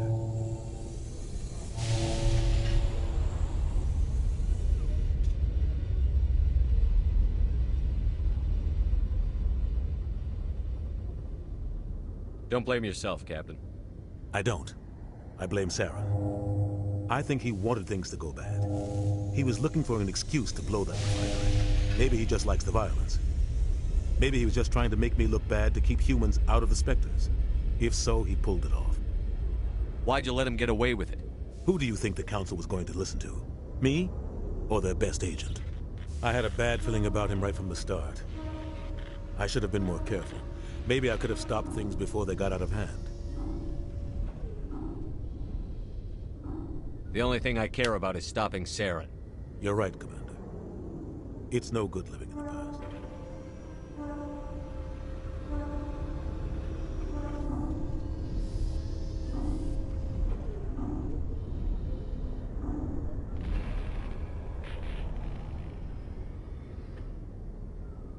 What do you know about the Artemis Tau cluster?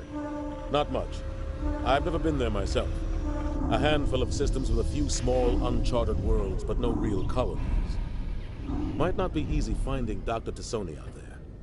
My advice is to look for the world with the Prothean ruins.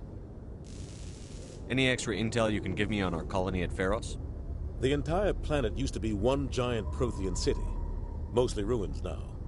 But some of the infrastructure is still intact. The colony tried to build on what the Protheans left behind. We lost all contact with them when the Geth attacked. I want to know the truth about you and Saren. We had intel on The plan was simple. Sneak into the plant, capture the... You're right, Commander. It's no good living in the past. All right. I should go. I'll be here if you need anything. Just gonna move on.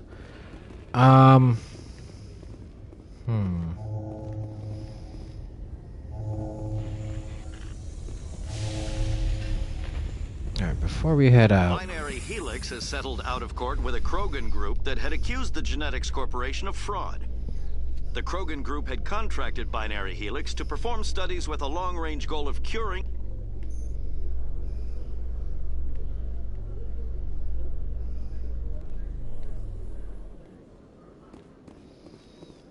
Okay, where is the guy that we need to speak to? He should be somewhere around here.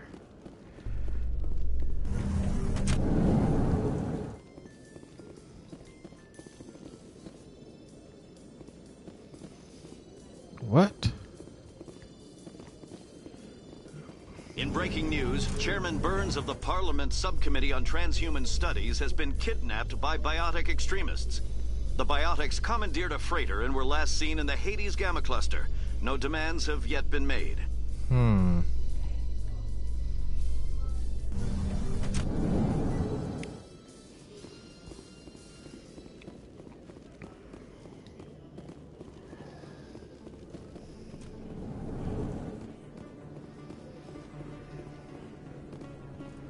Hey, Commander Shepard. Good to see you again. Anything you need?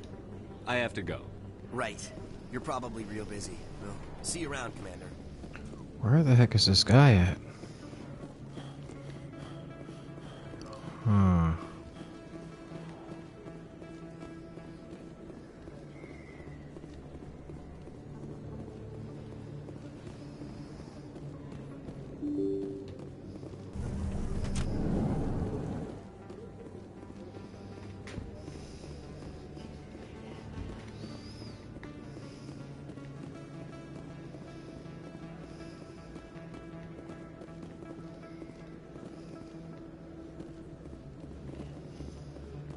I don't see him.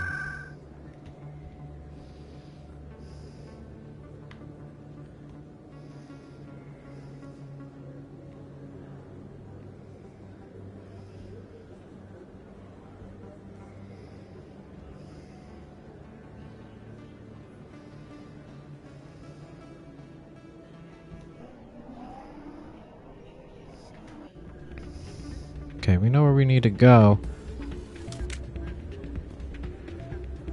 Wow. Oh! What the f...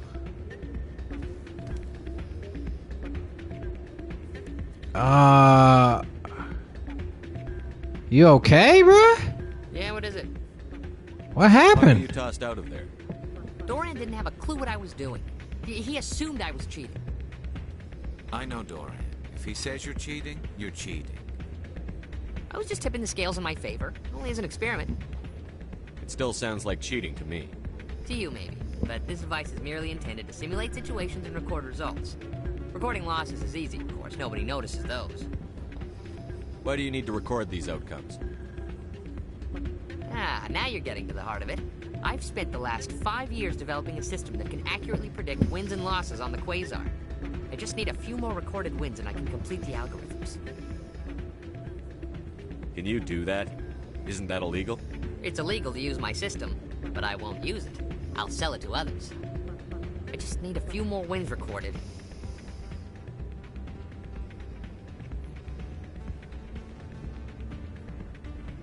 Does the device help me win? The device is set to emit a frequency that will slightly increase your odds. Nothing like my system eventually will, but enough to allow you to record your wins more quickly. What's in this for me? Keep your winnings. That should be payment enough, I think. I think I'll take my chances the old-fashioned way. Suit yourself. Well, I have some calculations to do. Goodbye. Okay. Interesting. Hey, any luck with Jenna? She wouldn't discuss it with me, but I think I might have a lead. That's great. Sorry about Jenna. She's always been like that. She won't learn until it's too late. Rita, I've got an order for you. Oh, I gotta go. Thanks again for looking into this.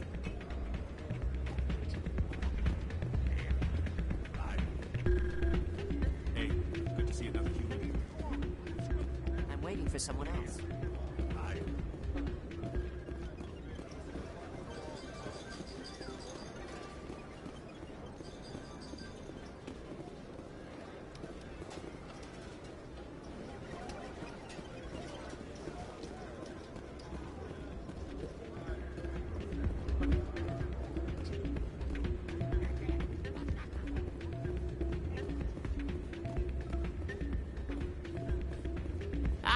Change your mind? You gonna help me record those wins? I think I'll take my chances the old-fashioned way. Suit yourself. Well, I have some calculations to do. Goodbye.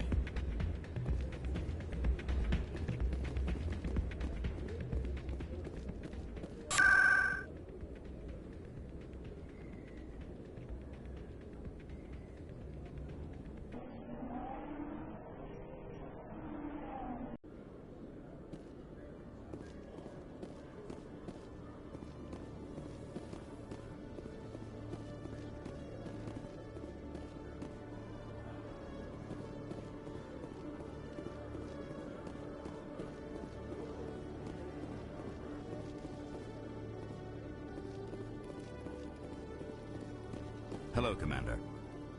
I think I'll be going. Sure thing, Commander. You have a good day now.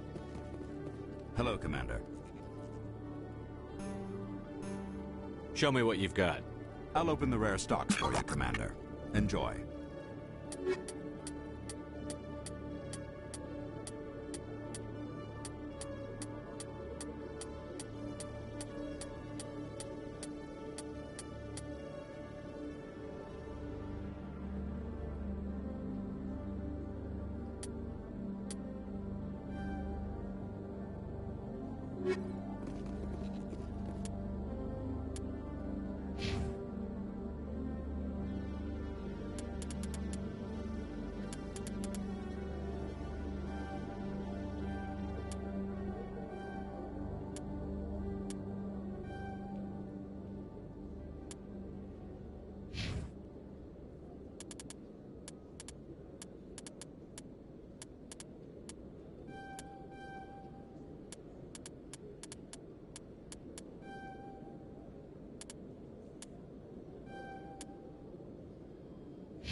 In the early 2160s, the Alliance began aggressive colonization of worlds in the Skyllian Verge, much to the dismay of the Batarians, who had been developing the region for several decades.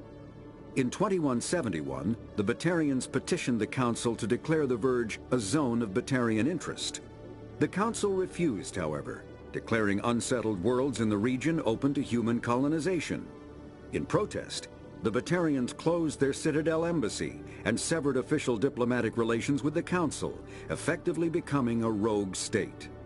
They instigated a proxy war in the Verge by funneling money and weapons to criminal organizations, urging them to strike at human colonies. Hostilities peaked with the Skyllian Blitz of 2176. an attack on the human capital of Elysium by Batarian-funded pirates and slavers. In 2178, the Alliance retaliated with a crushing assault on the moon of Torfin, long used as a staging base by Batarian-backed criminals. In the aftermath, the Batarians retreated into their own systems and are now rarely seen in Citadel space. Listen, the politics in this is wild, bruh. Pharos is... There are between 200 and 400 billion stars in the galaxy, and less than 1% of them have ever been visited or had their systems properly surveyed. Humanity's early expansion into the Attican Traverse was haphazard, a desperate race to claim habitable planets where populations can be economically settled. Ignored in the wake of this land grab were thousands of less hospitable worlds, each potentially rich with industrial resources. The wealth of entire solar systems lies untapped, waiting for corporate survey teams or independent pioneers to discover and exploit them. However, this is not an easy task. In addition to the environmental hazards, the fact that uncharted worlds are largely ignored makes them popular bases for criminals, revolutionaries, cults, and others who wish to remain unnoticed by galactic society.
Oh, let's go.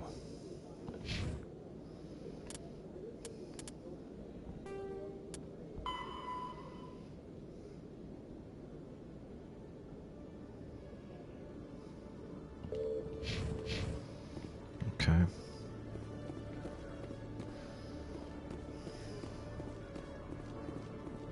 In remembrance of Eden Prime, we present another Profile in Courage with serviceman Nirali Bhatia.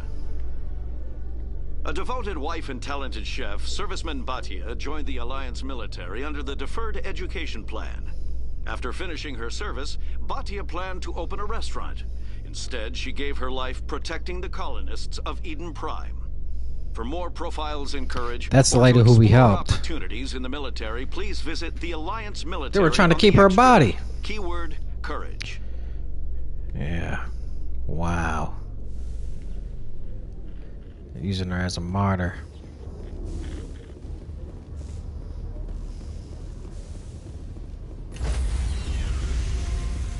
Okay. New ship. Stand by. This is us, boys. Decontamination in progress. I heard what happened to Captain Anderson. Survives 100 battles and then gets taken down by backroom politics. Just watch your back, Commander. Things go bad on this mission, you're next on their chopping block. Saren's out there somewhere, and we're gonna find him. Everyone on this ship's behind you, Commander. 100%. Intercom's open. If you got anything you want to say to the crew, now's the time.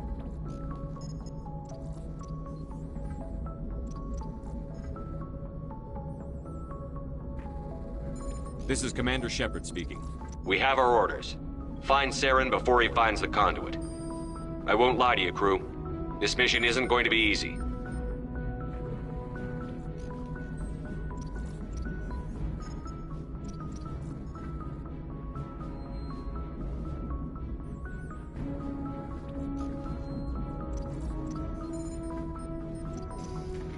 what should I say? Nobody's going to help us. Humanity must do its part.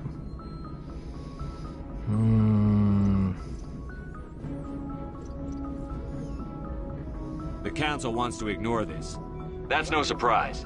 They never helped us in the past. No reason they'd start now. But we don't need their help. We can do this on our own.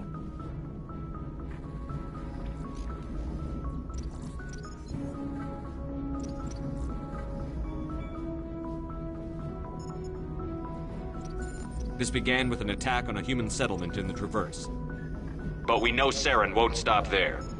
His Geth armies aren't going to stay on the far fringes of Citadel space.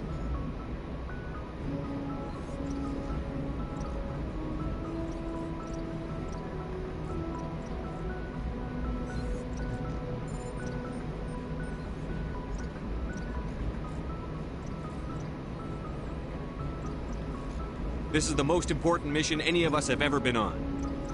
The fate of an entire galaxy is at stake. We will stop Saren, no matter what the cost. Well said, Commander. Captain will be proud.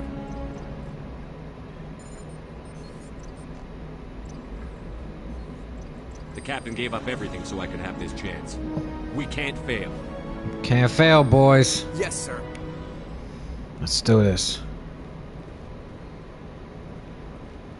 Okay, everybody's working hard. Everybody's looking good. All right.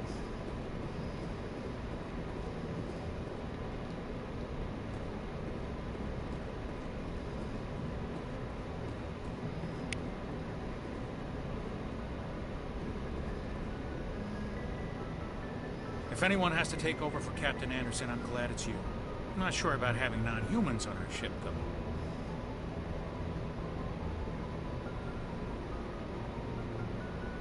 We're all on the same team here, Presley.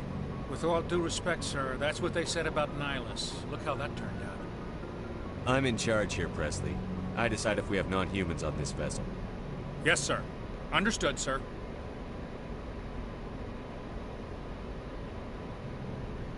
How did you end up assigned to the Normandy? I signed up with the Alliance as a navigator right out of school, following in my grandfather's footsteps, I guess. My first posting was on the Agincourt. We were at Elysium during the Skillian Blitz. A massive fleet of alien raiders hit the colony, trying to wipe it out. They had the numbers, but their ships were no match for an Alliance frigate. It was a slaughter. We couldn't even keep track of how many ships they lost.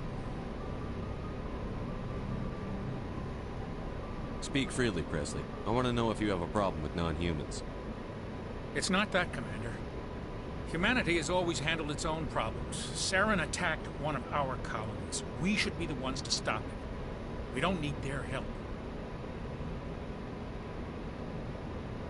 This is bigger than humanity. Saren's a threat to every species in the galaxy, and I'll welcome anyone who wants to help me bring him down. I guess so. Maybe I'm just stuck in the old ways of thinking. But don't worry, Commander. This won't be a problem. Carry on, Presley. Yes, sir. Got a little friction.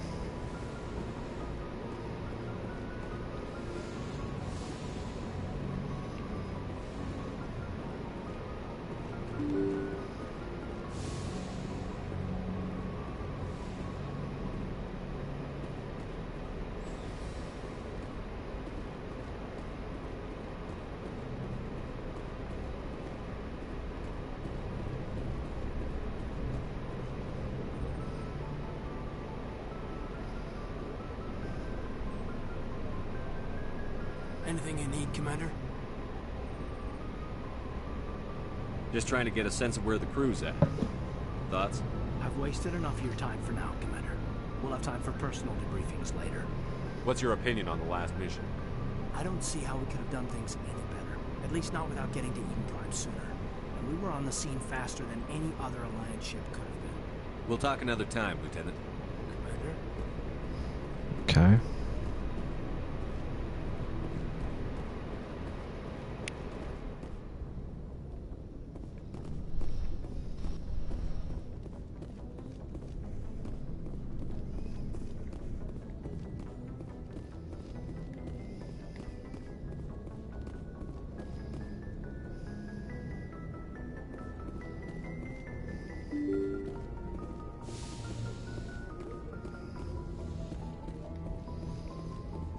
guess we can get started.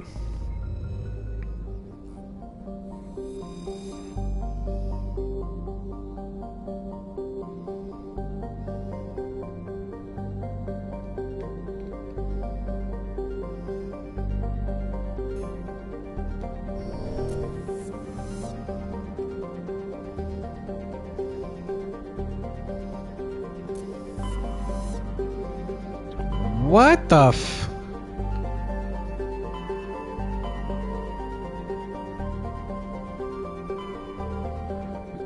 About the... Oh, okay. What the heck? Bro, I'm about to say.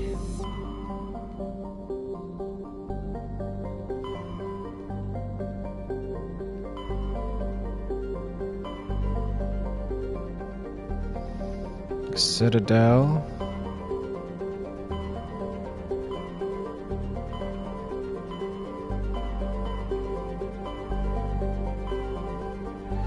Okay, we're gonna go here.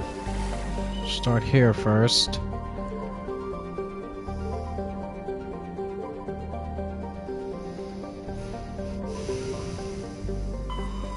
Yeah, give me 1 second. I'm gonna go use the bathroom real quick. I'll be right back.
Alright, we're back.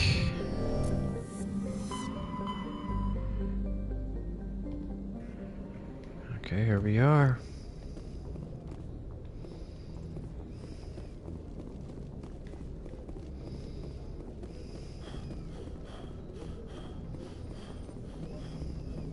Commander, something you need? How's the Normandy performing? Is she everything they said she'd be? She's the best ship in the fleet, if you've got a pilot who knows how to handle her. Balance isn't what you'd expect. Takes a while to get used to that oversized drive core we got stuffed in the back, and her power can sneak up on you if you're not careful. The Normandy's probably too much ship for your average Alliance pilot, Commander. Lucky for you, I'm anything but average. I like to know my crew. Mind if I ask you a few questions? I can see where this is going. You did a background check on me, didn't you? Well, I'll tell you the same thing I told the captain. You want me as your pilot. I'm not good. I'm not even great. I am the best damn helmsman in the Alliance fleet. Top of my class in flight school, I earned that. All those commendations in my file, I earned every single one. Those weren't given to me as charity for my disease. Okay, take it easy, Joker. What are you talking about? Are you sick? You mean you didn't know? Oh, crap. Okay, I've got Vrolik syndrome, brittle bone disease. The bones in my legs never develop properly. They're basically hollow, too much force and they'll shatter.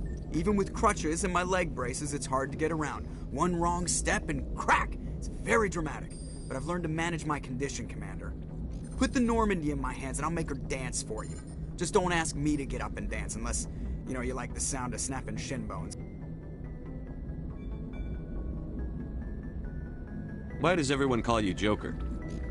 It's a lot shorter than saying Alliance Flight Lieutenant Jeff Moreau. Plus, I love to make little children laugh.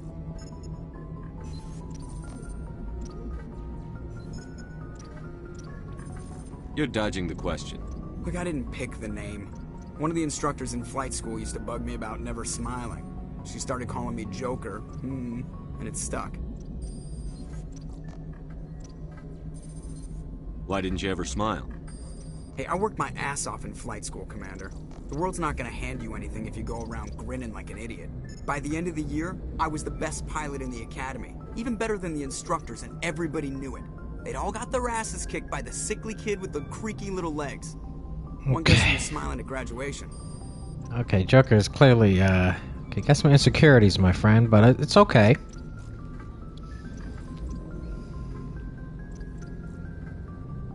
How'd you end up joining the Alliance? Look, if you're looking for an inspirational tale of the crippled kid overcoming impossible odds, you're gonna be disappointed.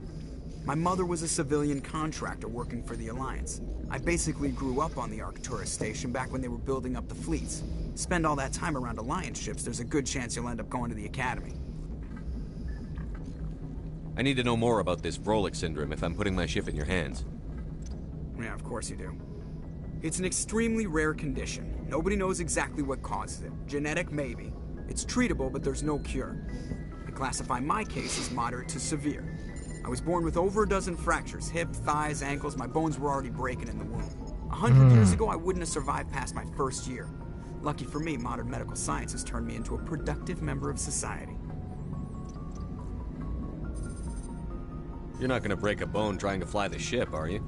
I don't fly with my feet, Commander, so I'm fine as long as I'm in this chair. I gotta be real careful when I get up to take a piss, though. I can do my job as well as anyone on the ship. Better, actually. So don't worry about it. I'm not trying to make you uncomfortable. Let's talk about something else. Whatever you want, Commander.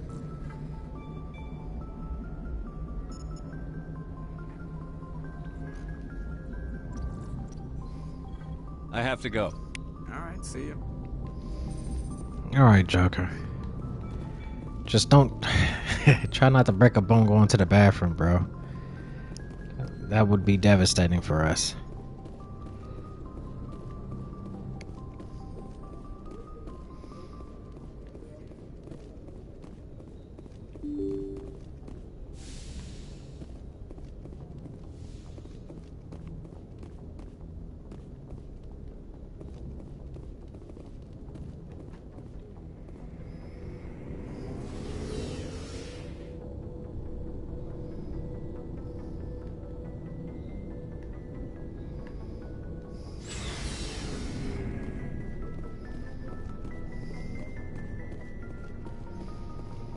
Go, Ashley.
I like the look of the Onyx, but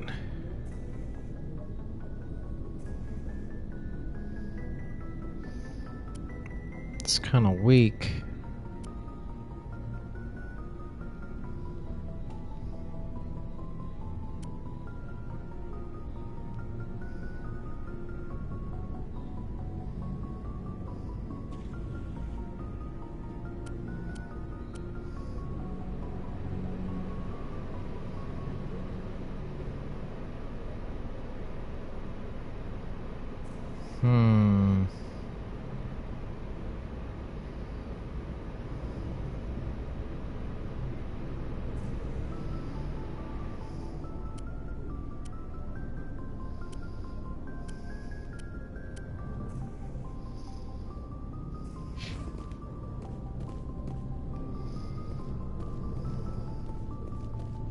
Thanks for bringing me on board, Commander. I knew working with the Spectre would be better than life at CSEC. Have you worked with a Spectre before? Well, no, but I know what they're like. Spectres make their own rules. You're free to handle things your way. At CSEC, you're buried by rules. The damn bureaucrats are always on your back. Being a Spectre does have its advantages. Exactly my point. If I'm trying to take down a suspect, it shouldn't matter how I do it, as long as I do it. But CSEC wants it done their way. Protocol and procedure come first. That's why I left. So you just quit because you didn't like the way they do things? There's more to it than that. It didn't start out bad, but as I rose in ranks, I got saddled with more and more red tape. CSEC's handling of Saren was typical. I just couldn't take it anymore. I hate leaving.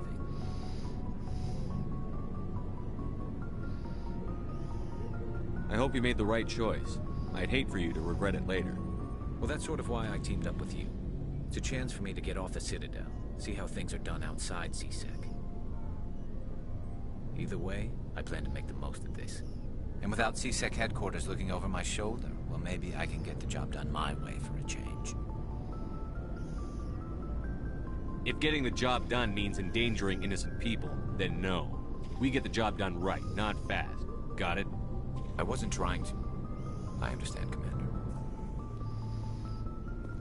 Yeah, as long as we have that understanding, bruh. Hey, Commander. Looking for some extra supplies before you head out? What have you got? Whatever you want. Armor, weapons, mods. It's not standard Alliance issue, but that's not necessarily a bad thing. Well, as long as you don't mind paying for it. Why should I pay you for my weapons and armor? My stuff doesn't come from the Alliance. I have to purchase it myself, and it's not cheap. Hell, the licenses alone have set me back more than I'd like. But no licenses, no goods. Without the goods, I'm out of a job. What are licenses? Why do you need them? Manufacturers sell licenses. Each license allows me to buy and sell a certain brand of products. I already have several basic ones, but you'll need to buy more if you want me to bring in different brands. Many of the best licenses are hard to get, but they're well worth the cost if you can find them. What do the different manufacturers offer? There are too many for me to keep track of, but each license will explain what it's good for. How often will you get new items? Well, that depends on how many licenses you've purchased. But I'll rotate items on a regular basis regardless. And anytime we land someplace with a big enough port, I'll buy, sell, and trade whatever I can. Check back often. I need to move items quickly, so only the most basic items will be stocked consistently. Let's see what you've got. You bet, Commander. Well, that should be overpriced, bro. Look at this.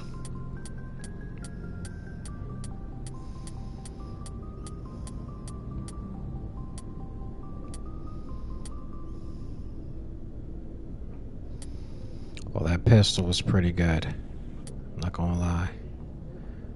Assault rifle. Okay, it's not too bad. Not too bad. It's not too bad. Alright, well, we might have to come back and holler at you. Nice ship you've got, Shepard. What can I do for you?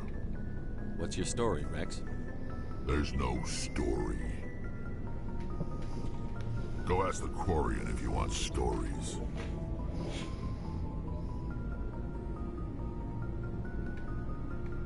You Krogan live for centuries. Don't tell me you haven't had a few interesting adventures.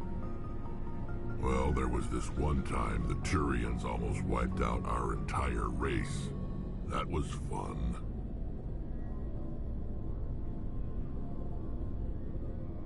I heard about that. You know, they almost did the same to us. It's not the same. It seems pretty much the same to me. So your people were infected with a genetic mutation? An infection that makes only a few in 1,000 children survive birth? And I suppose it's destroying your entire species? I suppose it isn't all the same. I don't expect you to understand, but don't compare humanity's fate with the Krogan.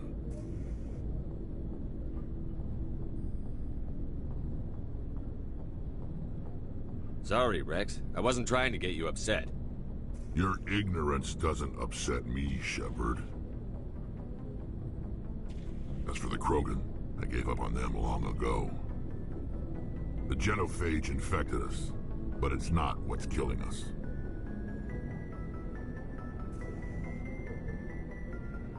What can you tell me about the genophage? Ask the Solarians if you want details. They made it. All I know, it makes breeding nearly impossible. Thousands die in stillbirth, and most never get that far. Every Krogan is infected, every one. And no one's rushing to find a cure. Why don't the Krogan try to find a cure? When was the last time you saw a Krogan scientist? You ask a Krogan, would he rather find a cure for the genophage or fight for credits? He'll choose fighting every time. It's just who we are, Shepard. I can't change that. Nobody can.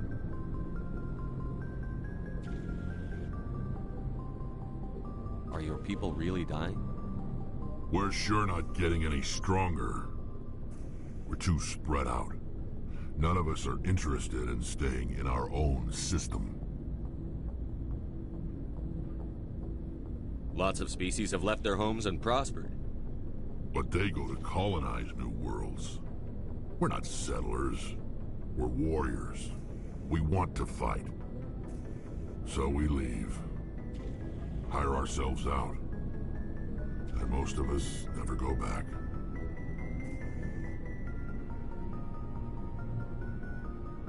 So long, Rex. Shepard.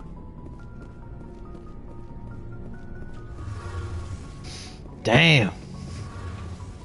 Where's old girl at? Oh. Hey, Commander, you know that Quarian, Tali? She's been spending all her time down here asking me about our engines.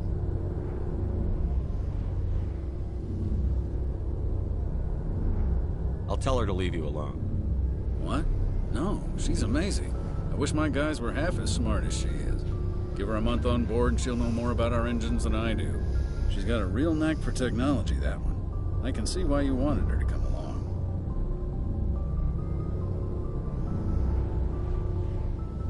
I figured she'd be a real asset to the team. You got an eye for talent, Commander, but I'm guessing that's not why you came down here.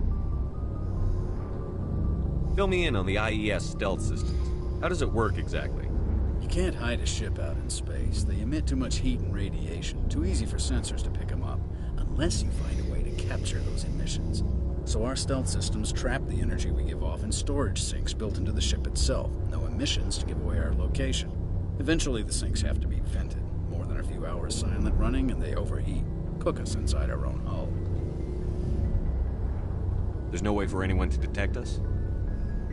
A visual scan can still pick us up. Anyone looking out a window can see us plain as day. But you have to be pretty close to get an actual visual out in space. Most vessels rely on scanners. As long as the stealth systems are engaged, they can't see us. Not unless we accelerate to FTL speeds. Why doesn't it work with faster-than-light travel? Cranking up the FTL blue shifts our emissions, pushes them into frequencies too high to capture in the sinks. As soon as we make the jump, it's like setting off a flare. Sensors can pick up our location whenever we enter or exit FTL flight, but for short-range missions, our stealth systems are amazing, and we've got the only one. I want to know more about the Normandy. She's the best ship I've ever served on, probably the fastest vessel ever designed. And she's the only one using the new Tantalus drive core. What's so special about the Tantalus drive core? Proportionally, it's about twice the size of any other vessel. Not only are we faster, we can run at FTL speeds longer before we have to discharge the core. Where else have you served, Adams? If you name a class of Alliance ship, I've probably served on it. Everything from dreadnoughts and carriers right down to frigates like the Normandy. My last assignment was on the Tokyo, only a cruiser, but she was a good ship. Couldn't hold a candle to the Normandy, though. Carry on, Adams. Aye, aye.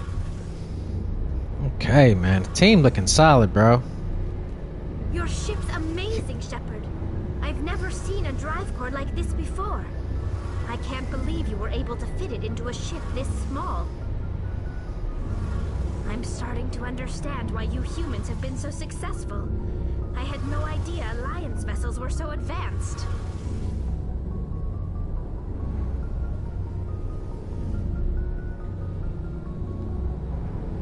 The Normandy's a prototype. Cutting-edge technology. A month ago, I was patching a makeshift fuel line into a converted tug ship in the flotilla. Now, I'm sitting on board one of the most advanced vessels in Citadel space. I have to thank you again for bringing me along. Traveling on a vessel like this is a dream come true for me. I had no idea you found ship technology so interesting. It comes with being a Quarian. The migrant fleet is the key to the survival of my people. Ships are our most valuable resource. But we don't have anything like this. We make do with cast-offs and second-hand equipment. We just try to keep them running for as long as we can. Some of the fleet's larger vessels date all the way back to our original flight from the Geth. I can't believe your fleet's still using ships that are 3 centuries old. They're constantly being repaired, modified, and refitted. They aren't pretty, but they work. Mostly. We've tried to make ourselves as independent as possible on the flotilla, grow our own food, mine, and process our own fuel. But some things we just can't make on our own. A patch to maintain the hull integrity requires raw materials we just don't have. That's why our pilgrimages are so important. Tell me about your people. Our lives aren't easy. Resources are scarce, and we are constantly on the move. Everything we do must in some way contribute to the continuation of the migrant fleet. There are 17 million Quarians in the flotilla, and each of us relies on the others for survival. The bonds among my people are strong. Unfortunately, we have had to surrender many of the freedoms and civil liberties other species take for granted. What kind of freedoms? Well, it's illegal for parents to have more than one child. If our population grows too much, it would strain our resources to their breaking point. Of course, we also can't allow our numbers to become too few. If our population is in decline, the rule against single births is temporarily repealed. In extreme cases of population decline, incentives are even offered to encourage multiple births, though the Conclave hasn't had to take such measures in nearly a century. That's your government. The Conclave is our civilian branch of government. Each ship can elect a representative to serve on the Conclave and make decisions that affect the fleet as a whole. On matters that affect an individual ship, however, the captain has the final say. It's a tradition that dates back to the early days, when the fleet was governed by martial law. Fortunately, most captains nowadays are smart enough to have an elected council from their crew to give them advice and guidance. So the ultimate power rests with elected officials. In practice, the Conclave and the respective council for each ship tend to set the rules that govern our daily lives. But in theory, we are still under military jurisdiction. The 5 top-ranking military officials in the fleet serve on the Admiralty Board. These 5 have the power to overrule any decision by the Conclave in case of emergency.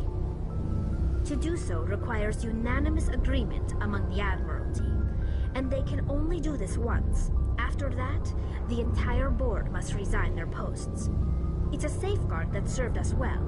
In nearly 3 centuries, the Admiralty Board has only overruled the Conclave 4 times.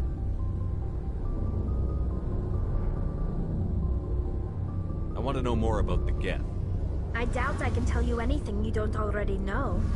It's been almost 3 centuries since they drove my people into exile. All I know is the story of their origins. What they were when we created them, and how they turned on us. Interesting. The Geth were originally created to serve as an automated manual labor force. Initially, their intelligence was as limited as any VI. Over time, we made small modifications to their programming to allow them to perform more varied and complex tasks, bringing them closer and closer to true AI status. How come the Council didn't step in and stop you? This wasn't true AI research. We may have been skirting the bounds of the law, but we never did anything that was actually illegal. The changes were so insignificant, so gradual, that we were able to control them. Or so we thought. But one thing we underestimated was the power of the neural network. A million Geth thinking simultaneously created an inherently unstable matrix. So, the Geth share brain power? Many of the Geth's logic systems were designed to work in concert with other nearby Geth. Basically, the more of them you have in the group, the smarter they are.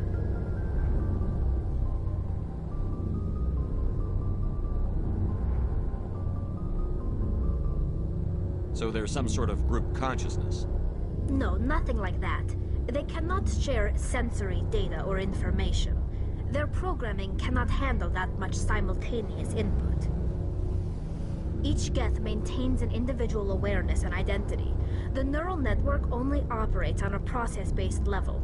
It's basically the synthetic equivalent of a subconscious.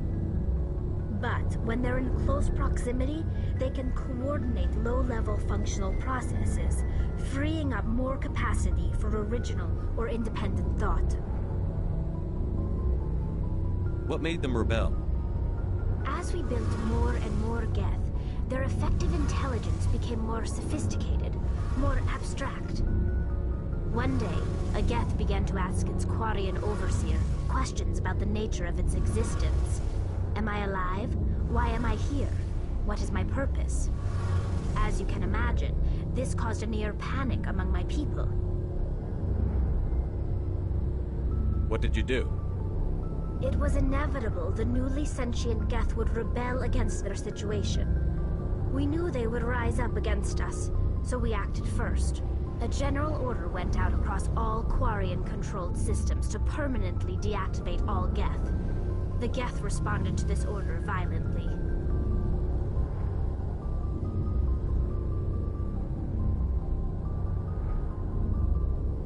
You didn't really think they'd just let you destroy them without a fight, did you? The hope was that most of the Geth would still be little more than machines, incapable of organized resistance. But they had progressed much further than anyone anticipated. The war was long and bloody. Millions upon millions of Quarians died at their hands. In the end, we were forced to flee our own homeworld. We feared the Geth would pursue us, but they never came beyond the Veil. Now we drift through space, exiled, searching for a way to reclaim what was once ours.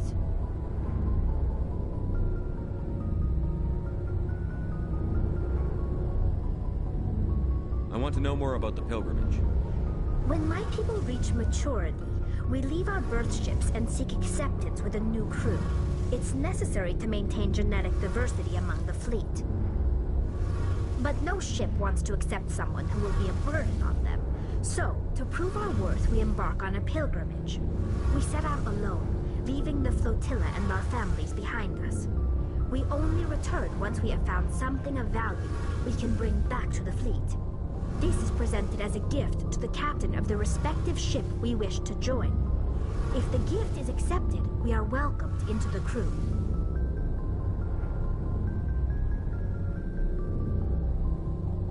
Can a captain choose to reject the gift? That doesn't happen often. Most captains are eager to increase the size of their crew. It increases their own standing in our society. Even when a gift is not particularly valuable, the captain usually accepts it out of a sense of tradition. However, there is a stigma to presenting a substandard gift. It's not the best way to make a good impression on a new community. Most pilgrims don't return until they find something worthwhile.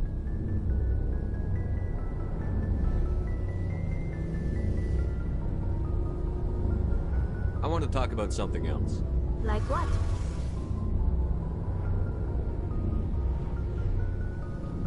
I should go.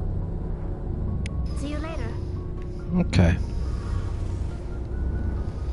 Gathering a little bit more information, bit by bit. Something I can do for you, Commander. Carry on, Adams.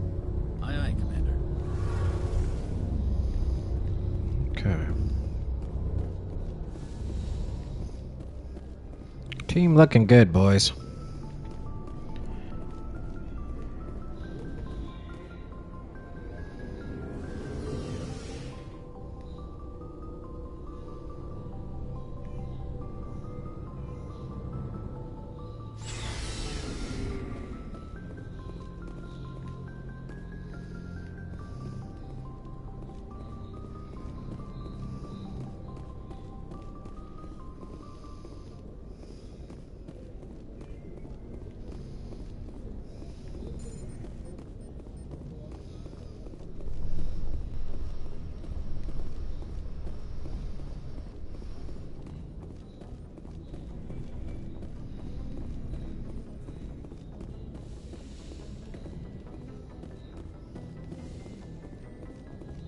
Yes, Commander? Is there something you need? How well do you know the Lieutenant? I'd never worked with him before this mission. But he has an impressive service record. Over a dozen special commendations. Tends to keep to himself, though. Maybe because of the headaches. It's not easy being an L2. What does that have to do with it? Well, most biotics now use the L3 implants. Lieutenant Alenko was wired with the old L2 configuration. Sometimes there are complications. What kind of complications? Severe mental disabilities, insanity, crippling physical pain. There's a long list of horrific side effects. Caden's lucky. He just gets migraines. How well do you know the Lieutenant? I'd never worked with him before this mission. Tends to keep to himself, though. Maybe because of the headaches. It's not easy being an L2. How did you end up serving on an Alliance ship? But humanity needs the Alliance. Goodbye, Commander.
Okay, how the hell did we get out the ship? Yes, Commander? Carry on, Presley. Yes, sir.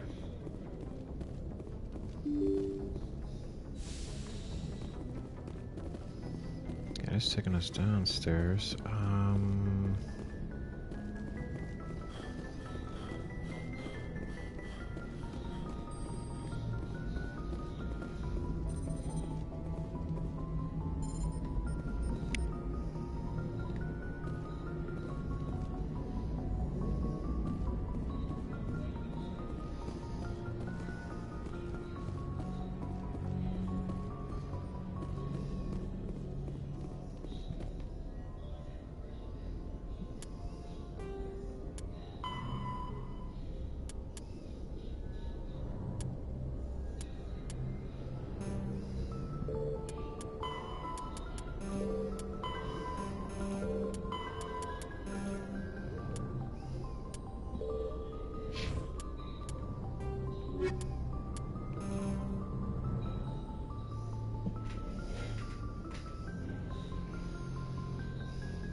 here we go.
Okay, where the hell is the exit, bro? Jeez.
Okay, we got one more to go.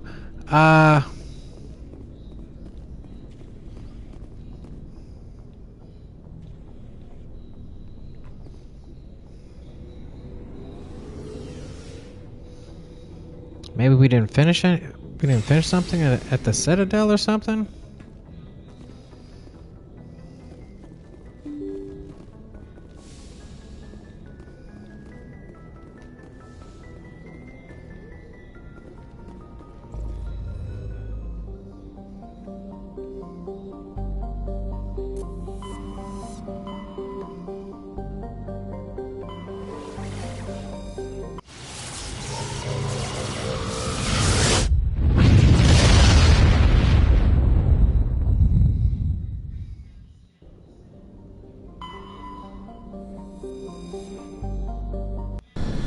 Okay.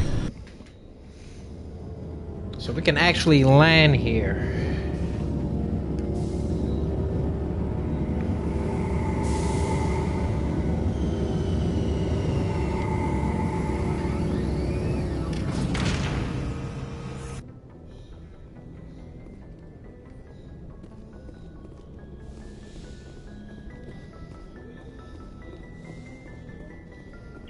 Question is, how the heck do I exit?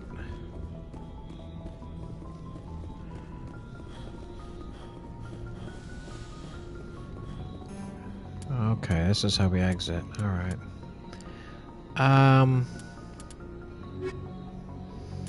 Go with that girl.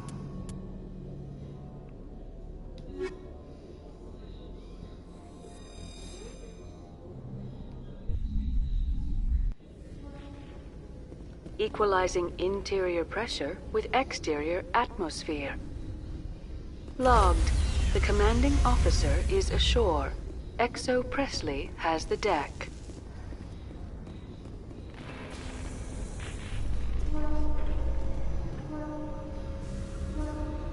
C-Sec seems more of a military operation than a police force. In entertainment news, Francis Kitt has announced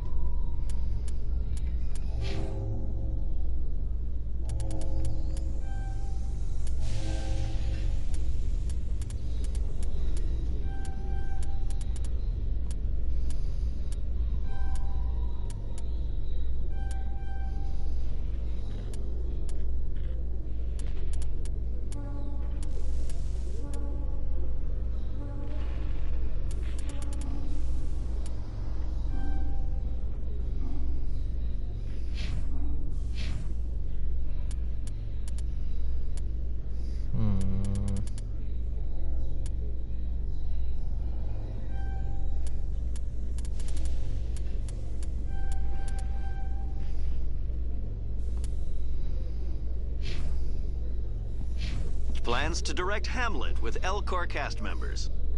The production will open dramatic theater to the Elcor.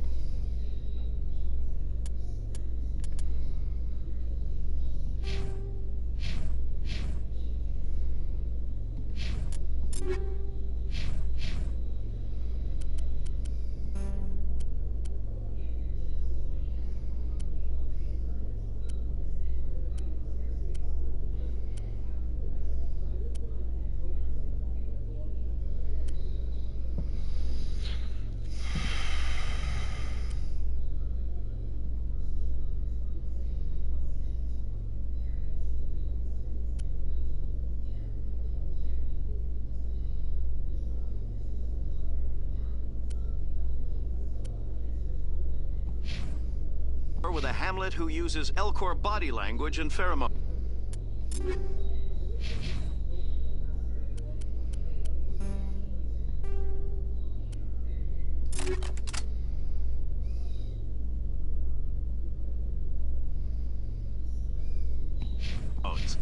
Kitt claims that he's also excited by giving a human audience the chance to judge Hamlet by his deeds and not his emotions. Oh, this is so uncomfortable, bruh. Having your boy around, man, like he's a good guy, but it's like, bruh. All right, let's look at what we gotta do here. Journey,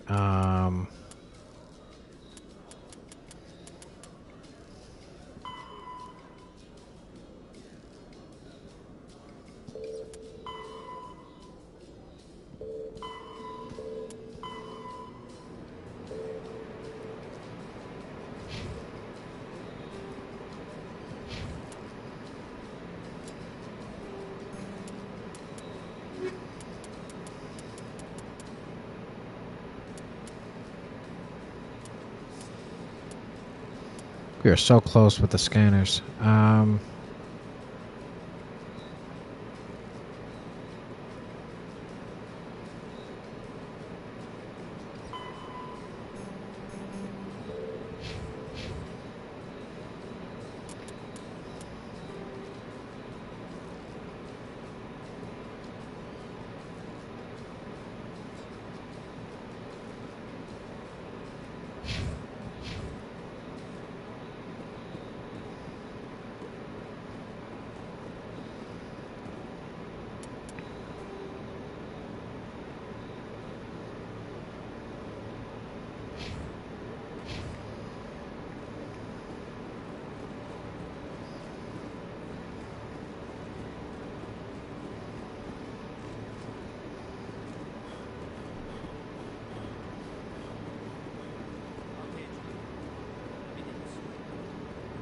Detective Chung, coming. No offense, Commander, but what the hell were you thinking?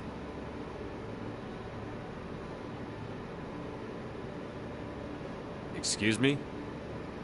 You could have blown Jenna's cover. We were there to help her. I gathered that. It might seem cold letting her take all the risk, but we're keeping a close eye on her.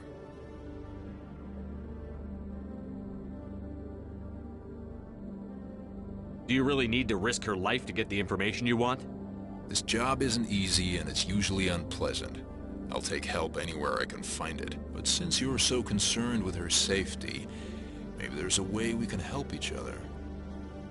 You C-Sec grunts are always trying to play the angles. It's part of the job. Now are you gonna help me or not? Bro, who the heck you think you talking to, bruh? I'll help you, but I need some details. I'm trying to track down an illegal arms producer. I just need some of their product. Thanks to Jenna's intel, I've learned there's a seller here on the Citadel. Meet our man named Jax. Pick up the mods and bring them back here. That'll give me everything I need.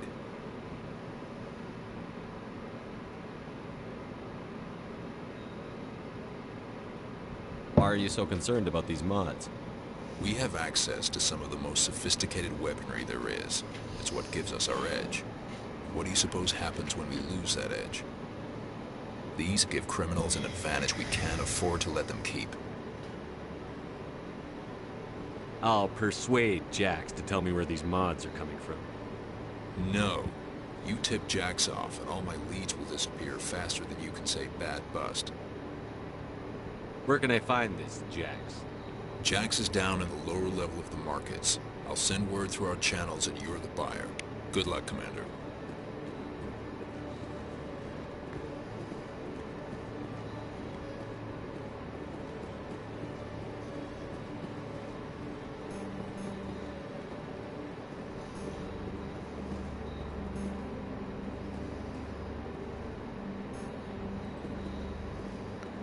Decryption skills too low. Okay. Hey there! Oh, you're not C-Sec, are you? Did you want something? What were you trying to explain to the officer before? My colleague is trying to kill me, and I thought we were friends. How do you know he wants you dead? He's changed. He won't talk to me at work anymore, and he started following me. Yesterday, he followed me all the way home, just waiting for a chance. I don't care what anyone thinks. He wants me gone. I know it. Is there something I can do? Talk to your friend, maybe? Would you? That's all I want. Someone to talk to him. Tell him to leave me alone. He thinks he can just push me around, but you'll show him, won't you? Just tell me where he is and I'll go find him. Oh, right. Well, he wanted to meet with me down in the wards near the markets. He said he just wanted to talk, but I know better. His name's Shorban. He's a Salarian. You shouldn't have any trouble. He's just a scientist. Shorban. That's the guy who asked us to scan the Keepers. The Keepers? Well, even more reason to go after him. That's against regulations. I better look into this right away. Find out what he's up to. Anything's possible with Shorban these days. Well, good luck. This dude seems a little shady. I don't know. Hello, Commander.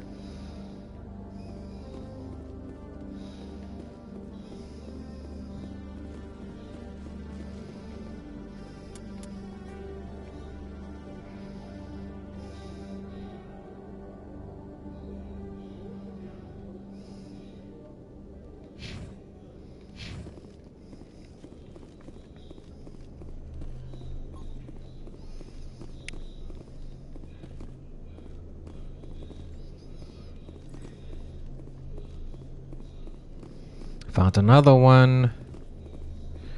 Okay, we're getting close. We're getting close to getting all of them.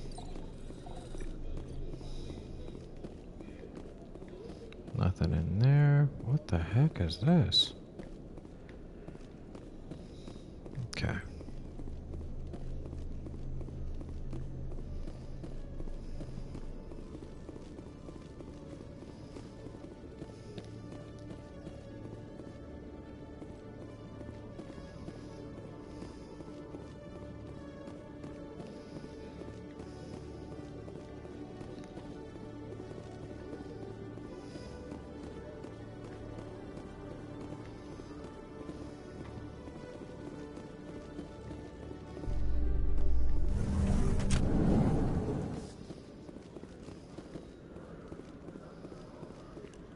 Okay, there we go. That's what we're looking for right here. Going to the markets.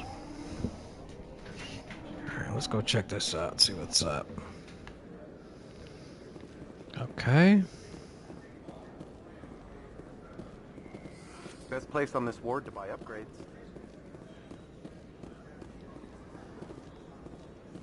Okay, we gotta go further down.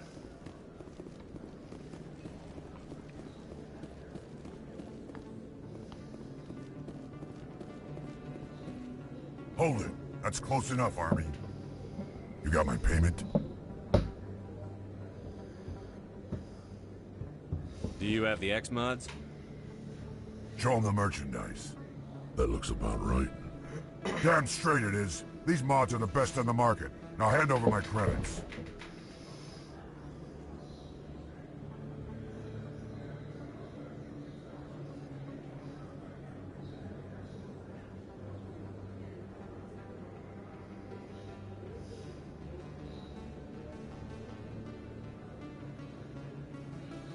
Here you go.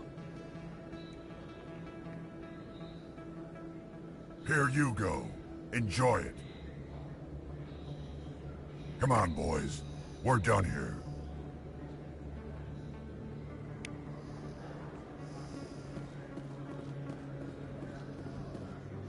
Commander, I wasn't expecting to see you again. Is there something you want? You can start by telling me the truth, Shorban. I'm not sure what you're referring to. My experiments are... Quit stalling. Your friend, Jalid, told us about you. You spoke with Jalid? Then you know about the data?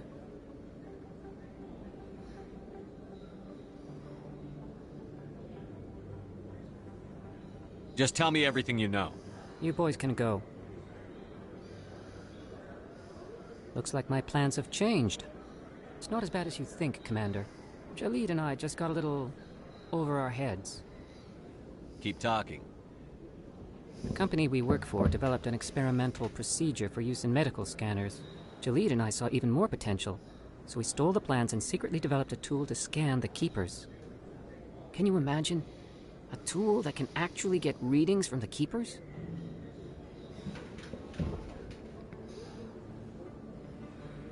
What's so special about that? The Keepers are almost impossible to scan, and you can't capture them or get samples. They just self-destruct. After centuries here, we still don't know anything about them. Don't you see? We were the first to scan them, ever. You've seen it yourself, Commander. You know we can do it.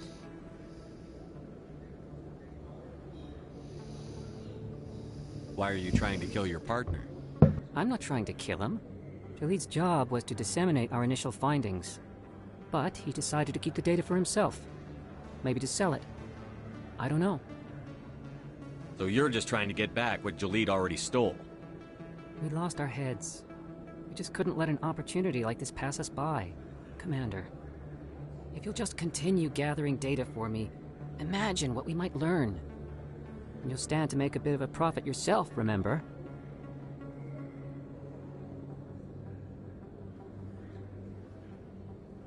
I suppose a little scanning here and there won't hurt anyone?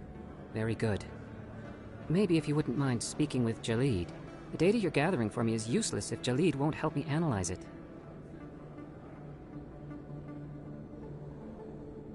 If I have time, I'll talk to him. Thank you. And happy scanning, Commander.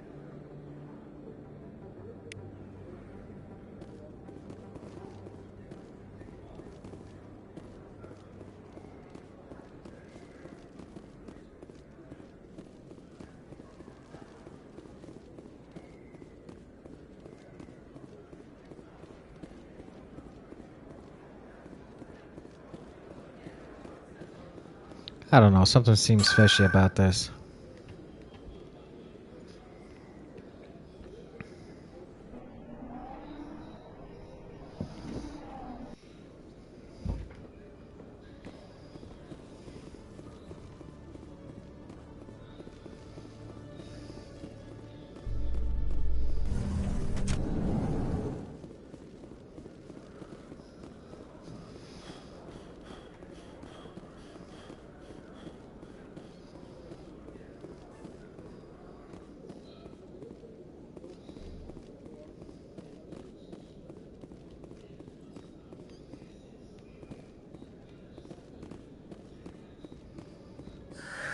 Hello again. Did you have any luck finding Shorben? I found out you've been lying to me, Jalid. Lying? Why would I lie to you? What about the Keeper data? He told you? I didn't mean for any of this to happen. I was afraid Shorben would kill me to get the data, so well, I was hoping you'd take care of him.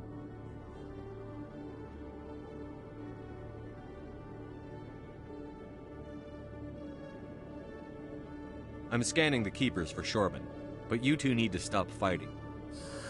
You're helping us? But, well, if you say so. Well, if Shorben can forgive and forget, then so can I. I appreciate the help, Commander. I better go get that data analyzed.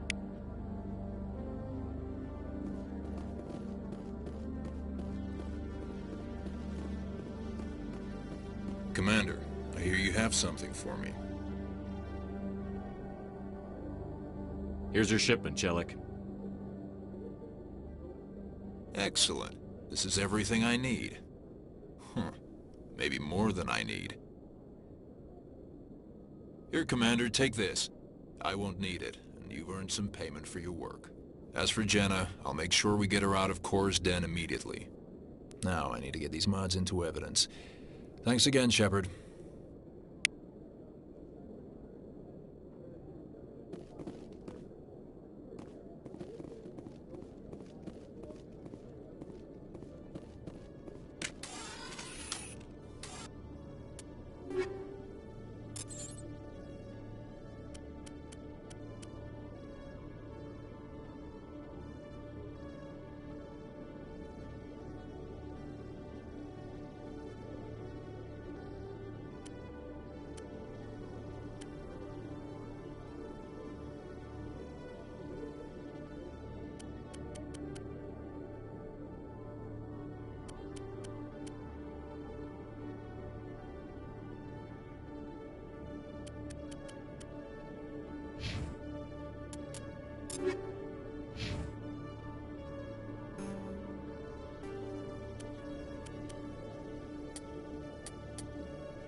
Hello, Commander.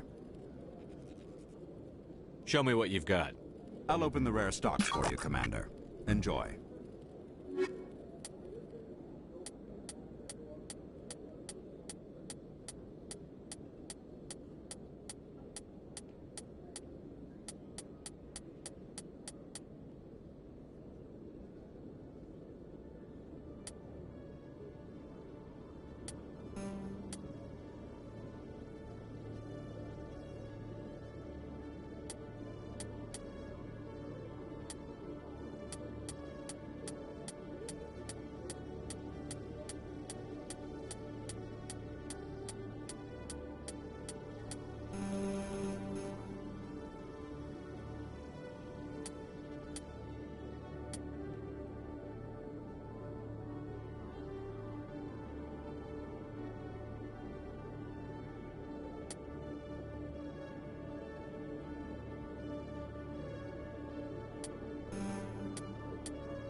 Celebrations are being planned for the anniversary of the end of the Rachni Wars. Many Council worlds, particularly Asari and Solarian colonies, will hold victory parades to commemorate the defeat of the invading Rachni. In a rare admission of debt, several Asari colonies have invited Krogans to be honored for the victories the uplifted Krogans made possible.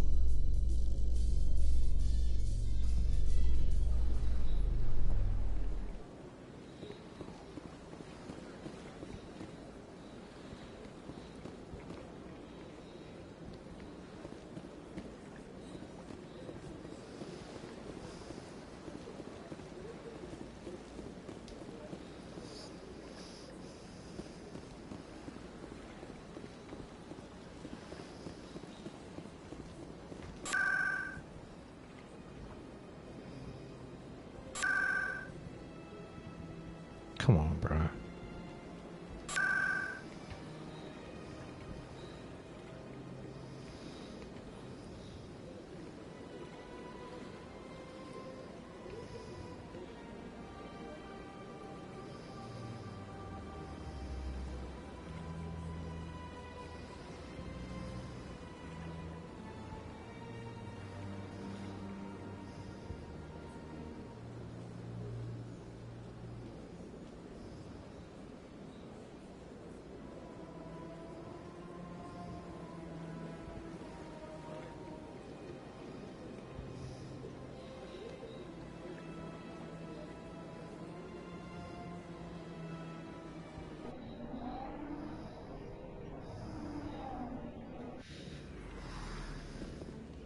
Okay, here we are.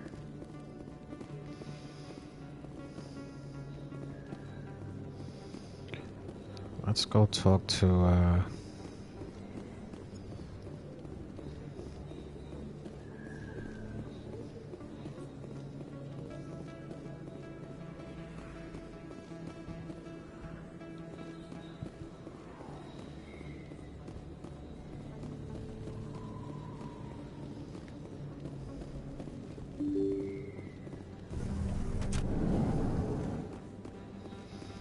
It's interesting. I don't know if we're missing a character, because we done got every character here. So, like our entire crew came from this planet, or from the Citadel. Hello there. Welcome to Moorland's famous shop. You want many good supplies, yes? Goodbye.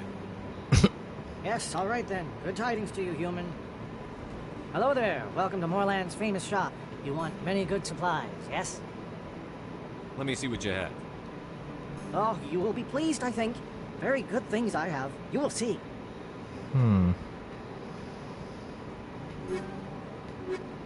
No, Hello there. you Welcome son to of a... Moorland's famous shop. You want many good supplies, yes? Let me see what you have. Oh, you will be pleased, I think. Very...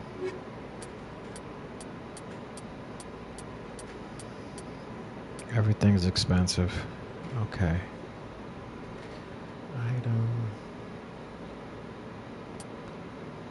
It's a good item. That's a good item. This is a pistol. Aha. Striker 2. Can I compare it?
Where the hell is that, one place at?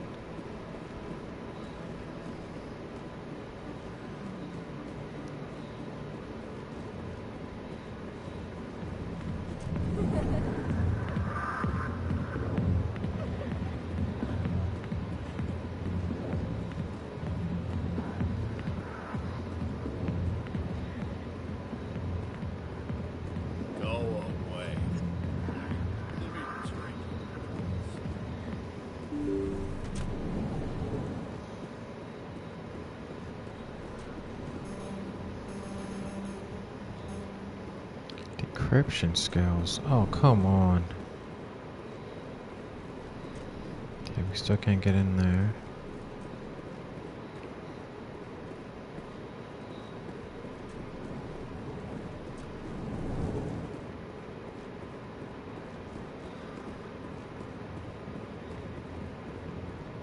Fist had a good thing.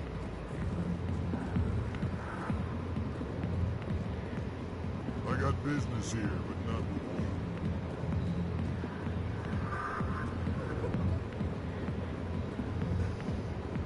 you. Okay, she's not in there.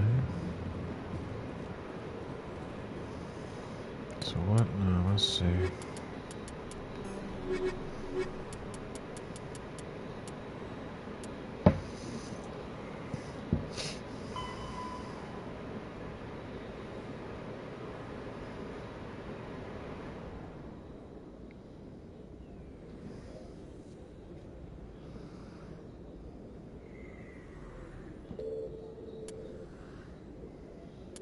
We're missing one more.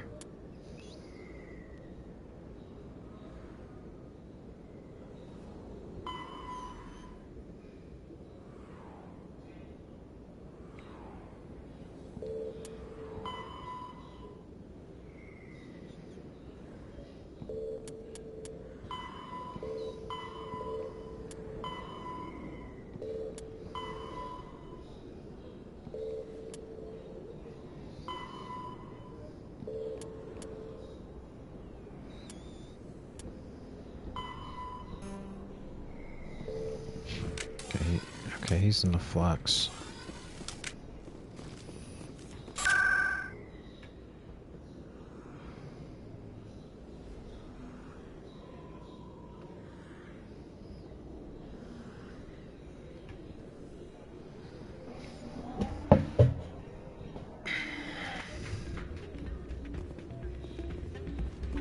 Ah, change your mind? You gonna help me record those wins? Can you do that? Isn't that illegal? It's illegal to use my system, but I won't use it. I'll sell it to others. I just need a few more wins recorded.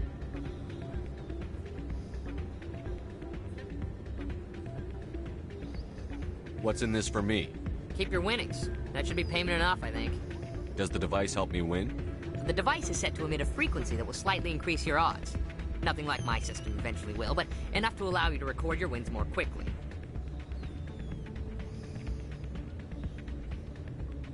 Why don't you just sell the device then? What? No. This device is archaic. It uses brute force to achieve its goal. Besides, you saw how easily... My system, when it's complete, will be far more efficient and completely undetectable. I'll help you out. I suppose I could let you try it. Here you go. When you've recorded enough wins, it'll let you know. Of course, if you get caught with the device, well, you saw what happened to me. Well, off you go. That data won't collect itself. Still can't believe that could happen out in the open like that. Hey, Jenna came back looking for work. Thanks for getting her out of Cora's den. I was glad to help out. Yeah, everyone seems real happy to have her back. You don't sound that happy about it. I'm glad she's out of the den. I'd just forgotten what it was like to have her around. I haven't had a decent tip since she got back. Aww. Commander, thanks again for all your help. Where is Jenna? Look at Jenna. Hey there, welcome to Flex. I'll be right over.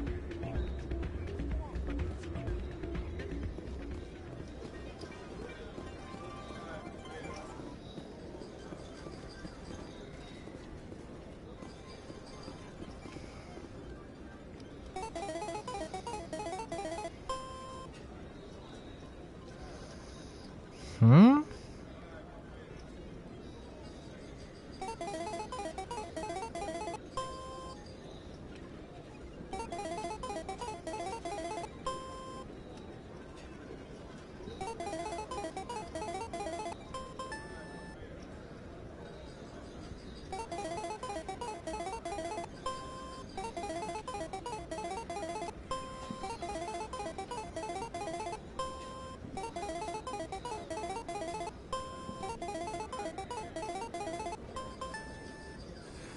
Don't often see someone getting as lucky as you.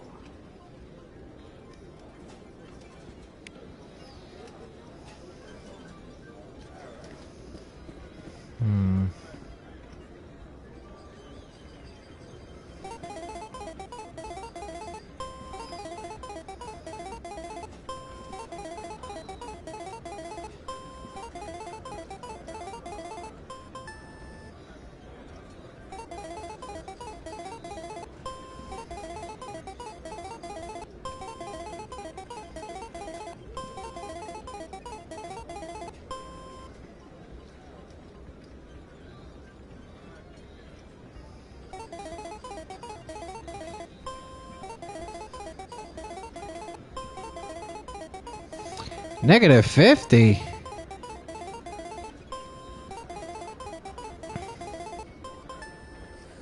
Your luck seems unnatural, human.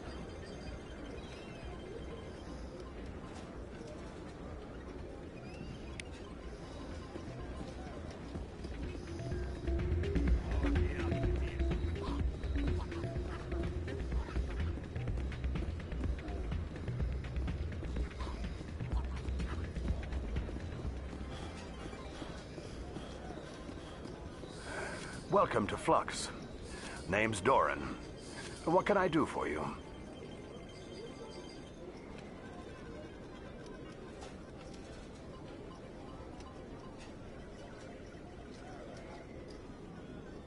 Are you the owner?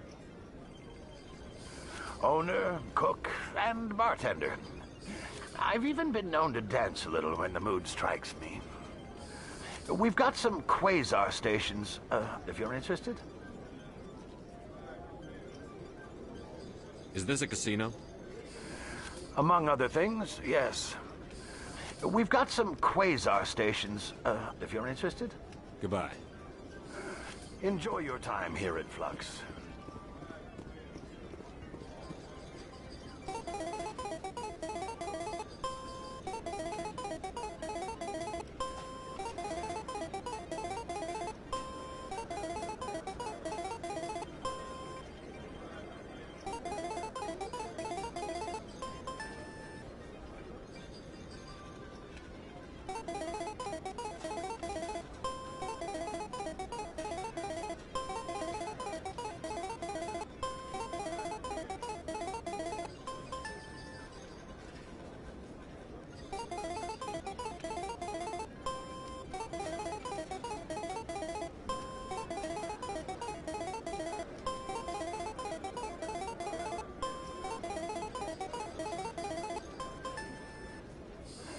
I need to speak with you a moment. You've got the same device Shells had earlier. Did he give it to you, or did you take it from him? Never mind. It doesn't matter how you got it. But I can't let you keep it.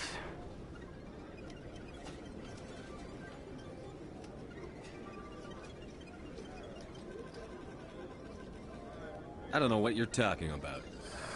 Don't make a scene, Commander.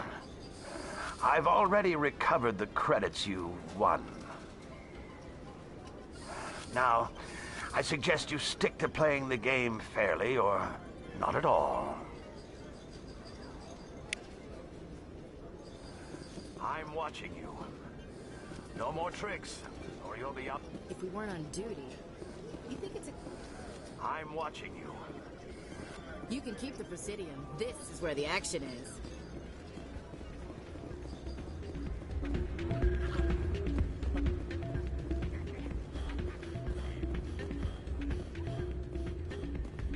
So, did you record 5 wins with the device yet?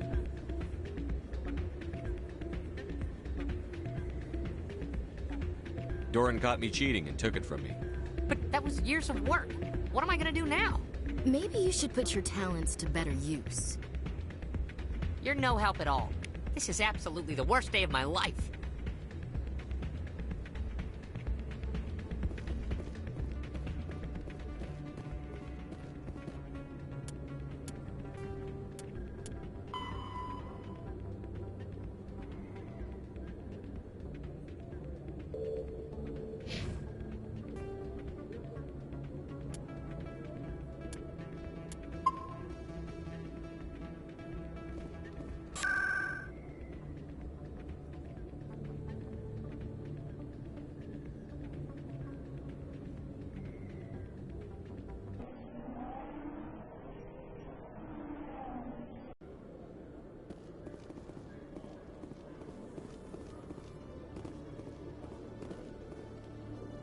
In a further development in the Eden Prime investigation, the Council has reportedly revoked the Spectre status of one of its operatives.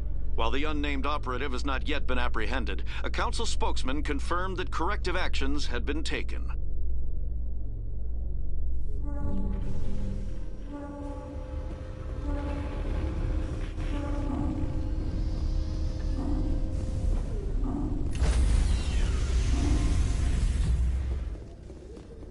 Stand by, shore party.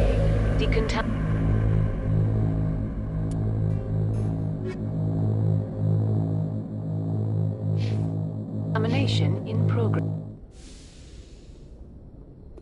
Logged. The commanding officer is aboard. XO Presley stands relieved.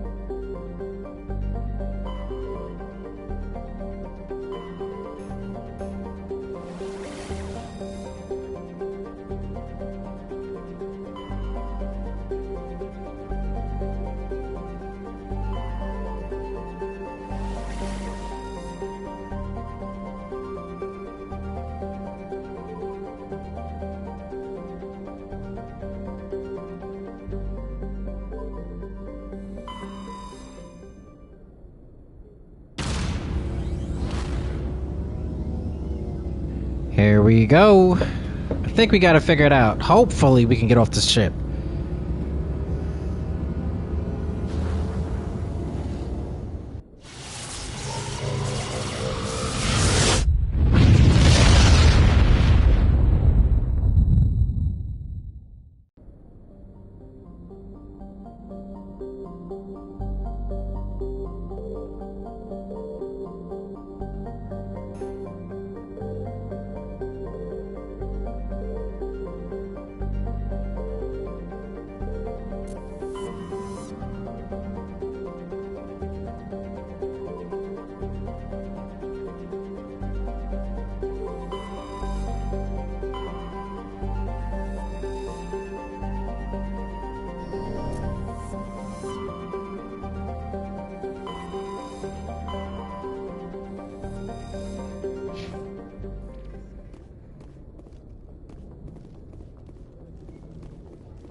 Give me 1 sec. I'm gonna use the bathroom real quick.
Alright, y'all. My bad. Been playing this for 5 hours, dude. And I don't even feel like we're even close towards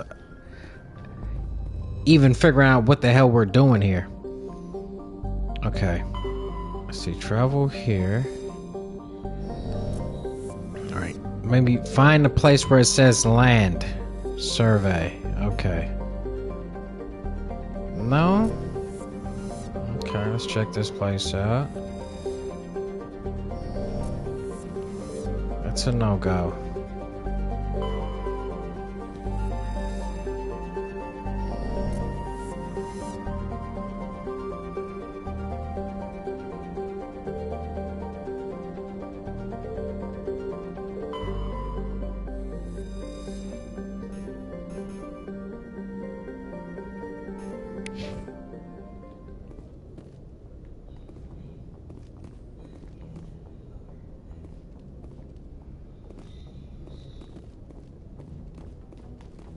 Yes, Commander?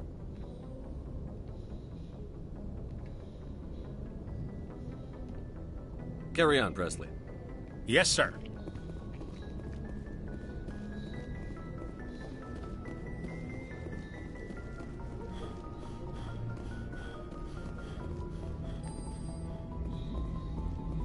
Commander, something you need? I have to go. All right, see you.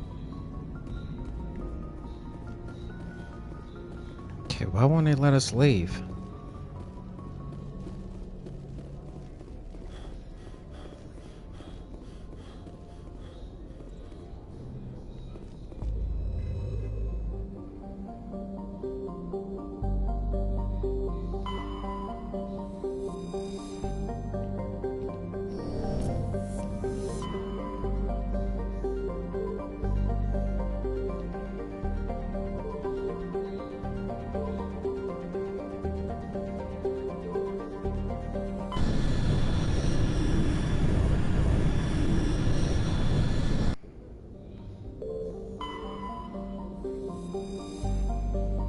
Okay, now we can land on this one.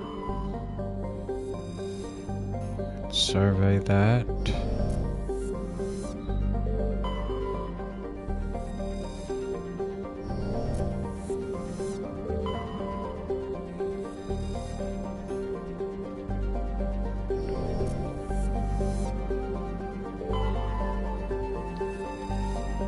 Okay, let's land here.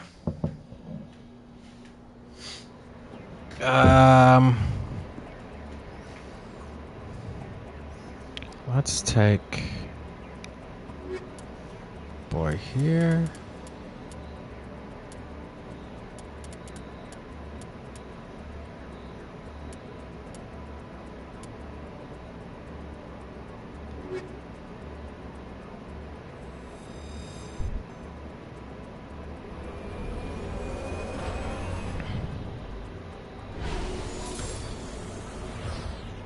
word?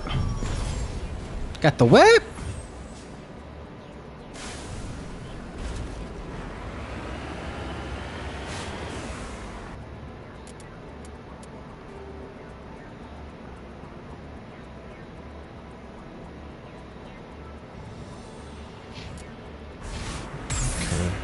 Oh.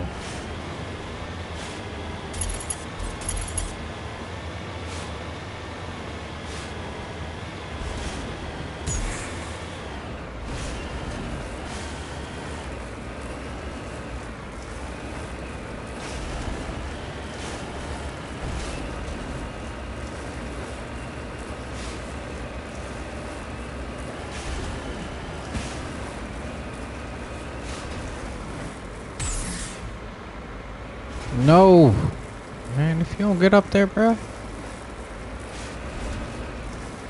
Come on.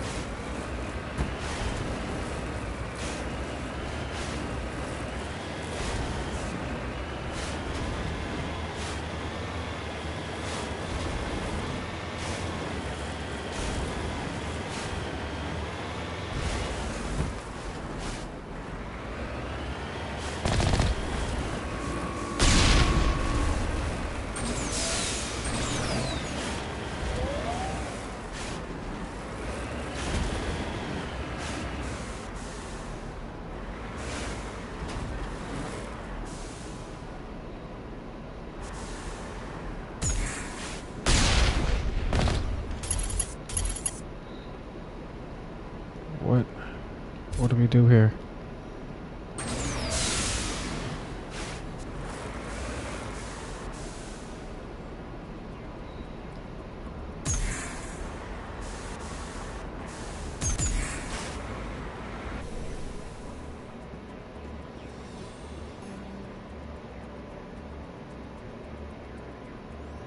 Are you serious? I'm here if you need me.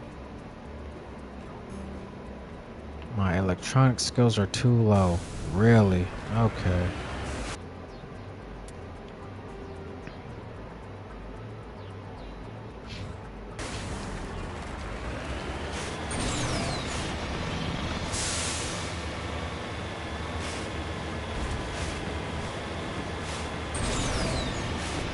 Okay, this. They're not playing about the space exploration, bruh. Wow. Okay, we got some enemies too.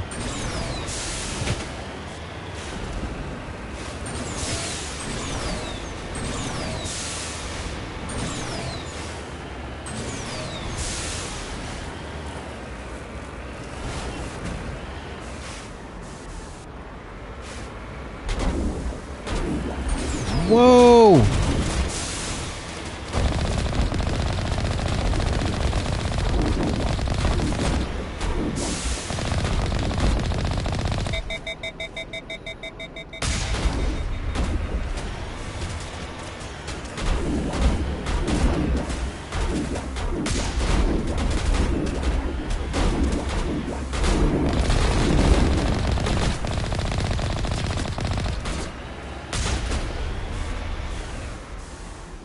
Come on.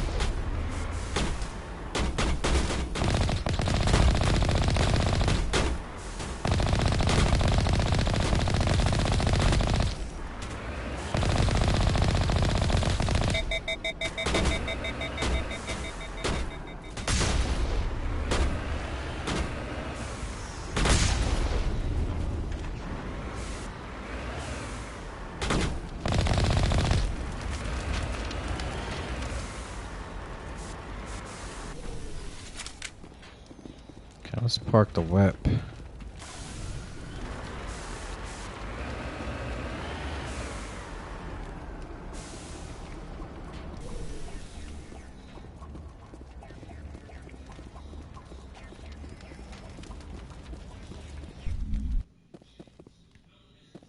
Wow. Okay. Oh. Gentlemen. Hey, let's relax.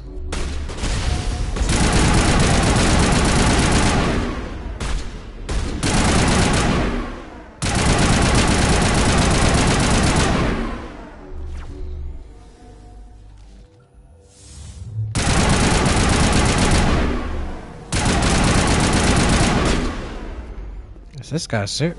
Bro, I know my boy ain't down. Dog. No. He's not dead for real, for real.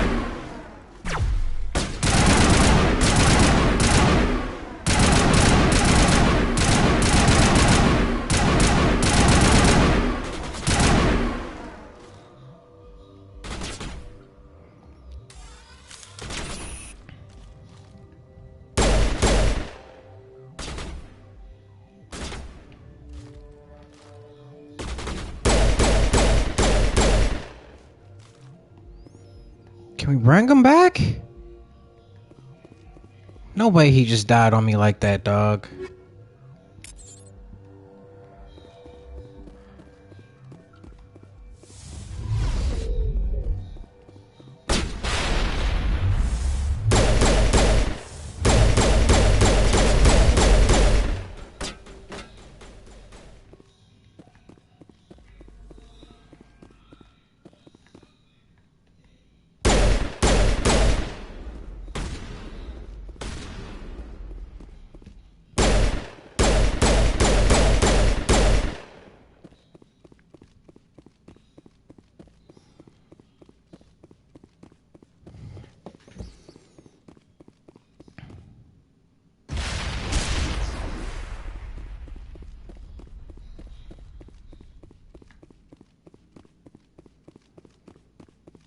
My boy really just died like that, bro. What in the world? No revive?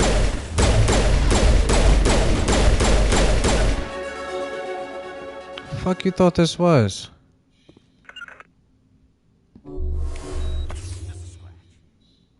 Just a scratch. Okay, he's back alive. All right. Thank goodness. Thought we lost you for a second there, friend.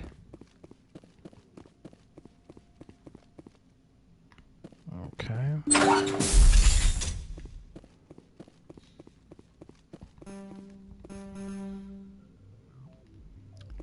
Decryption skills. Do we not have no one who can decrypt?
Alright, gotta switch your suit back, bruh.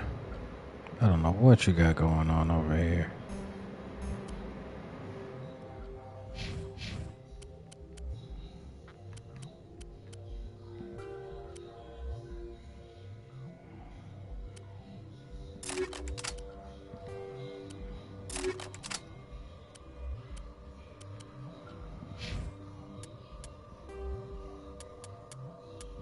The Citadel.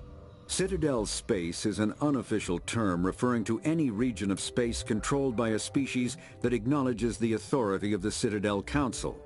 At first glance, it appears this territory encompasses most of the galaxy. In reality, however, less than 1% of the stars have been explored. Even Mass Effect FTL drive is slow relative to the volume of the galaxy.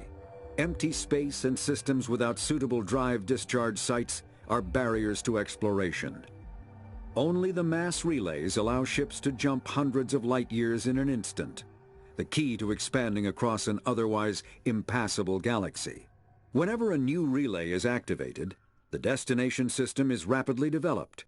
From that hub, FTL drive is used to expand to nearby star clusters. The result is a number of densely developed clusters, thinly spread across the vast expanse of space, connected by the mass relay network. Spectres are agents from the faster than light. Larger warships are generally classified in one of 4 weights. Frigates are small, fast ships used for scouting and screening of larger vessels. Frigates often operate in wolf pack flotillas. Cruisers are middleweight combatants, faster than dreadnoughts and more heavily armed than frigates. Cruisers are the standard patrol unit and often lead frigate flotillas. Dreadnoughts are kilometer-long capital ships mounting heavy, long-range firepower. They are only deployed for the most vital missions. Carriers are dreadnought-sized vessels that also carry large numbers of fighters. Smaller vessels are almost exclusively used in a support role to the warships during combat. Fighters are one-man craft used to perform close-range attacks on enemy ships. Interceptors are one-man craft optimized for destroying opposing fighters. The Normandy is a prototype starship developed by the Human Systems Alliance with the assistance of the Citadel Council. It is optimized for scouting and reconnaissance missions in unstable regions, using state-of-the-art stealth technology. For most ships, the heat generated through standard operations is easily detectable against the absolute zero background of space. The Normandy, however, is able to temporarily sink this heat within the hull. Combined with refrigeration of the exterior hull, the ship can travel undetected for hours or drift passively for days of covert observation. This is not without risk. The stored heat must eventually be radiated, or it will build to levels capable of cooking the crew alive. Another component of the stealth system is the Normandy's revolutionary Tantalus drive, a Mass Effect core twice the standard size. The Tantalus drive generates mass concentrations that the Normandy falls into, allowing it to move without the use of heat-emitting thrusters. The Mako infantry fighting vehicle was designed for the System Alliance's frigates. Though the interior is cramped, an M35 is small enough to be carried in the cargo bay and easily deployed on virtually any world. With its turreted 155mm mass accelerator and coaxially mounted machine gun, the Mako can provide a fire team with weapon support as well as mobility.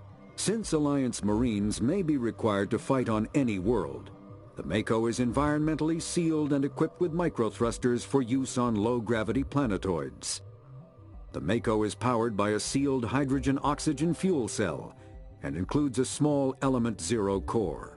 While not large enough to nullify the vehicle's mass, the core can reduce it enough to be safely airdropped. When used in conjunction with thrusters, it also allows the Mako to extricate itself from difficult terrain. Bro, they have really put thought into this game, dog. Biotics is the ability. An artificial intelligence is a self-aware computing system capable of learning and independent decision-making.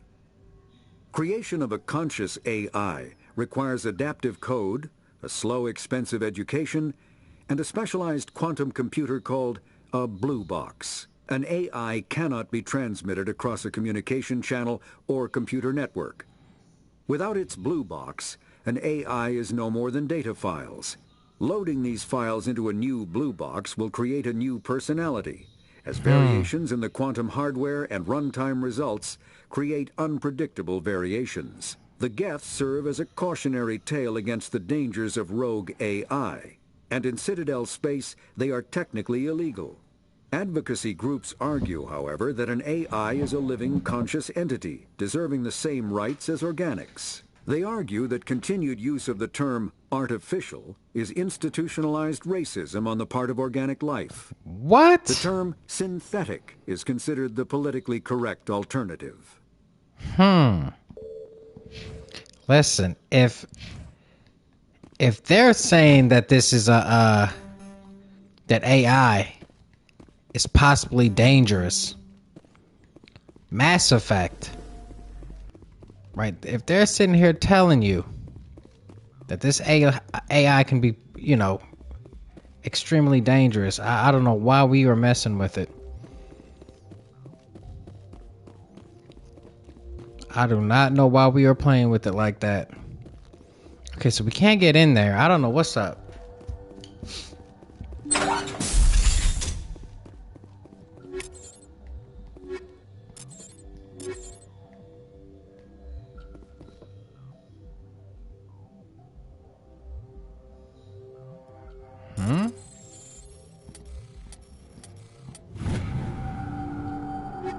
Let's go.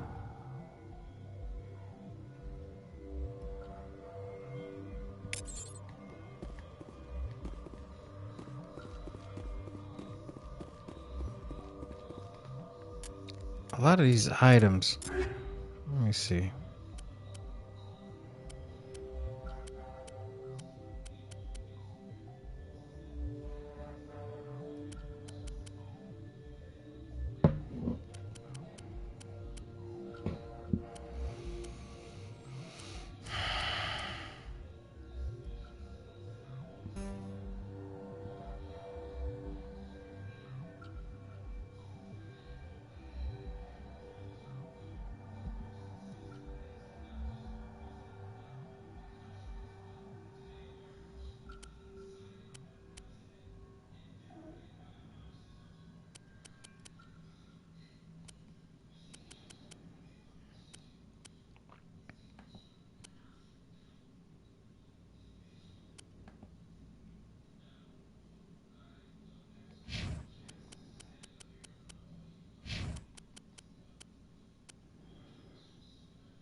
Wish we can store some of this stuff.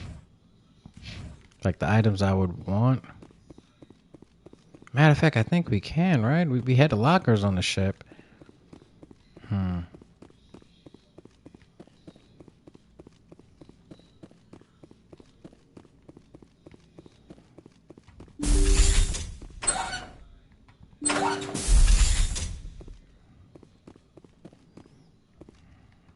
I think that's it, gentlemen. We out of here.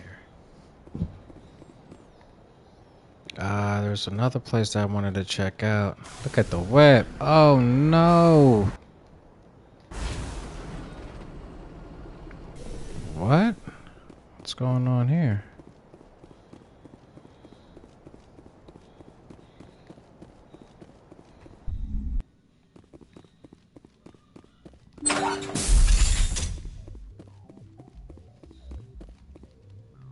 Did we miss something?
We couldn't get this. We couldn't access.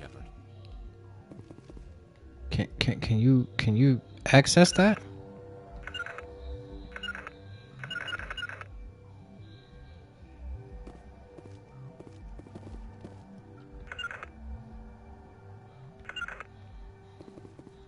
Just lead the way.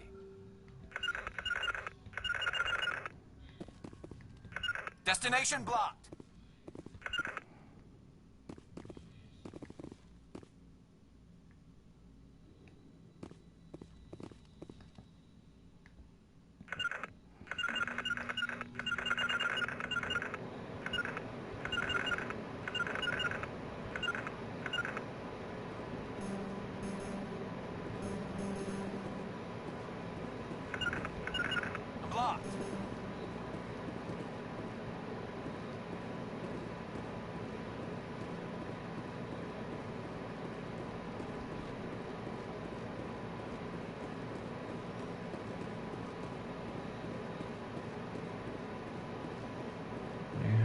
There's nothing over here.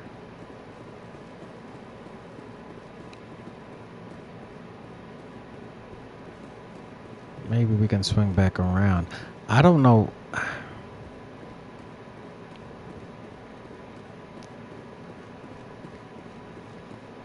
I thought he had the decryption thing.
Okay, we recovered an artifact.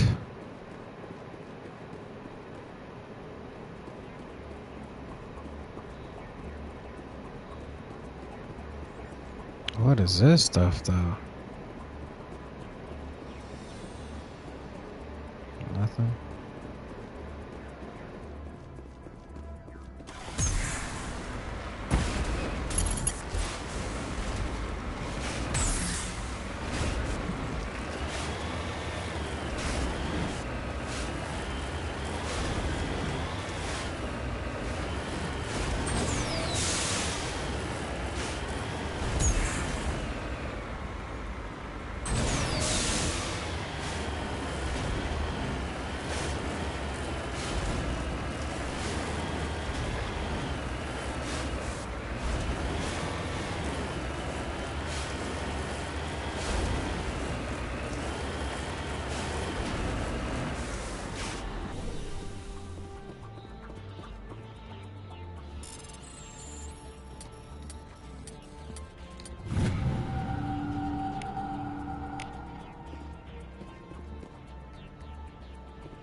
here if you need me.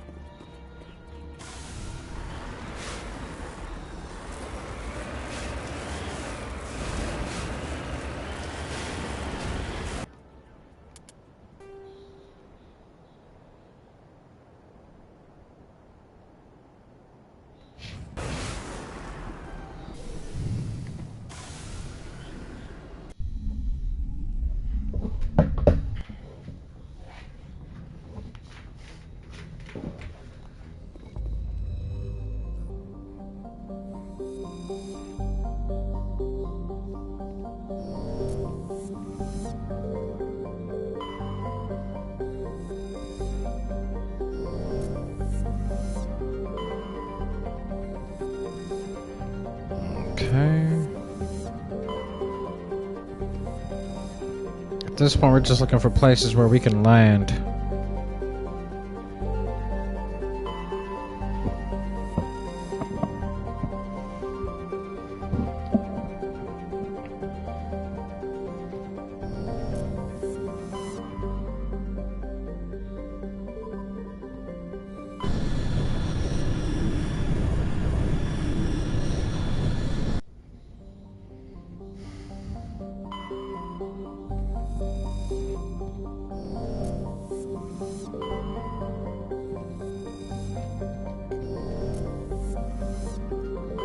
Commander, I'm picking up a signal from the planet's surface.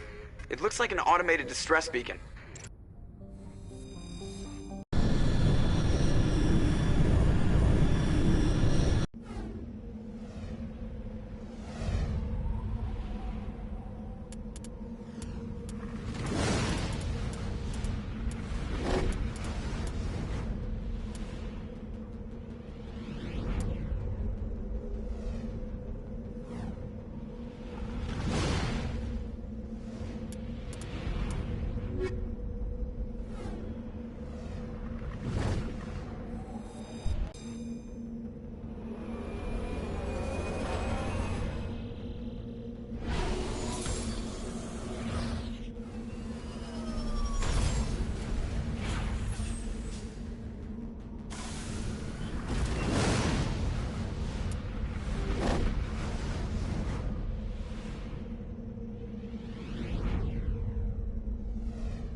Okay. So...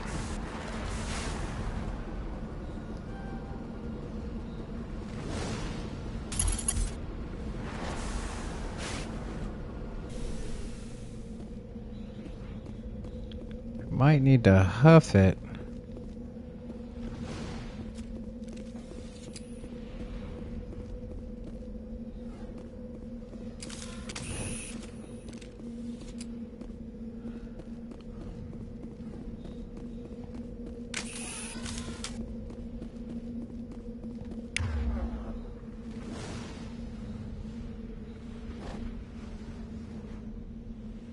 Map throw.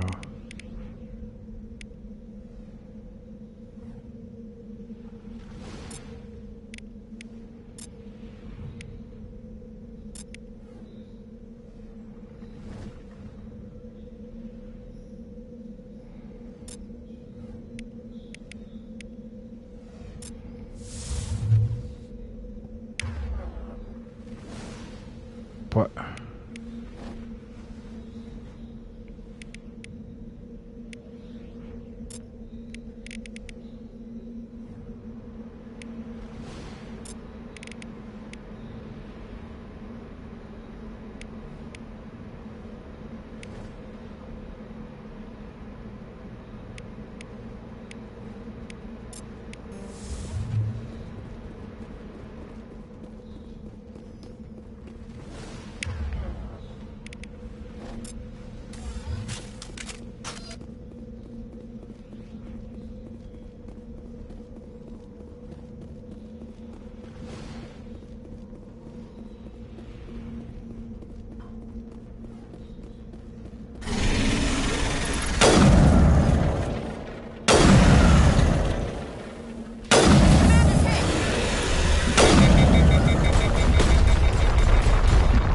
Oh shit, come on.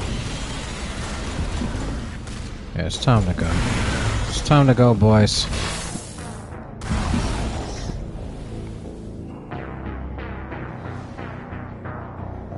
Okay, I'm not sure what they want us to do here.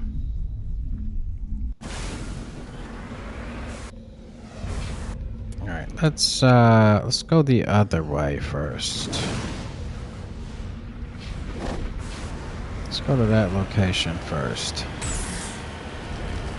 Maybe we might have better luck there.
So I'm also thinking, maybe what if we just pull up, jump out, and then maybe run in there?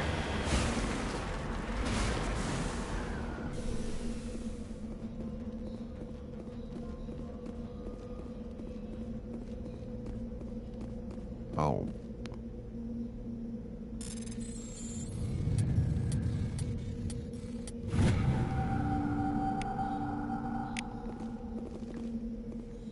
Okay, we got another artifact.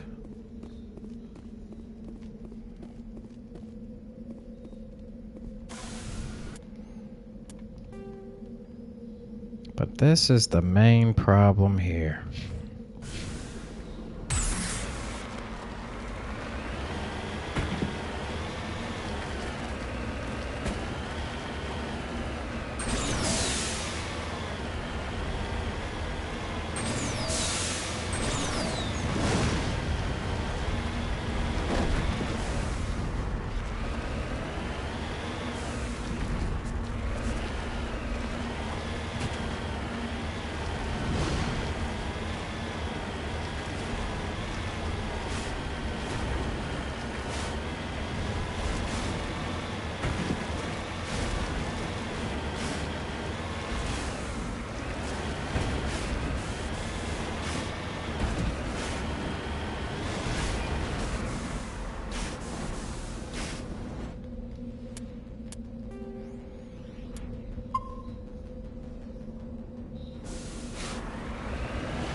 do it.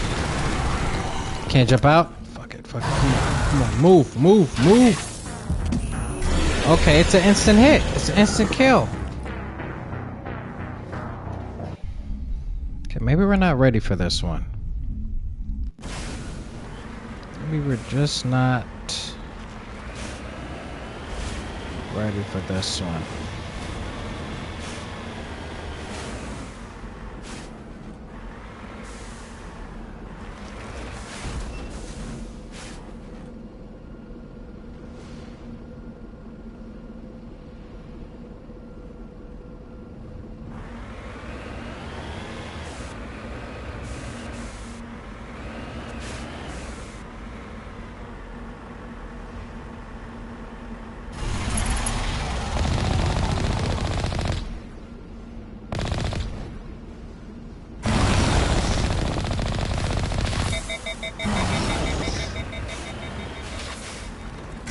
Where's my other?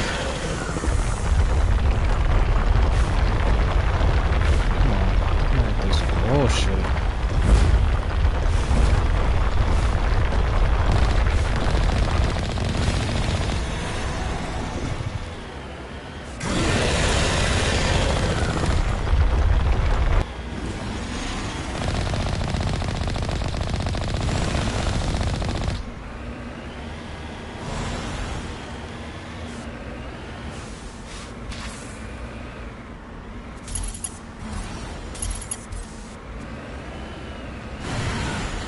Look at the whip, bruh.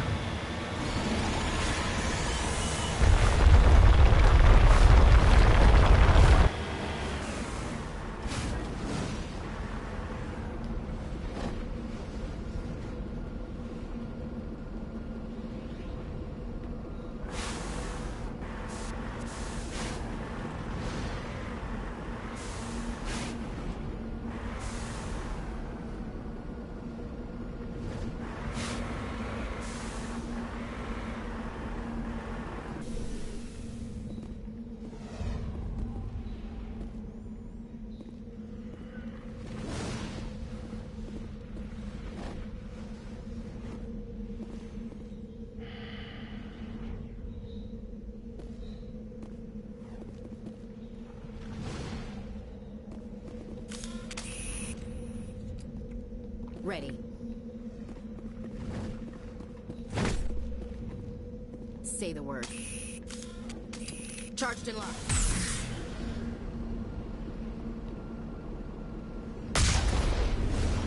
Okay.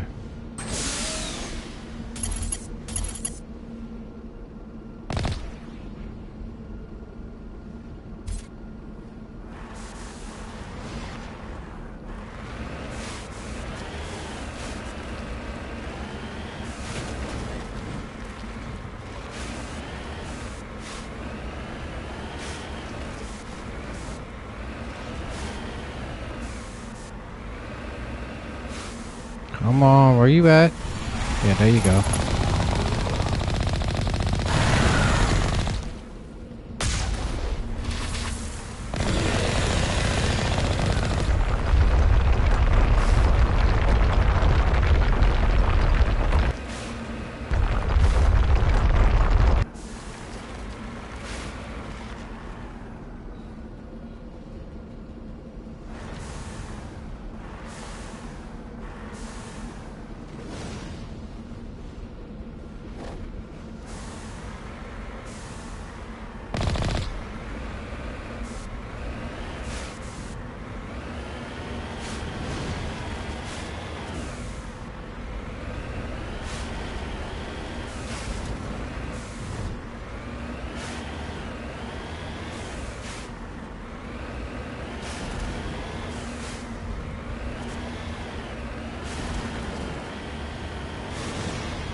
Can I get a repair?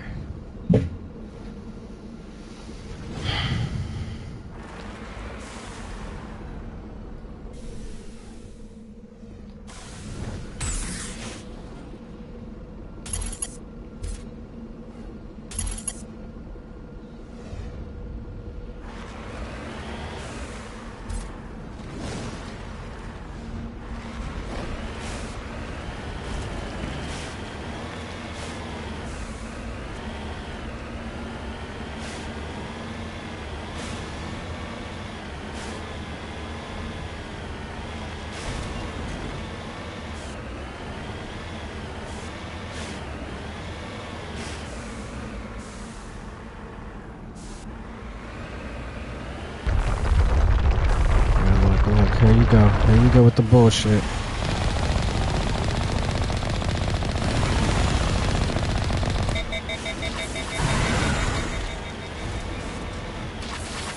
Come on. Please, come on. We're so close.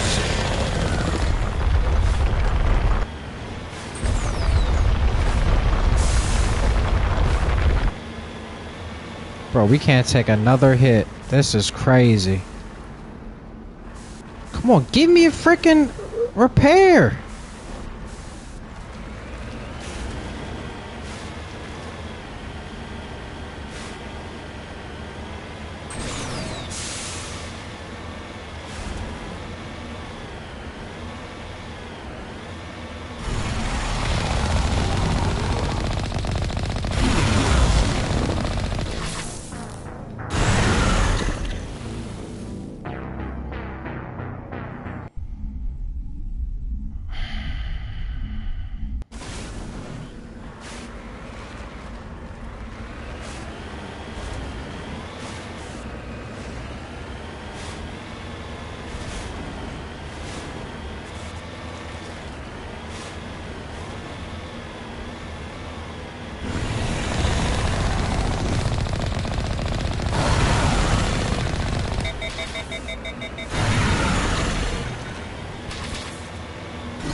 Okay.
Bro, there's no way of beating this thing. We might have to retreat, boys. Come back later. This shit is built different. Okay.